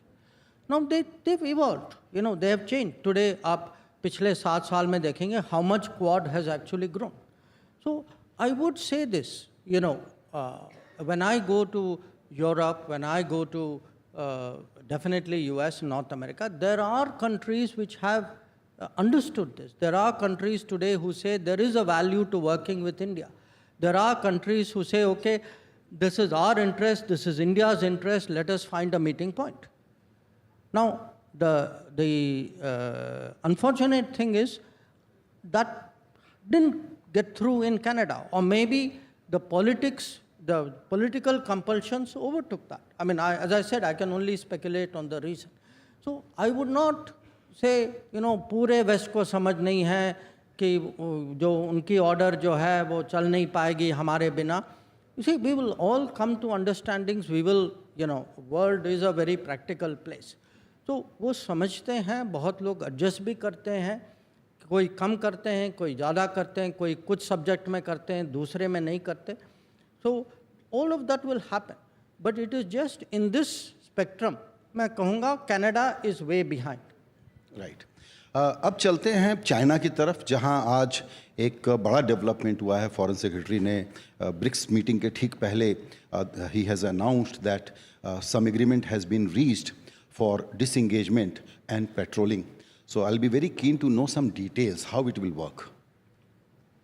Well, I think what Foreign Secretary has said is what I can also say, that for those who have not heard that we reached an agreement on patrolling, and with that the disengagement, we have gone back to where the situation was in 2020, and we can say with that the disengagement process with China,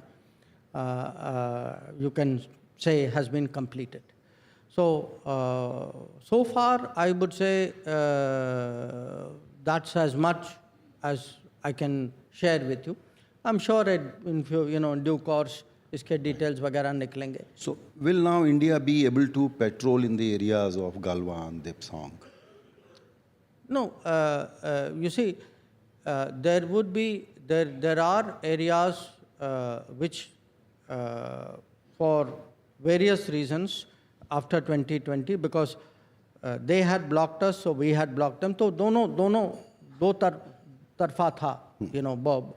So what has happened is we have reached an understanding which will allow the patrolling. For example, you spoke about Depsang. That's not the only place. There are other places also.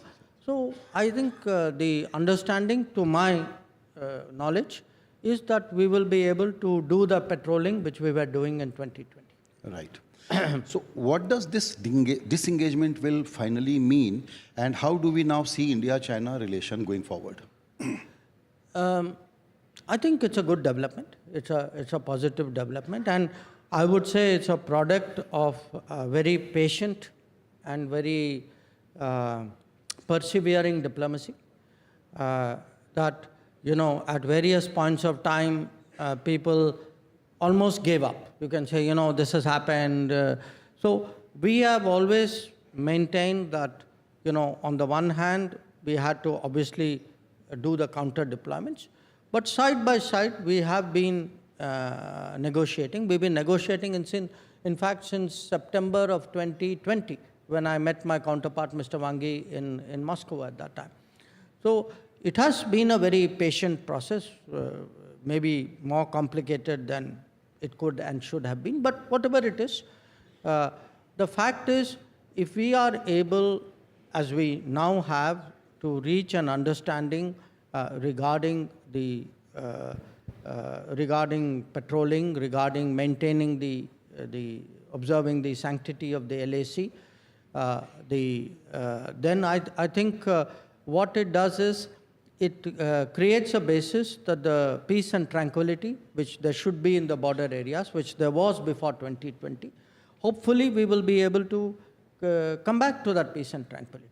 And that was our major concern, because we always said that if you disturb the peace and tranquility, how do you expect the rest of the relationship to go forward?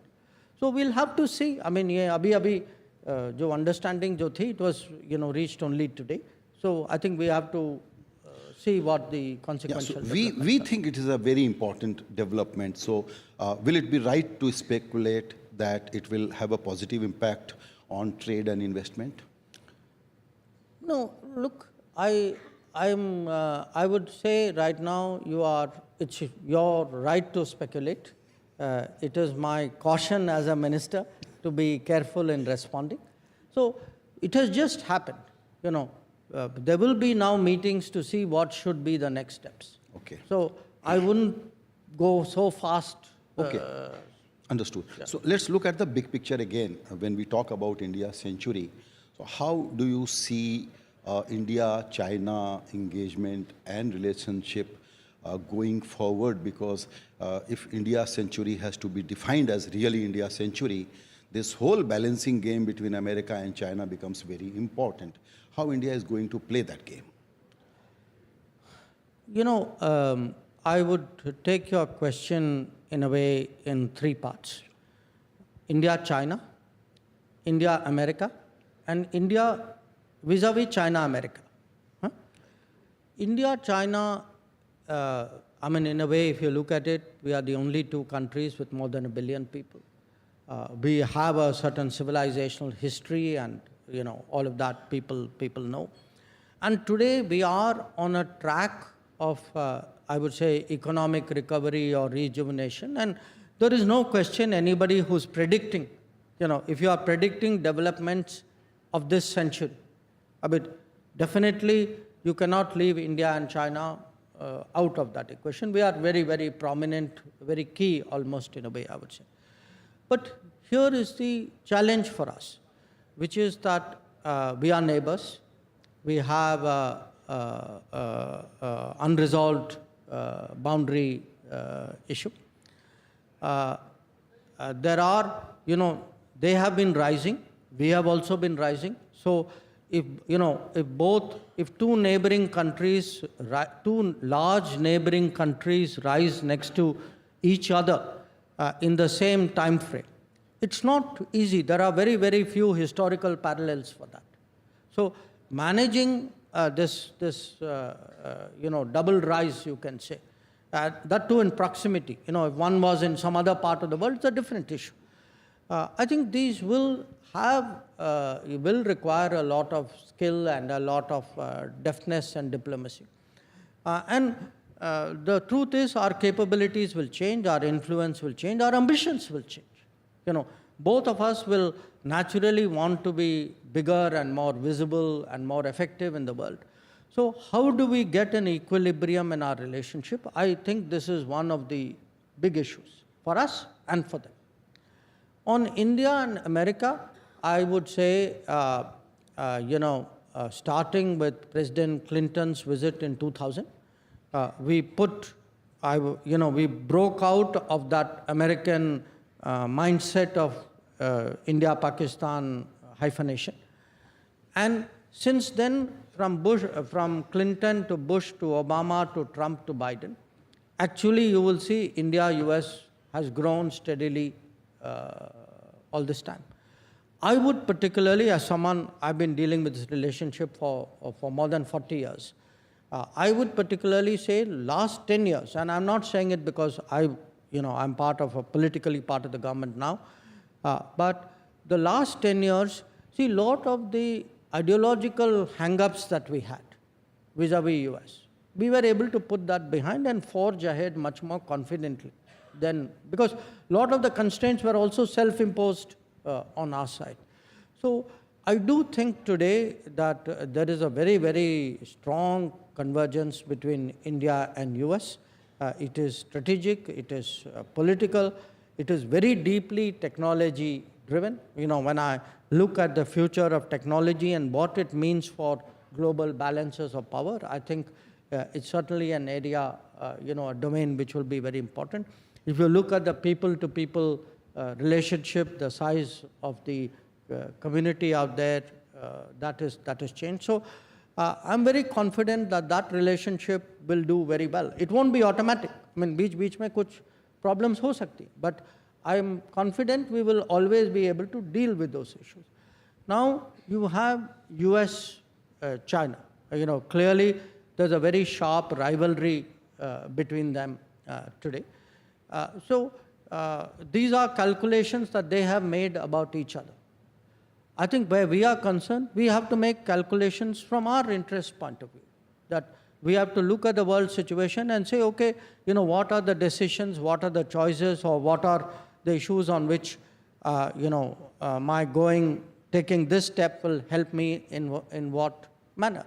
And I think that's really what we would like to do, that at the end of the day, if we are looking at a foreign policy which has a very sharp sense of what is our national interest, but also a sense of what is global interest, I would definitely say we would make those calculations and take those decisions and create the right partnerships which will serve our interests.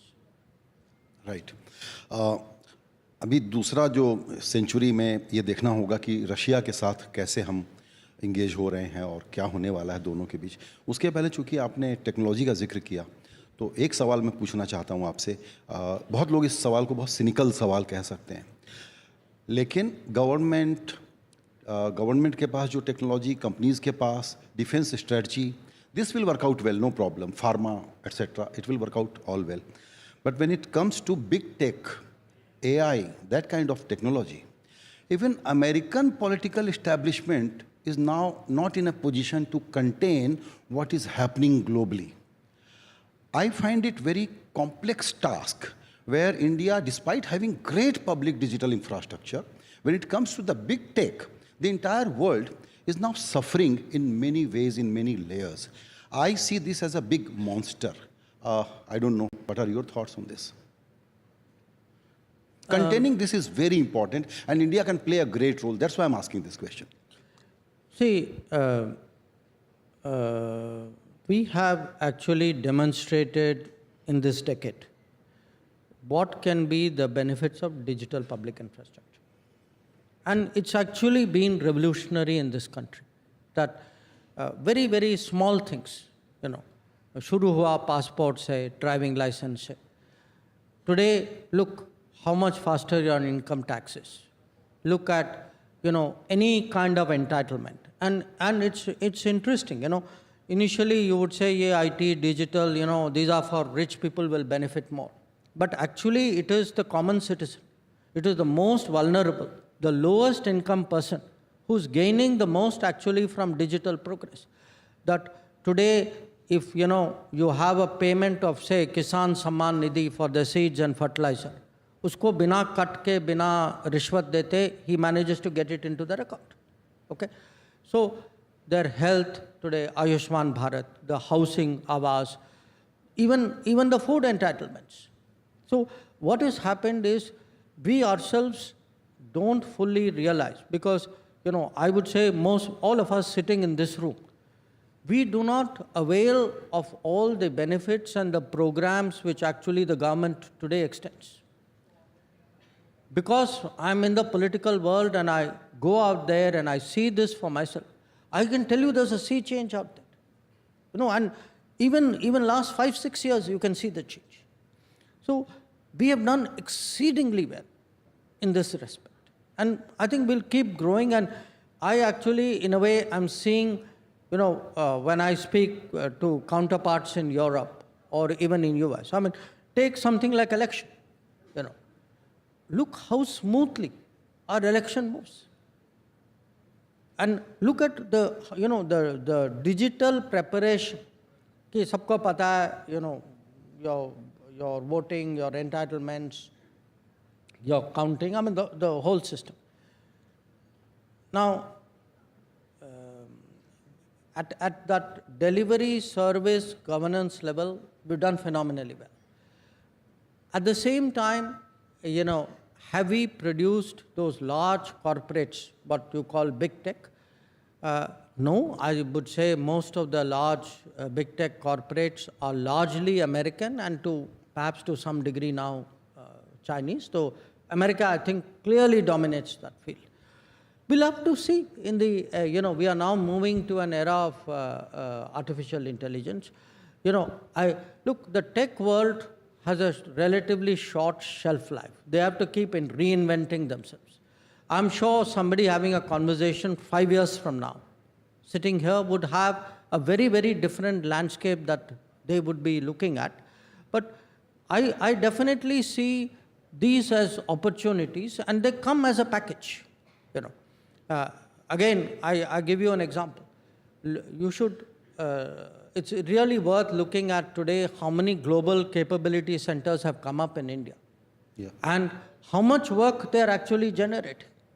That I think their share of exports, I read a report and which was quite dated. I think at that time was 120 or $130 billion. Now that's one example. Look at semiconductors. Again, we missed the bus. We had one establishment in Chandigarh which was 40 years old, and we actually had done virtually nothing in the semiconductor field. Till last year, we started the semiconductor mission and started pushing. Now, you can't be the 5th largest economy or at the end of the decade, 3rd largest economy and say something as important as chips. I have no contribution, I have no production, I have no companies in this field. You can't do that. I mean, you will simply end up then as a user of other people's products, technologies with all the vulnerabilities that come. So I think you have today a government which is thinking ahead, which is planned. As you grow, your planning, your strategizing has to grow along with that. So if you look today at semiconductor technology, or you look today at railway technology, you look today at the fact that we are trying to make an airplane in this country. I mean, we have made a fighter, we are now making a transport aircraft. So a country like us, if this is your century, there must be a manufacturing backbone to it. There must be a technology, emanating from it. All this comes as part of its being your century. You cannot do an India century based on service. You cannot end up as a good market for other people's products. That cannot be our fate. Sir, you have some time constraints, so we have to wrap up and take some questions before we let you go. But I wanted to talk about Russia and then the neighborhood, because neighborhood situation is a sort of mixed bag. So let's first deal with Russia, how India-Russia relationship is going to evolve in this century. By the way, we're going to Russia. Prime Minister is going to Russia tomorrow. So timely question, thank you. Look, I put it to you very simply. If you look at our history with Russia after independence, I can say, and with fear of contradiction from anybody in this room, that Russia has never done anything to impact our interests negatively. Okay? It's a big statement to make, because there are, among the major countries, there are not many countries about whom you can say this. Now, today, Russia's situation is different. I think Russia's relationship with the West has obviously broken down. So you have a Russia which is turning much more towards Asia. So we have to ask ourselves, if Russia is looking more at Asia, should Russia not have multiple options in Asia? Should we, as an Asian country, not take, what is good for us in national interest? And clearly, Russia, as a major natural resources power, has a complementarity with India at this stage of development when we are big resource consumers. So, people talk about Russian oil, but it isn't just Russian oil. It could be oil, it could be fertilizers, it could be metals, it could be coal. So there is a whole economic logic to it. There is also a basic strategic logic that if you look at the Eurasian landmass, there are 3 big countries. It's like 101 in international relations. You always keep you always keep a balance. You will always keep a relationship with the further away country in very, very good state. So there is a logic, strategic logic, there is an economic fit, and I think the relationship, the history is a positive asset in that relationship, and that's how I see it. और neighbourhood के बारे में थोड़ा बताइए, एक एक देश को अगर आप स्पेसिफिक बताना चाहें. मालदीव्स के प्रेसिडेंट अभी आके गए, लेकिन बांग्लादेश के साथ एक नई सिचुएशन है. श्रीलंका में पॉलिटिकल चेंज है. भूटान के हमारे दोस्त यहाँ पर मौजूद हैं. तो नेबरहुड को आप कैसे डील करते हुए देखते हैं आने वाले दिनों में? देखिए, नेबरहुड में हमें ये भी मानना चाहिए कि आज जो है हमारा नेबरहुड ज़्यादातर डेमोक्रेटिक है, जिसका मतलब है कि वहाँ पॉलिटिकल चेंजेस होती रहेंगी, जो पहले की सिचुएशन नहीं थी. तो आज जो है we have to build a strategy which says okay there could be changes of government, and because of the history, because of our size, because also many common things we have, we will often be the subject of their politics, even if you don't want to be. Okay? So we have to accept that and factor it into our policy. So there will be ups and downs. So 10 years ago, 11 years ago, when Prime Minister Modi came to office, in fact, one of the early discussions we had was how do we prepare for a neighborhood where there will be changes, where there will be controversies. And the answer is, if we can create a record, not just an image, a record of being the country which is a reliable friend, that, you know, कोई भी संकट आए, भूकंप आए नेपाल में, नेपाल मालदीव्स में water crisis था, श्रीलंका में मडस्लाइड था, या कोविड के समय में people, you know, needed vaccine, or during when the Ukraine war started, there was a fertilizer problem. So at times of trouble, if the neighborhood understands, okay, there is this country, India, it's a generous country, it's a large country, it is willing to step out, it will not get into, you know, I will do what you are doing for me, not that kind of reciprocity. I think if we create that kind of record, which I believe we have, I mean, and to me, the sharpest example is Sri Lanka. I mean, when Sri Lanka got into trouble, within a matter of weeks, we stepped forward, and we stepped forward without subjecting Sri Lanka to, you know, I would say political, economic, and other conditionalities. So today in Sri Lanka, we have seen a very, very big political change in Sri Lanka. Okay, a party which has never formed a government on its own is today in power. But when I went and met the president of the party and the foreign minister of the party, you know, for them, they actually said that, look, for us, every Sri Lankan in our minds, India was the country which stood by us at that time when the rest of the world was debating or looking away or negotiating. So with each of these countries, we will have, you know, you cannot have this many countries and have their own politics and not expect problems. Now, there is also an issue in India that every time something happens, somebody will stand up and say, see, your policy has failed, you have a problem.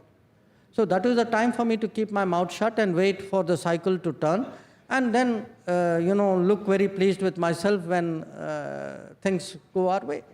So, you know, it's part of our debate. I know right now people are saying many things about Bangladesh, but I urge you to look at the reality of our relationship with Bangladesh. Look at the economic relationship, look at the trade relationship. We issue 1.6 million visas a year in Bangladesh, of which I think 30% is for medical purposes.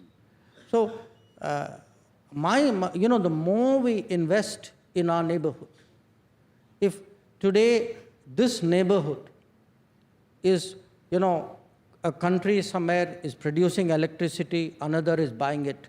One is refining petroleum, another is purchasing it. If a waterway runs from here to there, I use your port, you use my port. If, you know, your tourists come to me and my tourists go to you, this is how you build a region. And I would say, you know, the country which has set an example for the region is Bhutan. Because if you look at it, you know, Bhutan started, it was actually Bhutan which had the wisdom to say, okay, let's collaborate, we will generate electricity out of Bhutan, and, you know, you commit to buy it. So there is a lesson which all of us have to learn, and sometimes, you know. जब मैंने पहली बार आपका interview किया था तो मैंने कहा हमारी पूरी बातचीत हो गई, पाकिस्तान का नाम ही नहीं लिया। चलिए, अच्छा था ना?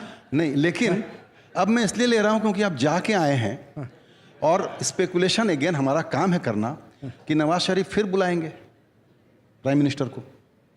सॉरी, स्पेकुलेशन क्या? नवाज शरीफ फिर बुलाएंगे प्राइम मिनिस्टर को। मैं उनसे तो नहीं मिला था, पर और मैं गया था वहाँ SCO की मीटिंग के लिए, और जैसे मैंने पहले से बहुत स्पष्ट रूप से कहा था, I am going there for a SCO meeting, I am a good SCO member, I will be very supportive, and it was a Pakistani presidency of SCO, we were very supportive of it. All of us had an interest कि SCO की proceedings जो है बहुत smoothly चले, तो गए वहाँ, मिले सबसे, हाथ मिलाया, हैड अ गुड मीटिंग और आ गए वापस। चलिए ठीक है। तो इंडिया सेंचुरी के जो बड़े बड़े कंपोनेंट हैं, दुनिया के देशों के साथ रिश्ता कैसा रहेगा इस सेंचुरी को डिफाइन करने के लिए इंडिया के नज़रिए से, उसमें फिफ्थ सबसे इम्पॉर्टेंट फैक्टर है हमारी इंटरनल सिचुएशन, इंटरनल डायनामिक्स, हमारे एस्पिरेशन, वो कैसे पैन आउट होंगे? देखिए, मुझे अगर आई एम बीइंग अगेन, आपको लगेगा कि यह पॉलिटिकल स्टेटमेंट है, but I am actually political science student, तो कभी कभी मैं I look at it slightly academically. See, if one looks from 1950s, there were actually, you can say, many lost decades of this country.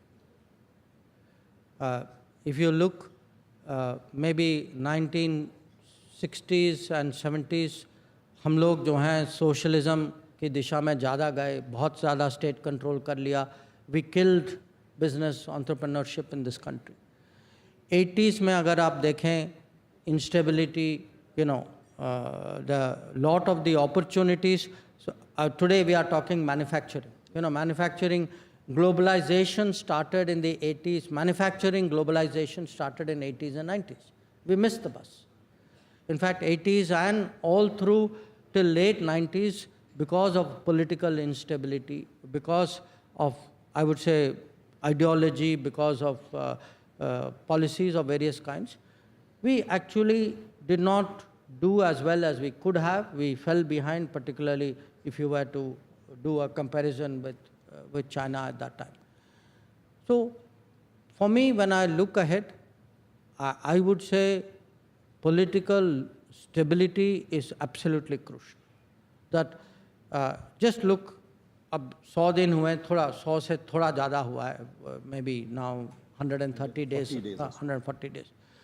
But you look today at even in this short period, the decisions which have come out, 12 industrial zones in the country, new infrastructure projects in this country, big skilling internship issues in this country, support for our agriculture in this country.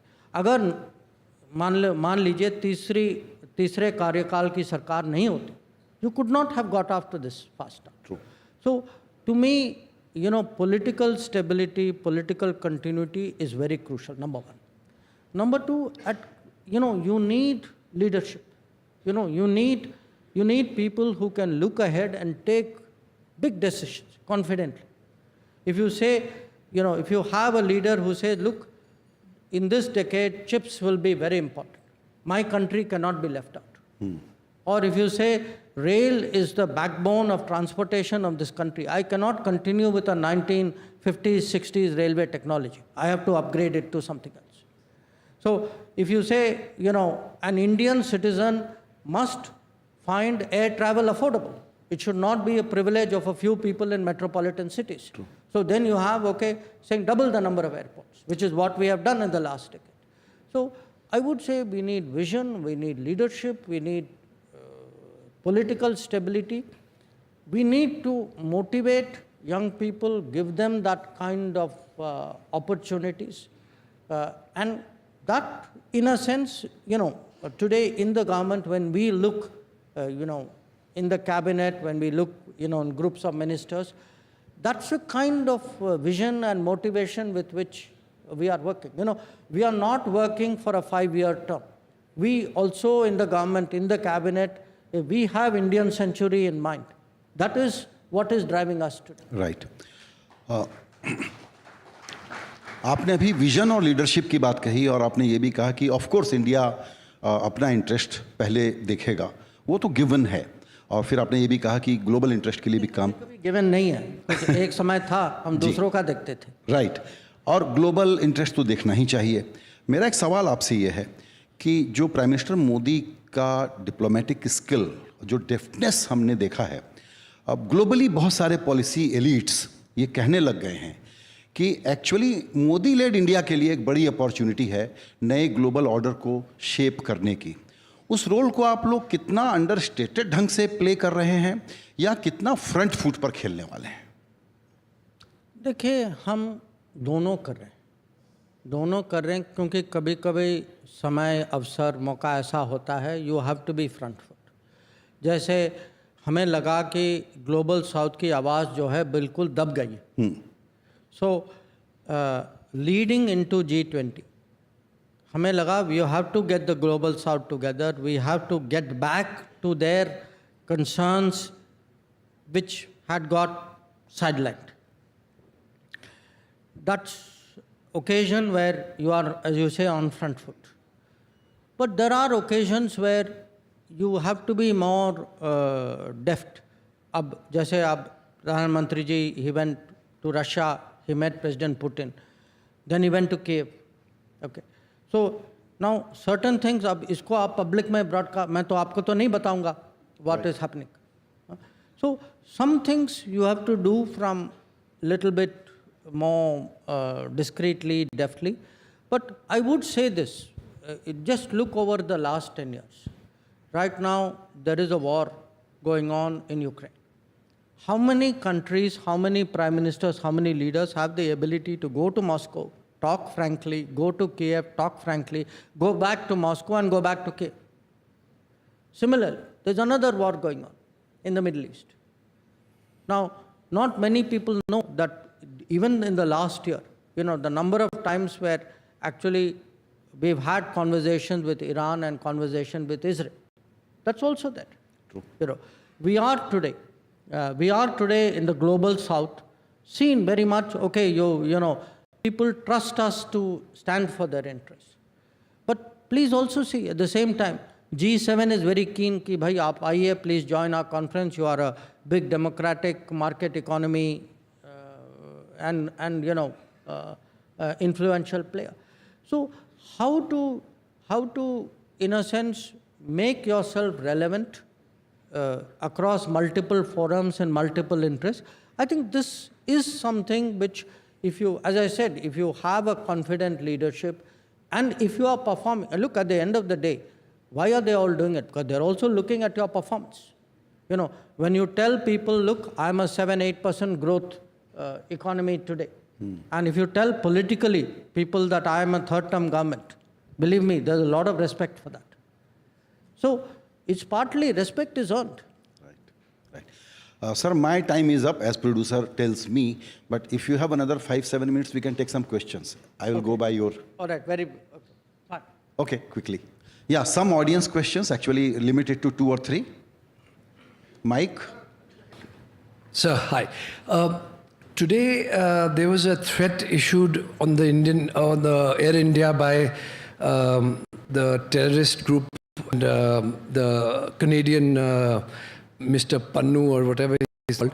What is our take on that, and what is government's plan? Because we see a lot of issues with Canada, and this morning this guy has typically asked all people to refrain from flying Air India. So I see, what is your take on that, sir? Next question. Yeah, here, this side, sir. Yeah. So good evening. We are talking a lot about technology, everything. But at the same time, there are people who are smarter than us, that is scammers, or the people who are cyber frauds. What is our take on that, and how soon are we resolving it? Because I have been hit recently with a huge amount of scam, and now I'm really feeling that cyber security is the biggest concern. Right. Right, so this is my question. Okay. One more question, last. Yeah, good evening, Mr. Shankarji. We have family and friends living in Canada. So how all this is going to impact our families and friends living in Canada? Thank you. Okay. Okay. Let me start with that question. Look, I'm not aware of today exactly the specificities, but the broad point is we have seen, this would not be the first time, we have seen threats to our airlines, we have seen threats to our parliament, we have seen threats to our diplomats, we have seen threats to our High Commission, to our leaders. And that is a source of concern to us, because if these threats, because they are cleverly worded, are then said, they are okay with freedom of speech, I think there are very serious issues. And the point which we make to the country concerned Let us reverse roles. Suppose you were at the receiving end of this threat. Suppose it was your airline, your leaders, your diplomats, your parliament. Would you take it as lightly as that? So, no, you don't get a second chance. I get to answer. So, look, my point is, these are exactly the kind of problems with which we started this conversation. That there are countries which feel that, your concerns don't matter, that's okay, that's part of our politics. But if the slightest thing happens to them, even if it is legitimate, they have they start jumping up and down. So, as I said, when I see today you're talking of something as egregious as the threat to the airline, I'm talking of something as simple as social. I mean, if a government can list out, 20, 25 Indian journalists, saying these journalists are today interfering in my country because they have made social media posts. And this is the same government which then tells you, a threat to airlines is part of freedom of speech. I think you ask yourself, whose credibility is taking a hit out here. On your question regarding, cybersecurity, absolutely. The more digital we become, the more cyber we become. It's a great enabler. It's a great efficiency. But with every change also comes the risk. Because, your data is on something. There are things you tell your phone, which you will not tell any living person. So what happens is that every part of that progress also has a parallel danger or vulnerability which comes along. So that is why today actually governments invest so much on cyber security. So you're worried about your telecom, you're worried about your apps, you tell people, computer do this. Well, if you look even at TV, why does, say, Reserve Bank of India or other banks put out these ads saying, please don't give your PIN number to somebody, don't do this, don't do that? Because it's in human nature to fall for some of this. So I think people need to develop that cybersecurity mindset also along with that.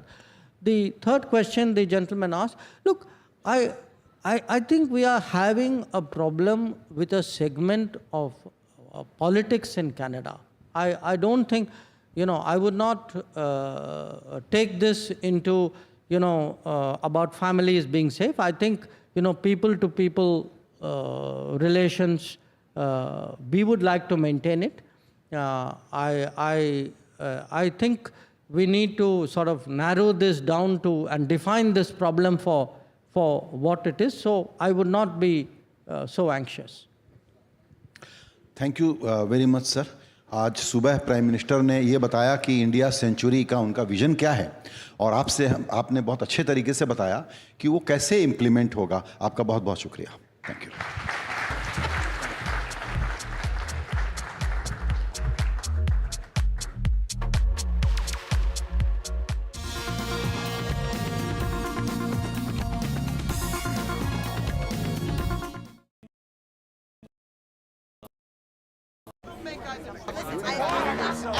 I don't care for no songs and proses. I don't care for no sweet boys with roses. All I want is a touch of love.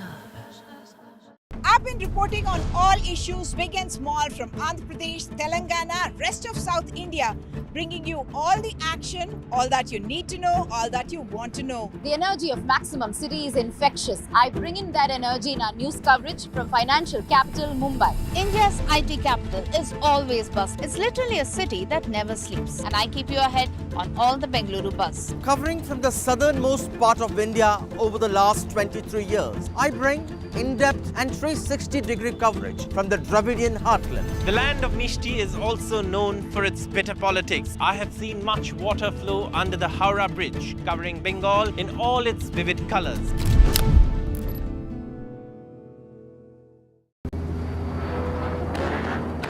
I don't care for no songs and proses.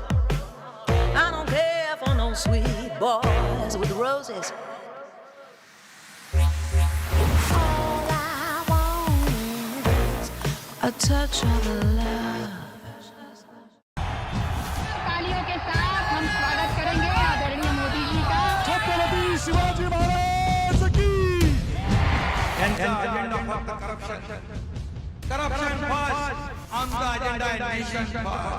घोषणा आणि जनतेचे पैसे लुटणं.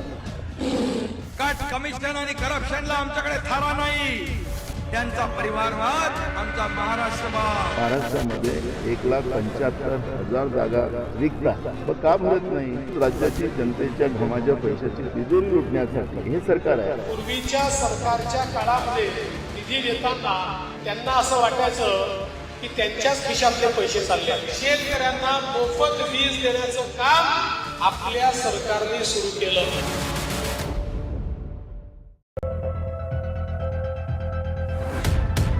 We reached an agreement on patrolling. We have gone back to where the situation was in 2020, and we can say with that the disengagement process with China, you can say, has been completed. The understanding, to my knowledge, is that we will be able to do the patrolling which we were doing in 2020.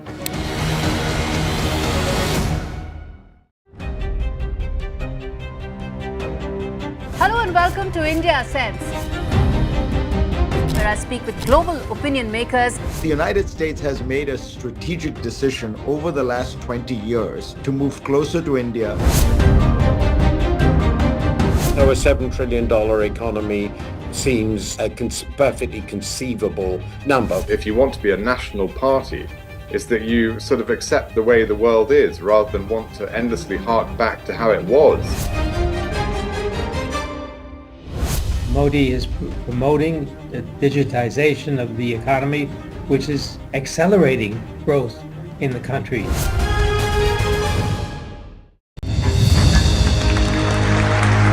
I now request the Honorable Prime Minister to launch NDTV World and address the summit. It was the grand launch of NDTV World by Prime Minister Narendra Modi. NDTV World, as he laid out his vision for the India century at the NDTV World Summit. ऐसी सदी जिसमें भारत के प्रयासों से दुनिया में स्थिरता आए. In the presence of those who are shaping our future. मेरी तरफ से आपको ढेर सारी शुभकामनाएं हैं. NDTV World, your new home for global news is here. Devendra Fadnavis, the Deputy Chief Minister of Maharashtra and BJP leader, has filed his nomination from Nagpur Southwest seat with a huge crowd of supporters present today. Devendra Fadnavis expressed his gratitude to Prime Minister Narendra Modi, Union Home Minister Amit Shah, BJP's National President JP Nadda and Union Minister Nitin Gadkari, who also hails from Nagpur. He said that they have entrusted him with a ticket for the 6th time. He said, and I quote, "I'm confident that people will support me with the work accomplished by the Mahayuti government. We will form the government again in the state." That's what he said, adding, and I quote, "Our sole aim is to continue with the momentum we have set for Maharashtra, making it essential for the Mahayuti government to return to power." Mahayuti की सरकार ने जो काम किया है, उस काम की बदौलत फिर एक बार जनादेश हम प्राप्त करेंगे. महायुति की सरकार फिर एक बार महाराष्ट्र में आएंगी और नागपुर में हमारी सारी सीटें पूरे बहुमत के साथ जीतेगी, मेरा विश्वास है.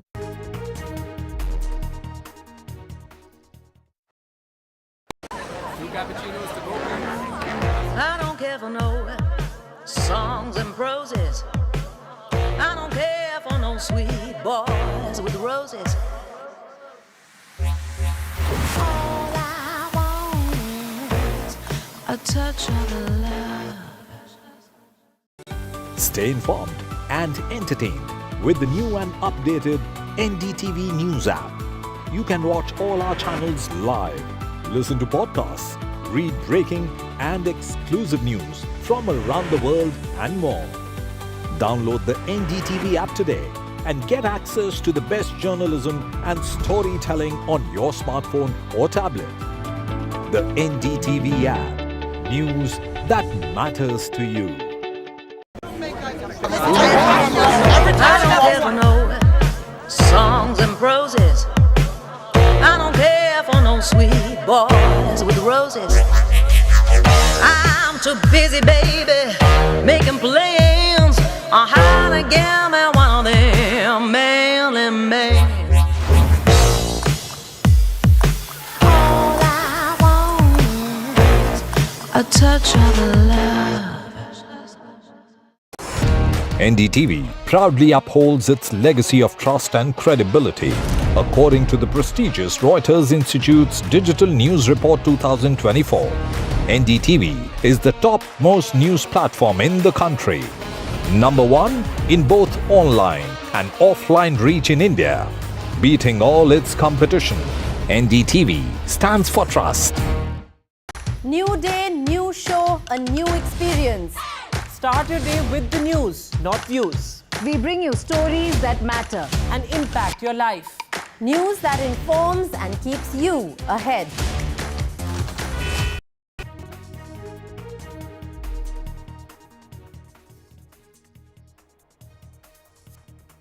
India-China disengagement by the end of October, biggest thaw in Indo-China border standoff, India and China to complete border disengagement. Muda muddle intensifies for Chief Minister Siddharamaiah. Lokayukta has questioned Karnataka Chief Minister's wife now. Karnataka Chief Minister's statement has been recorded.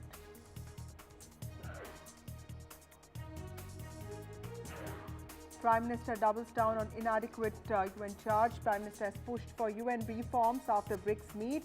The Prime Minister in fact has said that the UN is incompetent to deal with global challenges.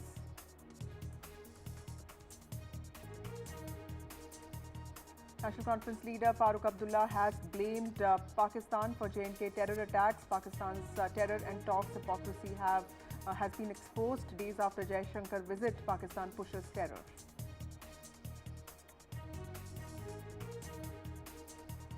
Devendra Fadnavis's Maharashtra nomination rally in Nagpur. Congress takes up Maharashtra reservation debate. The Congress has said that they challenge Fadnavis on quota debate.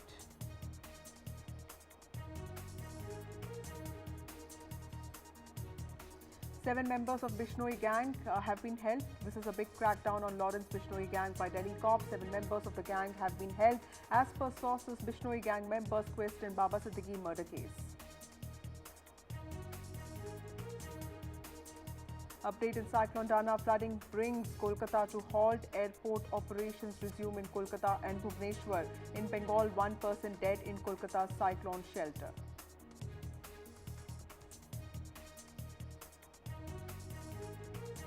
Good evening, ladies and gentlemen. You're watching NDTV. There has been an escalating series of terror attacks in J&K. The latest is a string of violent incidents that occurred on Thursday in Gulmarg, where terrorists ambushed 2 Indian Army trucks, resulting in the deaths of 3 soldiers and 2 porters. Now, National Conference President Farooq Abdullah has made a strong statement on Friday asserting that J&K will never become part of Pakistan. He has urged Islamabad to halt its promotion of terrorism and instead focus on its own development. Only recently at the SEO summit in Islamabad, External Affairs Minister S. Jaishankar criticized Pakistan, stating that cross-border extremism and separatism hinder bilateral trade and relations, even as Pakistan continues to push for dialogue and trade with India. Now, the recent terror attacks in Kashmir is a reminder that Centre, the Union Territory's new government, and everyone with stakes in J&K's democracy cannot afford to lower their guard. This terror attack, barely days after J&K's first elected government in 9 years assumed charge, is a reminder that peace has a cost and we cannot lose it at any cost. Joining us now to discuss all of this is a group of esteemed guests. But first, let's look at some reactions. इस रियासत में ये होते रहे। मैंने ये आज 30 साल से देख रहा हूँ और बेगुनाह मारे जाते हैं और हम पाकिस्तान का हिस्सा बनने वाले नहीं हैं। तो ये कर किस लिए रहे हैं? हमारे मुस्तकबिल को खराब करने के लिए, बर्बाद करने के लिए। वो खुद बर्बाद हो रहे हैं, हमें भी साथ बर्बाद कर रहे हैं। और ये मैं उनसे जो इसमें घायल हुए हैं, शहीद हुए हैं, उनको श्रद्धांजलि पेश करता हूँ और उनके ख़ानदानों से माफ़ी मांगता हूँ कि ये हो रहा है।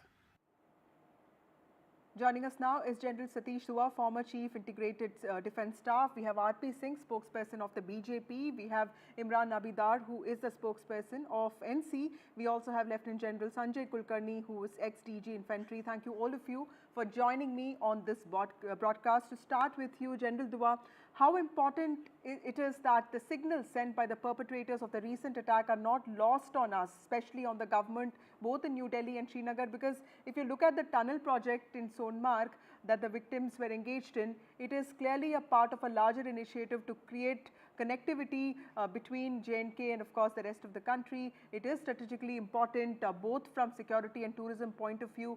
Till now there was an understanding that militants keep away from major infrastructure projects in the valley, but clearly this new direction is worrying.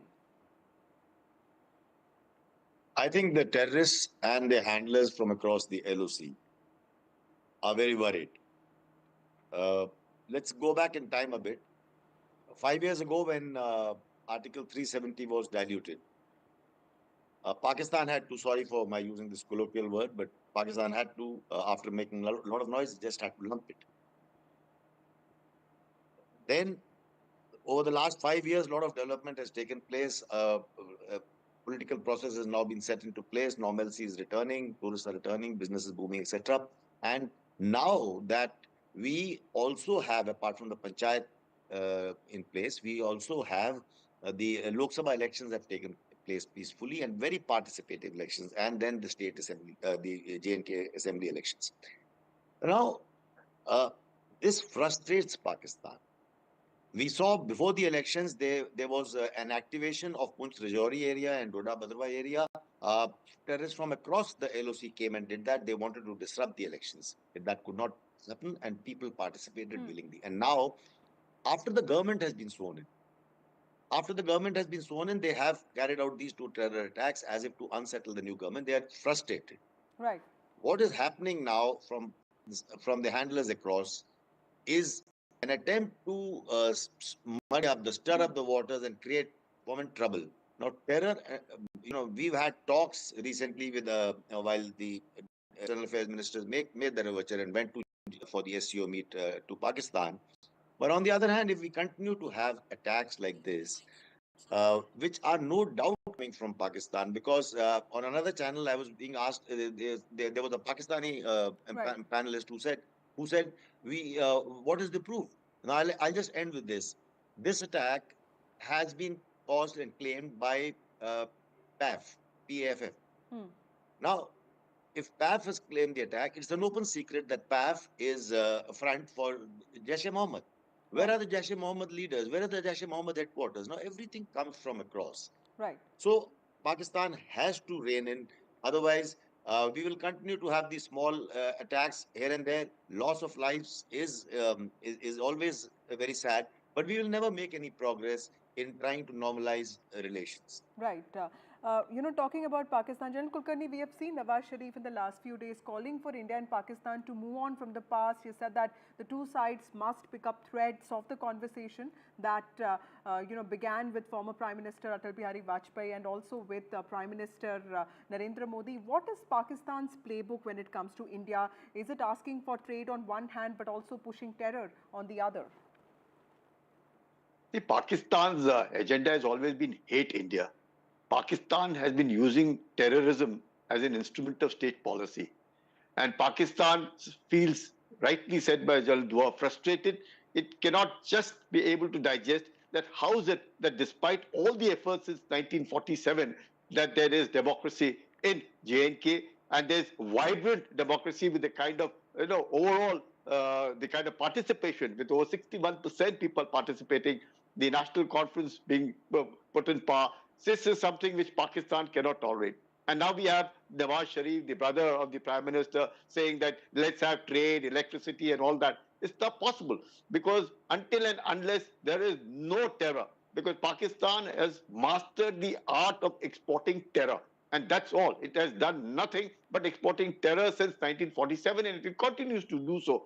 We cannot, and India has been insisting again and again, despite all the best efforts that India has made to, try and have good relations with Pakistan. Pakistan doesn't seem to understand that. And therefore, it's absolutely clear that there can be no talks if until and unless the terror emanating from Pakistan ends. This policy of Pakistan bleeding India with 1,000 cuts, the deep state that it continues to be, you see it all along, whether it is south of Punjab or whether it is north. Now that the government has come in place, it is not able to somehow, feel that how is it that despite all the effort that we've been doing, Kashmiris themselves seem to be wanting to get rid of Pakistan. Here comes the ex-chief minister of J&K stating very clearly that let Pakistan know for sure that Kashmir can never be part of Pakistan, and it must not indulge in any terror activities in the state of Jammu and Kashmir.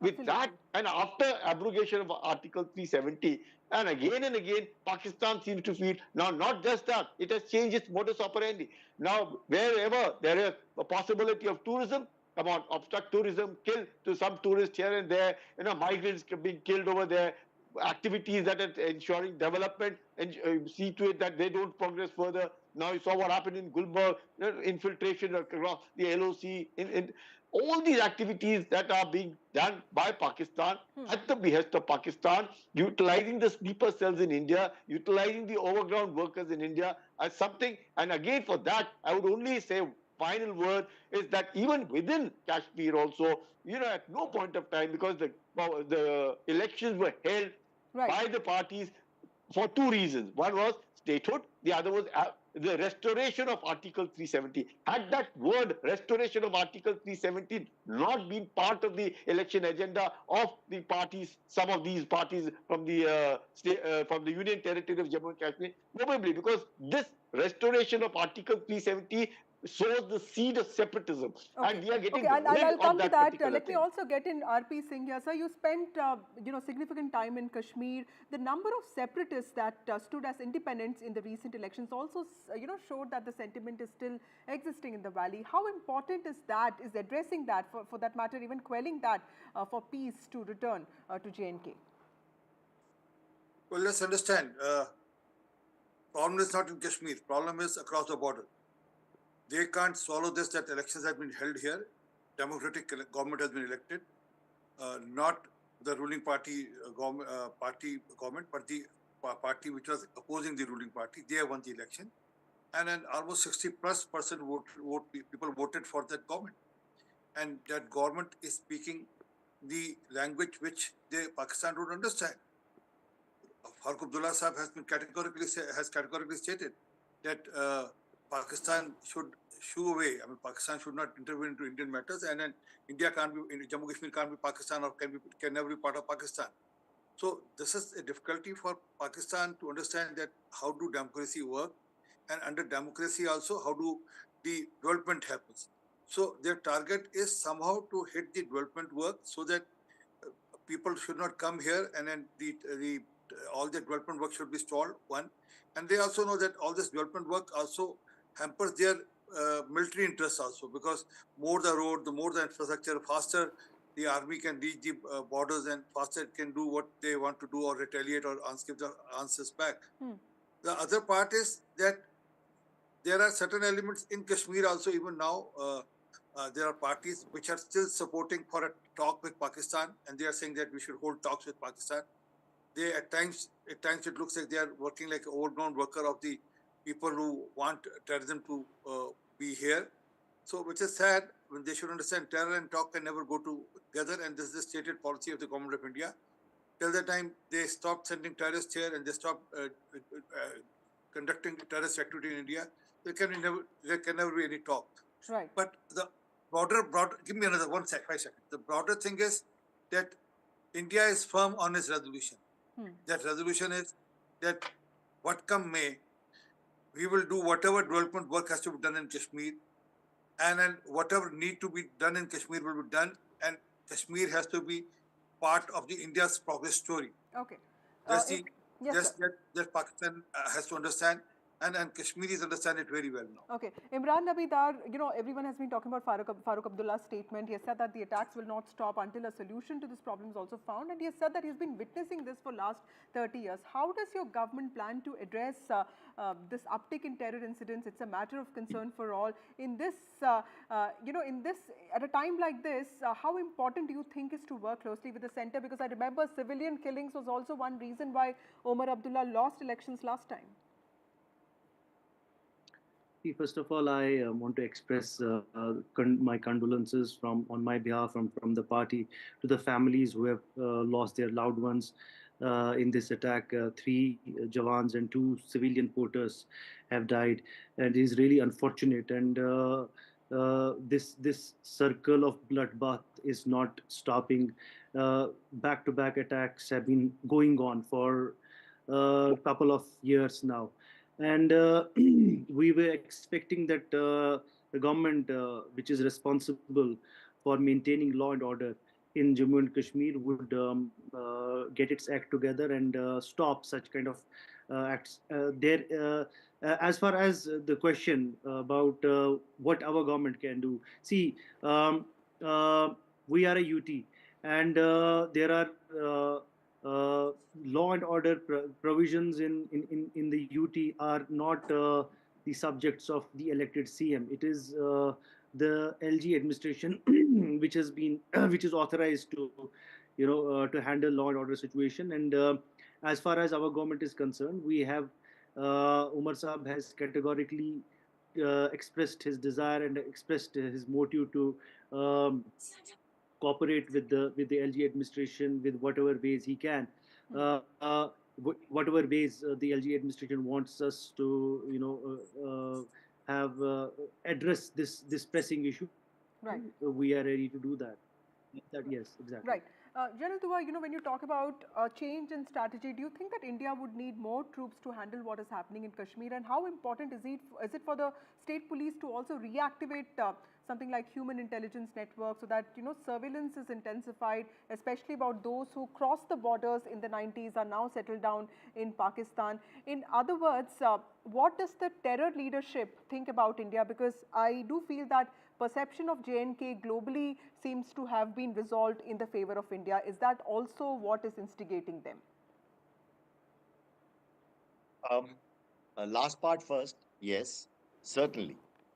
The perception that people here are now in favor of India. I mean, we had the statement that was played out just now in your channel. And beside, not only this, there have been several such statements. There is that sentiment amongst the people that they don't want to think of Pakistan anymore. To join Pakistan is unthinkable. Here is a contrast between two countries. India is the growth story of India. I mean, we are the 5th largest, soon to be 3rd largest economy, and a rising global power of influence in the world. On the other hand, Pakistan is down economically. It is at its lowest politically, diplomatically. I mean, Pakistan is not certainly what a youth of Kashmir, Jammu and Kashmir would like to aspire for. To your earlier question, you asked me about the deployment and of intelligence agencies. Does India need more troops is what I was asking. Yes, deployment. So as far as troops deployment is concerned for the security, handling the security situation, let me tell you that the deployment in counter-terrorism is always dynamic. For about 10 years, we had peace and very comparative peace in the southern region, south of Pir Panjal. And so the deployment was shaped accordingly. And that is why Pakistan activated, the terrorists activated that area. Before the elections, we saw Poonch, Rajouri, Doda, Badrwa being activated. Right. So we've already pushed in, army has already pushed in more than a brigade, which was out in the media as well. Similarly, over here, the deployments are always dynamic as per the requirement of the situation. And as far as intelligence agencies are concerned, we have our intelligence grade is fairly robust. You make a good point about human intelligence. Yes, human intelligence, ever since we've started going on technical intelligence, I have also been saying as Corps Commander, we need to focus, we need to sort of not forget that human intelligence still goes a long way, and keeping a keen ear to the ground always pays dividends. And I'm sure we are doing it. Right. General Kulkarni, to add on to what General Dua is also saying, many experts also believe that, this counter-terrorism grid that people talk about in the valley, they say that this is also what led to significant reduction in militant activity. This, apart from security clampdown, but the same cannot be said about a lot of other areas. We've heard about terrorists shifting areas, and, there are also areas where their imprint has also faded in the last 2 decades, but it's coming back. What do you think should be a strategy for J&K specifically, because J&K has started a new chapter in democracy? Excellent. I would rather suggest that since it's a new chapter which has started in the state of J&K, rather the union territory of J&K, and it hasn't yet become the state, and where, like the National Conference, Imran has rightly said, the law and order remains with the Lieutenant Governor.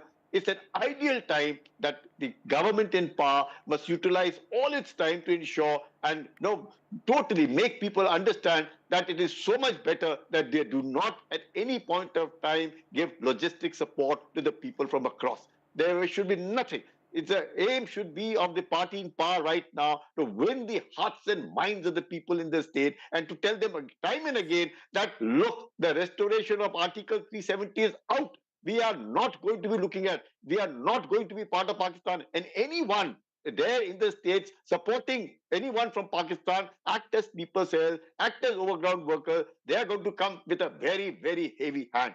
And it is the right time, because the law and order is the central subject. And therefore, since it's a union territory, the government must focus in ensuring that they completely, whatever little the people who still are in support of maybe Lashkar-e-Taiba, who are acting as the agents, acting as OGWs, providing logistic cover, information. So therefore, it's very important. This is the time that let the center handle the law and order with all the force it has, and the government in power ensures that the people and therefore slowly and steadily then move to the state, and then obviously the state will be taking control of the law and order situation. Right. Because until and unless, like, the fish can't stay without water, so can't these terrorists without the logistic support and the backing of the people from within. So Pakistan would automatically feel frustrated that not even anything is working in the state of Jammu and Kashmir. Otherwise, what's happening is there is a small element. It may be a very small, like we rightly said, 60% people have voted. Presuming that 60% people are with it and they hate it, the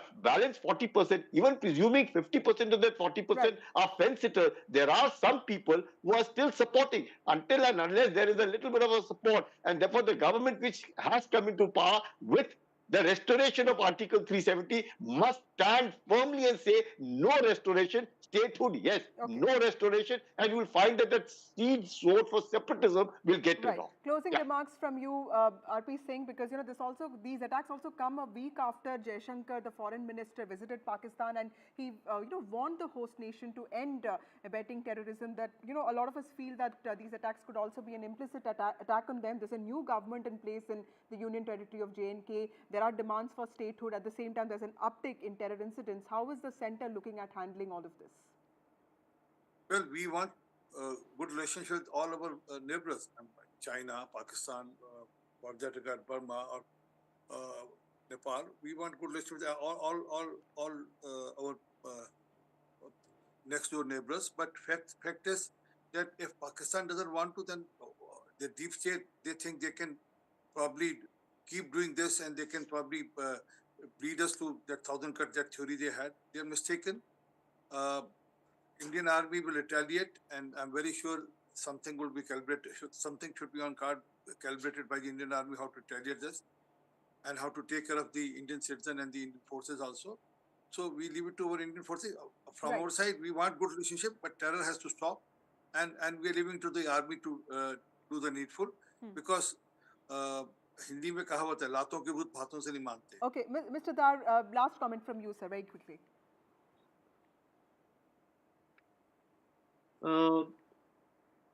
Having listened to all the panelists, National Conference has been a votary of peace, and we have suffered, people of Jammu and Kashmir have suffered over the last 30 years, and we will be the last ones to be happy on all this bloodshed.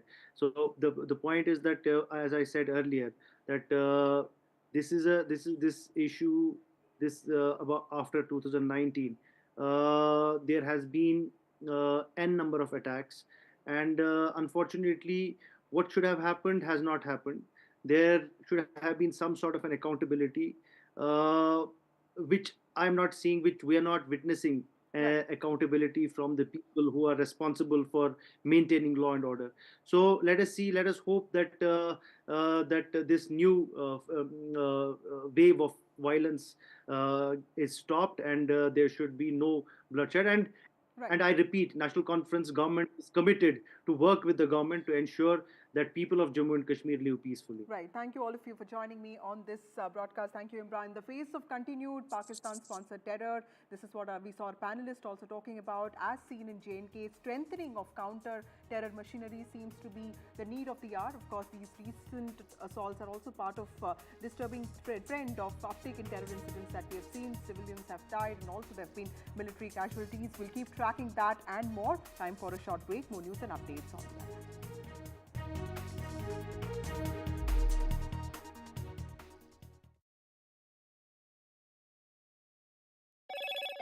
Hello, Moto. Motorola Edge 50 Pro, world's first AI-powered pro-grade camera.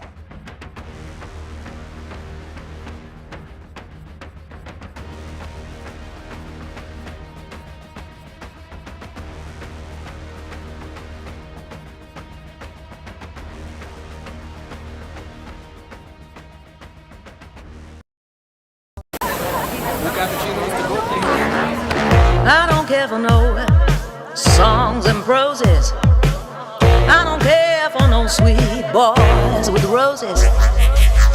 I'm too busy, baby, making plans on how to get me one of them manly men. All I want is a touch of love.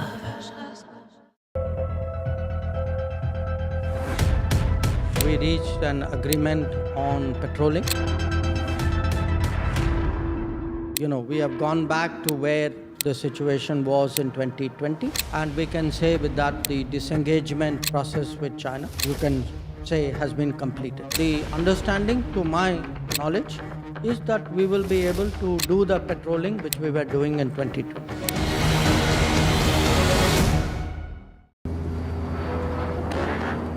I don't care for no songs and proses. I don't care for no sweet boys with roses. All I want is a touch of love. तालियों के साथ हम स्वागत करेंगे आदरणीय मोदी जी का। छत्रपति शिवाजी महाराज की।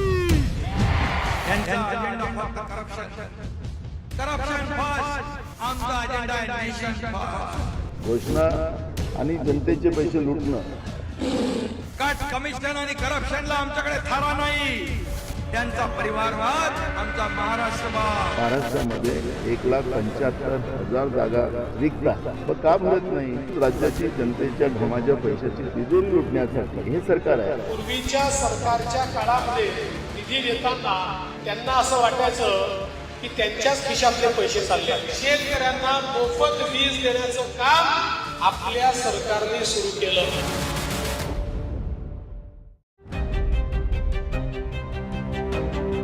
Hello and welcome to India Sense, where I speak with global opinion makers. The United States has made a strategic decision over the last 20 years to move closer to India.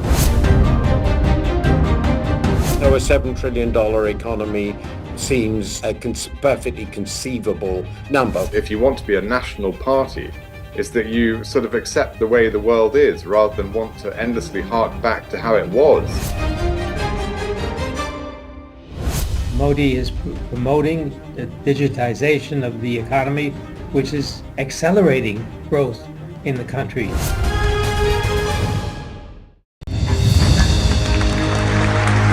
I now request the Honorable Prime Minister to launch NDTV World and address the summit. It was the grand launch of NDTV World by Prime Minister Narendra Modi.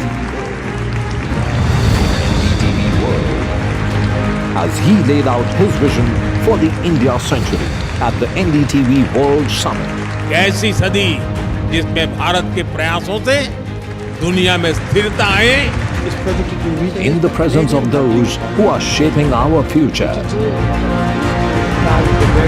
मेरी तरफ से आपको ढेर सारी शुभकामनाएं हैं। NDTV World, your new home for global news is here. NDTV proudly presents NDTV World Summit 2024, the India Century. I now request the Honorable Prime Minister to launch NDTV World. Prime Minister Narendra Modi's inaugural session at the NDTV Summit outlined his vision for the India century, driven by aspirational India. हमारा प्रयास होगा भारत की century सिर्फ भारत की नहीं बल्कि पूरी मानवता की जीत की सेंचुरी बने। The summit brought together prominent global leaders, highlighting India's pivotal role on the world stage. Not just Indians trusting India's leadership, but the global South especially trusting India's leadership. Canada is concerned, I think there are some very specific issues. I think a lot of people know that. Permanent seat on the UN Security Council is something that should be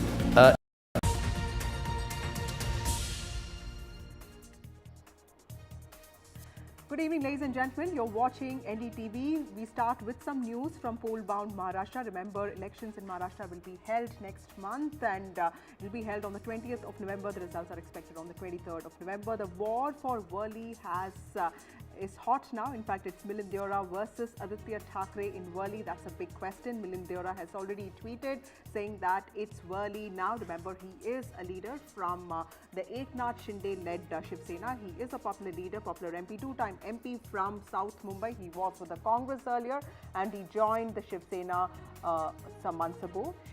Shinde Sena is likely to field Milind Deora. The sitting MLA, of course, is Aditya Thackeray. Worli is set for a battle for young Turks. Remember, Worli is also being showcased by the Mahayuti government as one of its flagship constituencies because a lot of infrastructure projects have come up here. But it is likely that Milind Deora could be taking on Aditya Thackeray in the elections that is slated to happen next month. Remember, Milind Deora is already a Rajya Sabha MP.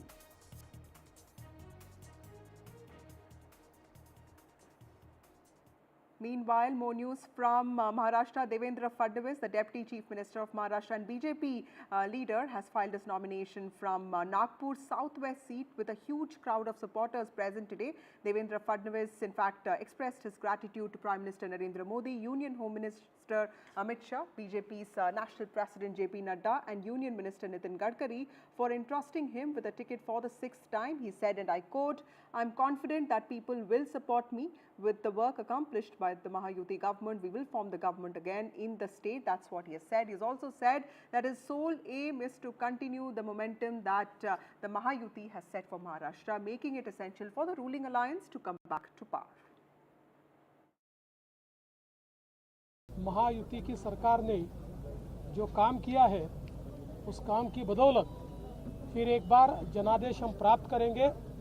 Mahayuti की सरकार फिर एक बार महाराष्ट्र में आएंगी और नागपुर में हमारी सारी सीटें पूरे बहुमत के साथ जीतेगी, मेरा विश्वास है।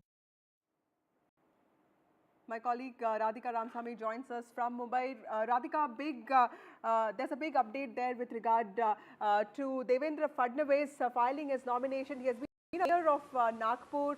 He was seated with Nitin Gadkari, another leader from Nagpur. Tell us what was the optics like, and also Milind Deora versus Aditya Thackeray. That's going to be a big battle in Worli. Absolutely.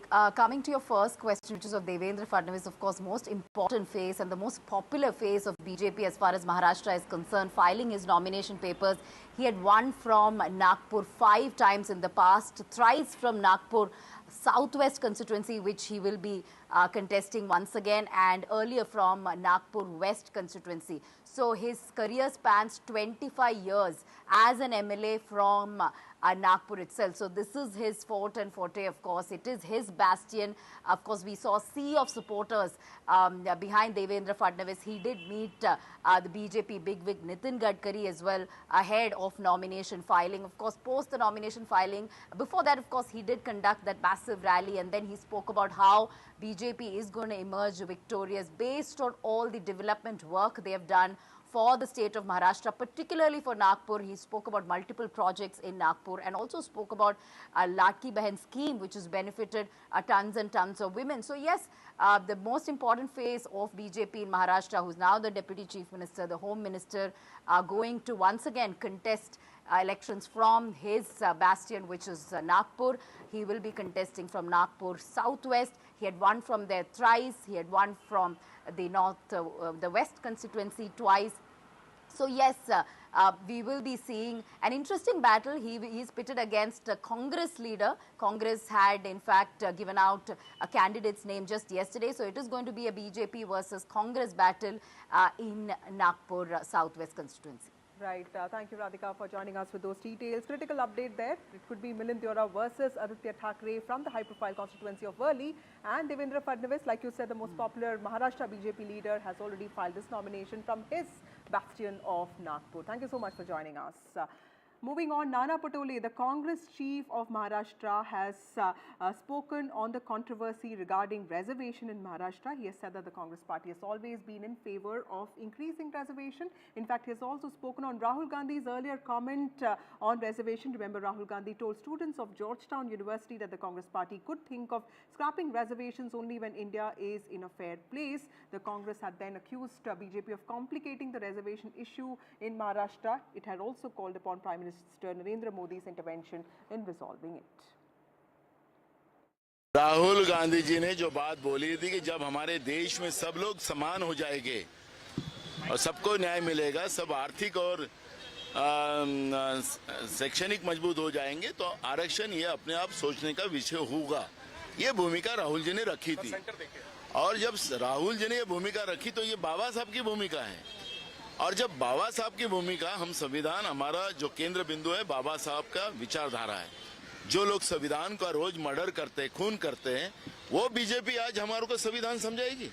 अरे कांग्रेस तो हमेशा संविधान के favour में रही है, और इसलिए ये देश का लोकतांत्रिक व्यवस्था ही आज 75 साल में, जो आज दुनिया में सबसे ज्यादा लोकशाही का अगर लोकतांत्रिक देश हो तो भारत देश है, और उसकी देन है जो कांग्रेस है।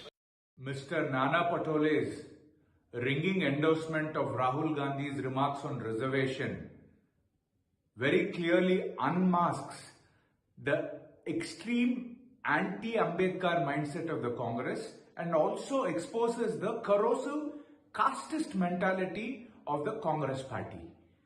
Mr. Nana Patole has always been abusing our SC, ST and OBC brothers and sisters. Modi ji will ensure that the safeguards given to our SC, ST brothers and sisters are protected for generations to come. Meanwhile, there's an important CC meeting of the Congress party for selection of candidates for the Maharashtra elections going on at the Congress headquarters in Delhi. In fact, Congress President Mallikarjun Kharge, Lok Sabha LOP and party leader Rahul Gandhi and party General Secretary KC Venugopal are also present there. Remember, the Congress party has already come out with its first list of 48 candidates. Senior leaders including Nana Patole and Prithviraj Chavan were part of that list. That list was announced by the party a few days ago. In fact, the party is expected to come out with its second list soon. What we know is that the party could be contesting around 85 seats. That was what Sanjay Raut had told media persons 2 days ago. My colleague Sunil Prabhu joins us with more details on this. He's on the phone line with us. Sunil, tell us about this important meeting that's underway at the Congress headquarters, because Congress has already come out with its list of 48 candidates. Can we expect another list soon? Expect a list today for another at least 26 seats. They have been able to discuss another 40 seats, so they should be able to clear it. They will have now another Congress Election Committee meeting, most likely online, and of course this will be subject to negotiations, because there are 85 seats plus some other seats that need to be looked at. That is at plus 33. The Congress hoping to contest approximately around 100. But that will, of course, dependent on, winnability and various factors which will be part of the discussions between the three, political formations, that is Thakre's Shiv Sena, the NCP Sharad Pawar faction, and the Congress party to try and resolve those differences. But more or less, they have cleared 43, discussed 43 seats. Some will be for, not being released because it's still pending for negotiation. And at least another 26 expected, because the last date, people have to file their nomination and they don't want to delay on that. The lessons have already been learned, and this time around they don't want to delay, at least in Maharashtra. Right. Thank you, Sunil Prabhu, for joining us with those details. Important meeting of the Congress party underway there to decide further candidates for Maharashtra elections. Moving on, NDTV brings you an election special from Mumbai's Juhu. Remember, this is an influential area. It's home to big industrialists, influential figures, also actors. There's a political battle that's heating up there in Juhu. The big question is, who will be representing Juhu this time? Watch this special report.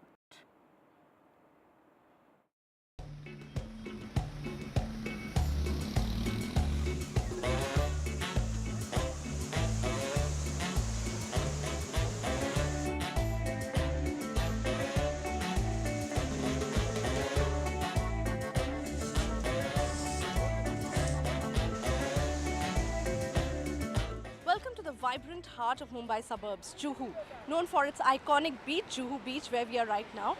Juhu is a perfect blend of cultural heritage, food hotspot and must-visit places. But remember, Juhu is just not a tourist spot. It plays a very important role during election because this constituency has some most famous celebrities, from industrialists, Bollywood stars, very well-known people stay here. So it becomes a very important part during elections.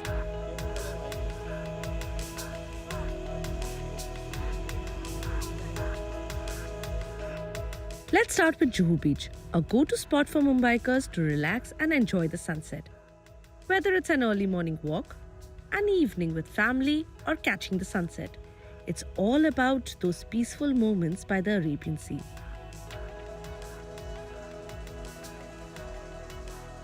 कुछ लगता है कि कोई बदलाव आना चाहिए इस जगह में, क्योंकि आप लोग हमेशा आते हो, आपको क्या बदलाव, बिकॉज अभी इलेक्शन आ रहा है, ठीक है, तो आपकी बातें सुनेंगे लोग कि क्या आपको चाहिए कि यहाँ पे, बिकॉज आप एज टूरिस्ट आते हो?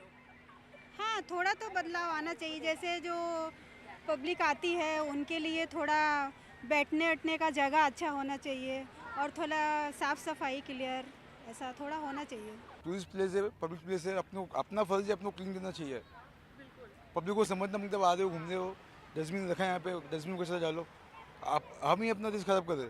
और आपको कुछ लगता है कि सरकार को कुछ करना चाहिए आप लोगों के लिए, कि आप लोग फिशरमैन हो, यहाँ पे इतने सालों से आप लोग के पूर्वज भी यहीं पे रहते थे, हाँ। तो आप लोग के लाइफ के बेटरमेंट के लिए सबके लिए करना चाहिए। मतलब जो है ना, जो गरीब लोग हैं, जो देखो छोटे बच्चे तो घूमते रोड पे देते, एक ही बात बोल दो सरकार को, उन लोग को कुछ करो, एजुकेशन फ्री करो, अच्छा हॉस्पिटल करो, उसको रहेगा कुछ प्रॉब्लम है उसको हेल्प करो।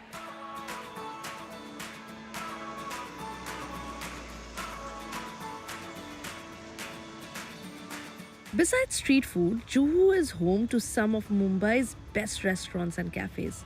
From breakfast spots to fine dining, there's something here for every foodie.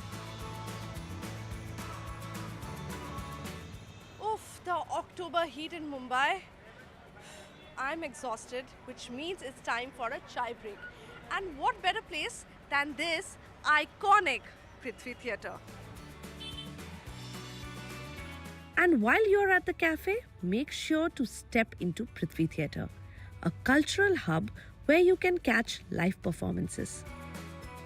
Established by the legendary Kapoor family, this theatre has been a breeding ground for talent and artistic expression in Mumbai for decades.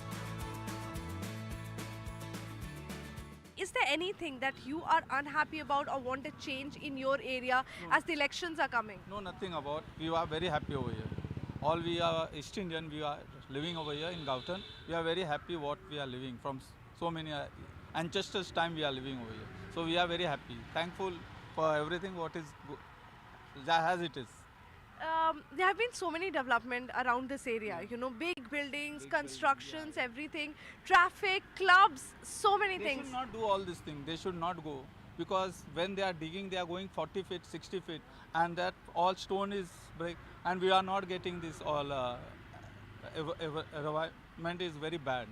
Sake of that, they should not go underground. Juhu is also a hotspot for Bollywood's biggest stars. Many of the industry's most famous celebrities call Juhu home, including Amitabh Bachchan, Akshay Kumar and Hrithik Roshan. It's common to see fans gathered outside their bungalows, hoping to catch a glimpse of their favorite actor.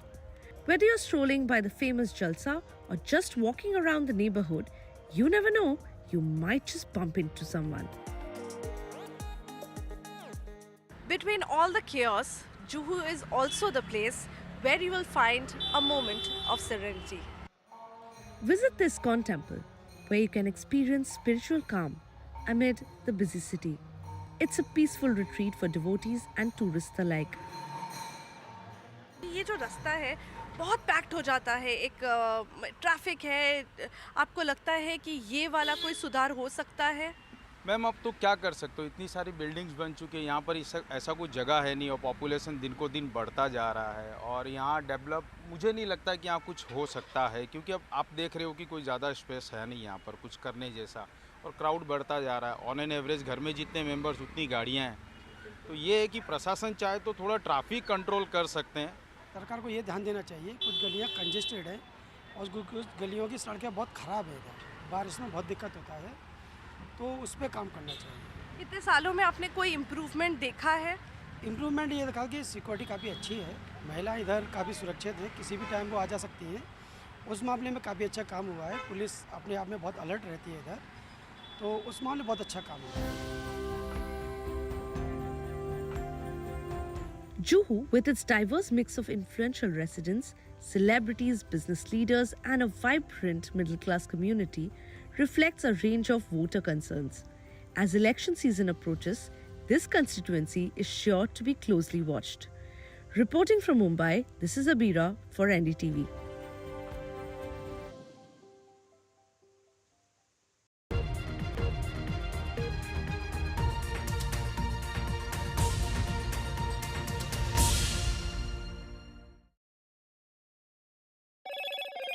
Hello, Moto. Motorola Edge 50 Pro, world's first AI-powered pro-grade camera.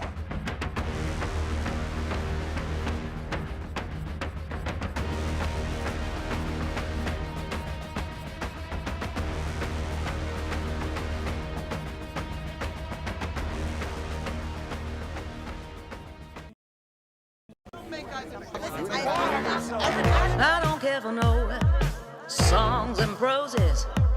I don't care for no sweet boys with roses.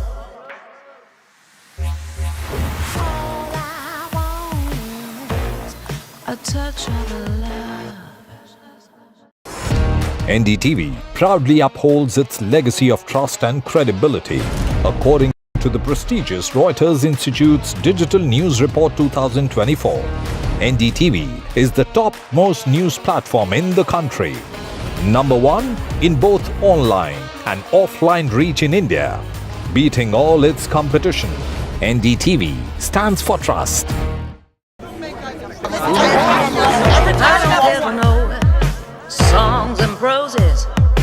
I don't care for no sweet boys with roses.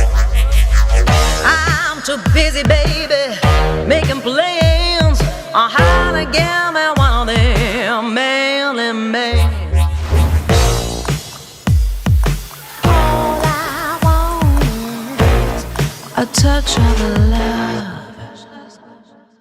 I've been reporting on all issues, big and small, from Andhra Pradesh, Telangana, rest of South India. bringing you all the action, all that you need to know, all that you want to know. The energy of Maximum City is infectious. I bring in that energy in our news coverage from financial capital Mumbai. India's IT capital is always buzz. It's literally a city that never sleeps. And I keep you ahead on all the Bengaluru buzz. Covering from the southernmost part of India over the last 23 years, I bring in-depth and 360-degree coverage from the Dravidian heartland. The land of Mishti is also known for its bitter politics. I have seen much water flow under the Howrah Bridge, covering Bengal in all its vivid colors.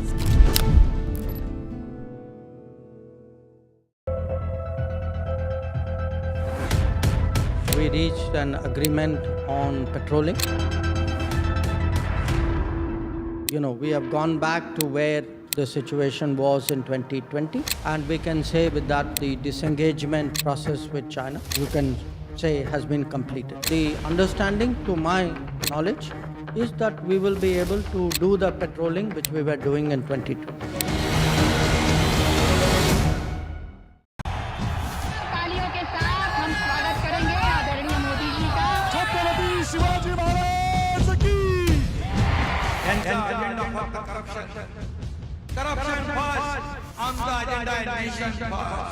घोषणा आणि जनतेचे पैसे लुटणं. Cut commission आणि करप्शनला आमच्याकडे थारा नाही. त्यांचा परिवारवाद आमचा महाराष्ट्रवाद. महाराष्ट्रामध्ये 1,75,000 जागा रिक्त आहेत. पण का मिळत नाही? राज्याची जनतेच्या घमाच्या पैशाची तिजोरी लुटण्यासाठी हे सरकार आहे. पूर्वीच्या सरकारच्या काळामध्ये निधी देताना त्यांना असं वाटायचं की त्यांच्याच खिशातले पैसे चालले. शेतकऱ्यांना मोफत वीज देण्याचं काम आपल्या सरकारने सुरू केलं.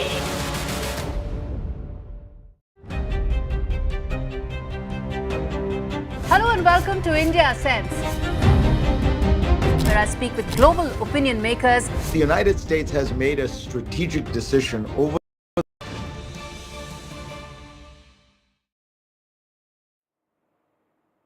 Welcome back. Karnataka's Chief Minister Siddaramaia's wife Parvati appeared in front of the Lokayukta investigation officer today in Mysuru, and her statement has also been recorded. My colleague Pratibha joins us with more details on this. Pratibha, this means that more heat on Siddaramaiah. Do we have any sense of what the Chief Minister's wife told the investigation officers today?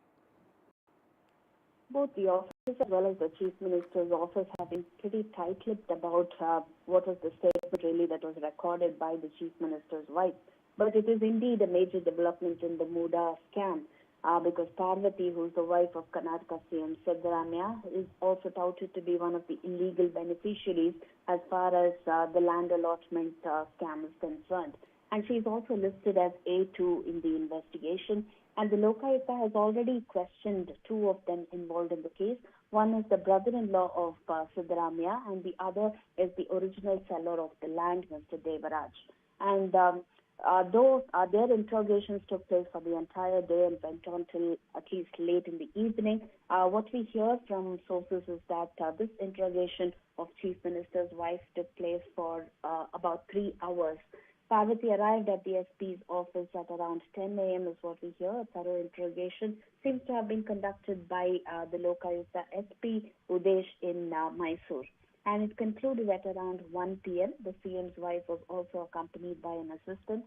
This is the information that we have so far. But definitely, like you pointed out, yes, the Muda heat has enveloped Mr. Siddaramaiah. And this also comes a day after Siddaramaiah went to the court, the Karnataka High Court, to file an appeal to review or challenge the single bench order that has already been granted with respect to the permission. Right. So Parvati Siddaramaia's wife has recorded her statement. Their important update, even as the heat intensifies over the Chief Minister with regard to the Muda case.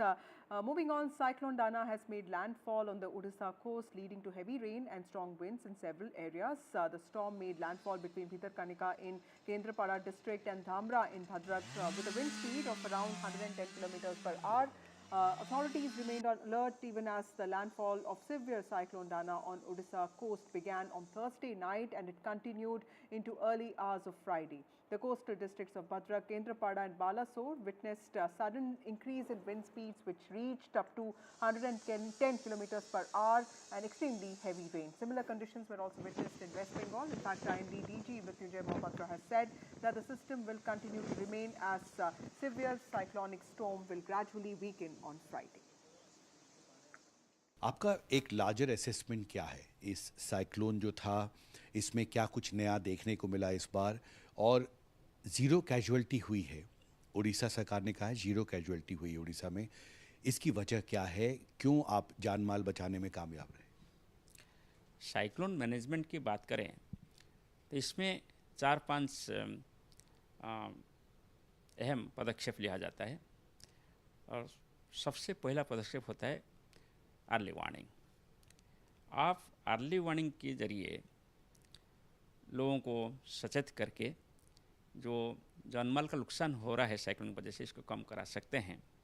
और इसके लिए जो investment चाहिए आप तुलना करेंगे जो दूसरा कंपोनेंट से, जैसे कि डिजास्टर प्रिपेयरनेस, प्रिवेंशन और मिटिगेशंस, इसकी तुलना में अर्ली वार्निंग सिस्टम में आप कम इन्वेस्ट करके ज़्यादा लाभ उठा सकते हैं।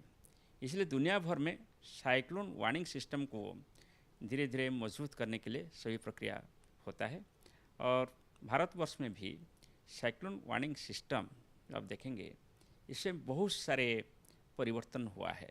जैसे पास्ट 25 इयर्स देखें कि पास्ट 10 इयर्स देखें, 1910 का सुपर साइक्लोन के साथ तुलना करें, देखें कि जब लोग 10,000 15,000 ऐसे मृत्युवरण कर रहे थे, आजकल ओनली 10 और 20 और कभी कभी तो जीरो लॉस ऑफ लाइफ, जैसे साइक्लोन बिपरजय में हम देखे थे और अभी ये साइक्लोन दाना में देखे हैं। ये पॉसिबल हुआ इसलिए क्योंकि अर्ली वार्निंग सटीक टाइम पर और सटीकता के साथ लोगों के पास पहुंचा गया। Time for a short break. More news and updates on the other side.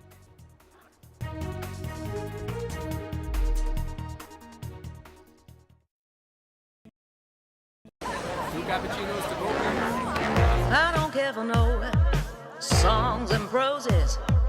I don't care for no sweet boys with roses.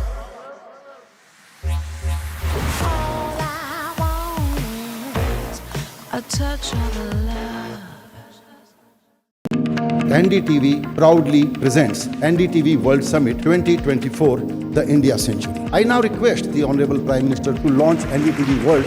Prime Minister Narendra Modi's inaugural session at the NDTV Summit outlined his vision for the India Century, driven by aspirational India. हमारा प्रयास होगा भारत की century सिर्फ भारत की नहीं बल्कि पूरी मानवता की जीत की सेंचुरी बने। The summit brought together prominent global leaders, highlighting India's pivotal role on the world stage. Not just Indians trusting India's leadership, but the global South especially trusting India's leadership. Canada is concerned, I think there are some very specific issues. I think a lot of people know that. Permanent seat on the UN Security Council is something that should be India's right. AI is going to be one of the most important, drivers. It's a very exciting time for India, Indian cinema as well at a global level. NDTV World Summit was more than just a conversation. It was a confluence of ideas poised to shape our global future.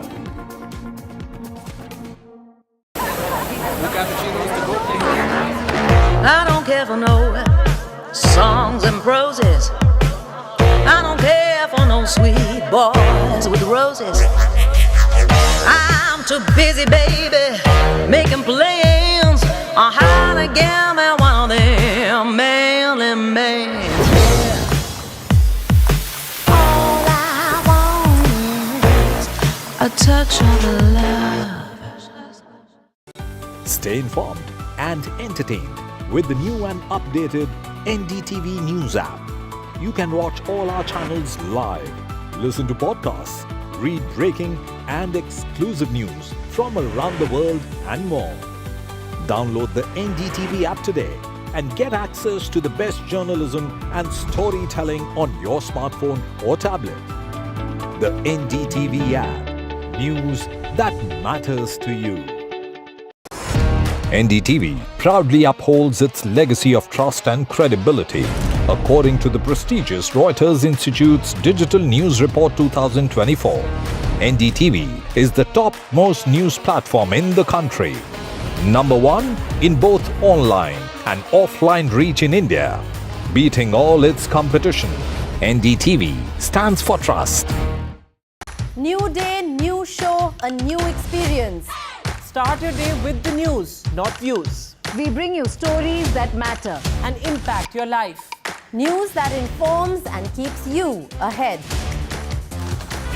From Maximum City, Mumbai, To the seat of power, Delhi. NDTV brings you the best breakfast show. breakfast news on NDTV, 8 a.m. every day. I've been reporting on all issues, big and small, from Andhra Pradesh, Telangana, rest of South India, bringing you all the action, all that you need to know, all that you want to know. The energy of Maximum City is infectious. I bring in that energy in our news coverage from financial capital Mumbai. India's IT capital is always buzz. It's literally a city that never sleeps. And I keep you ahead on all the Bengaluru buzz. Covering from the southernmost part of India over the last 23 years, I bring in-depth and 360-degree coverage from the Dravidian heartland. The land of Mishti is also known for its bitter politics. I have seen much water flow under the Howrah Bridge, covering Bengal in all its vivid colors.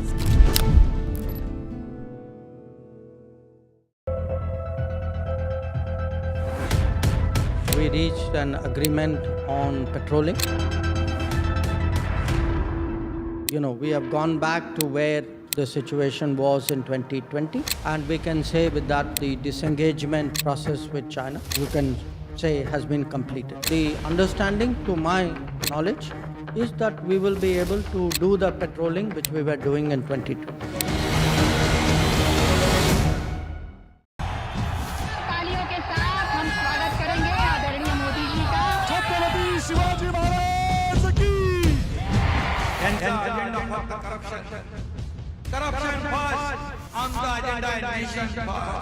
घोषणा आणि जनतेचे पैसे लुटणं. Cut commission आणि करप्शनला आमच्याकडे थारा नाही. त्यांचा परिवारवाद आमचा महाराष्ट्रवाद. महाराष्ट्रामध्ये 1,75,000 जागा.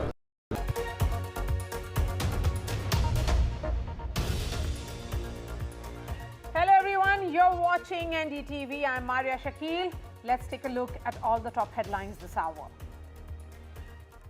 The mother of all battles in Maharashtra is clear. It's Aditya Thackeray versus Milind Deora in a Sena versus Sena battle for Worli.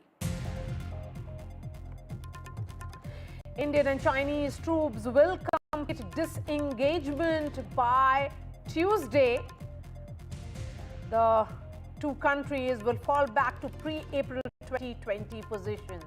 Troops from both the sides will fall back to pre-April 2020 positions, and all temporary structures, sheds or tents will be removed, while ground commanders will continue to hold regular meetings. United Nations is incompetent to deal with global challenges, says Prime Minister Modi. With the visiting German Chancellor by his side, he emphasized on United Nations being inadequate. National Conference patron Farooq Abdullah calls out Pakistan as the source of terror attacks in Jammu and Kashmir. He urges Islamabad to find a way to be friends, otherwise issues will arise, unquote. His comments come a day after an army vehicle was targeted in Baramulla, killing 2 soldiers and 2 civilians. 1 dead in Kolkata. Cyclone Dana hits Bengal and Odisha. Airport operations resume in Kolkata and Bhubaneswar.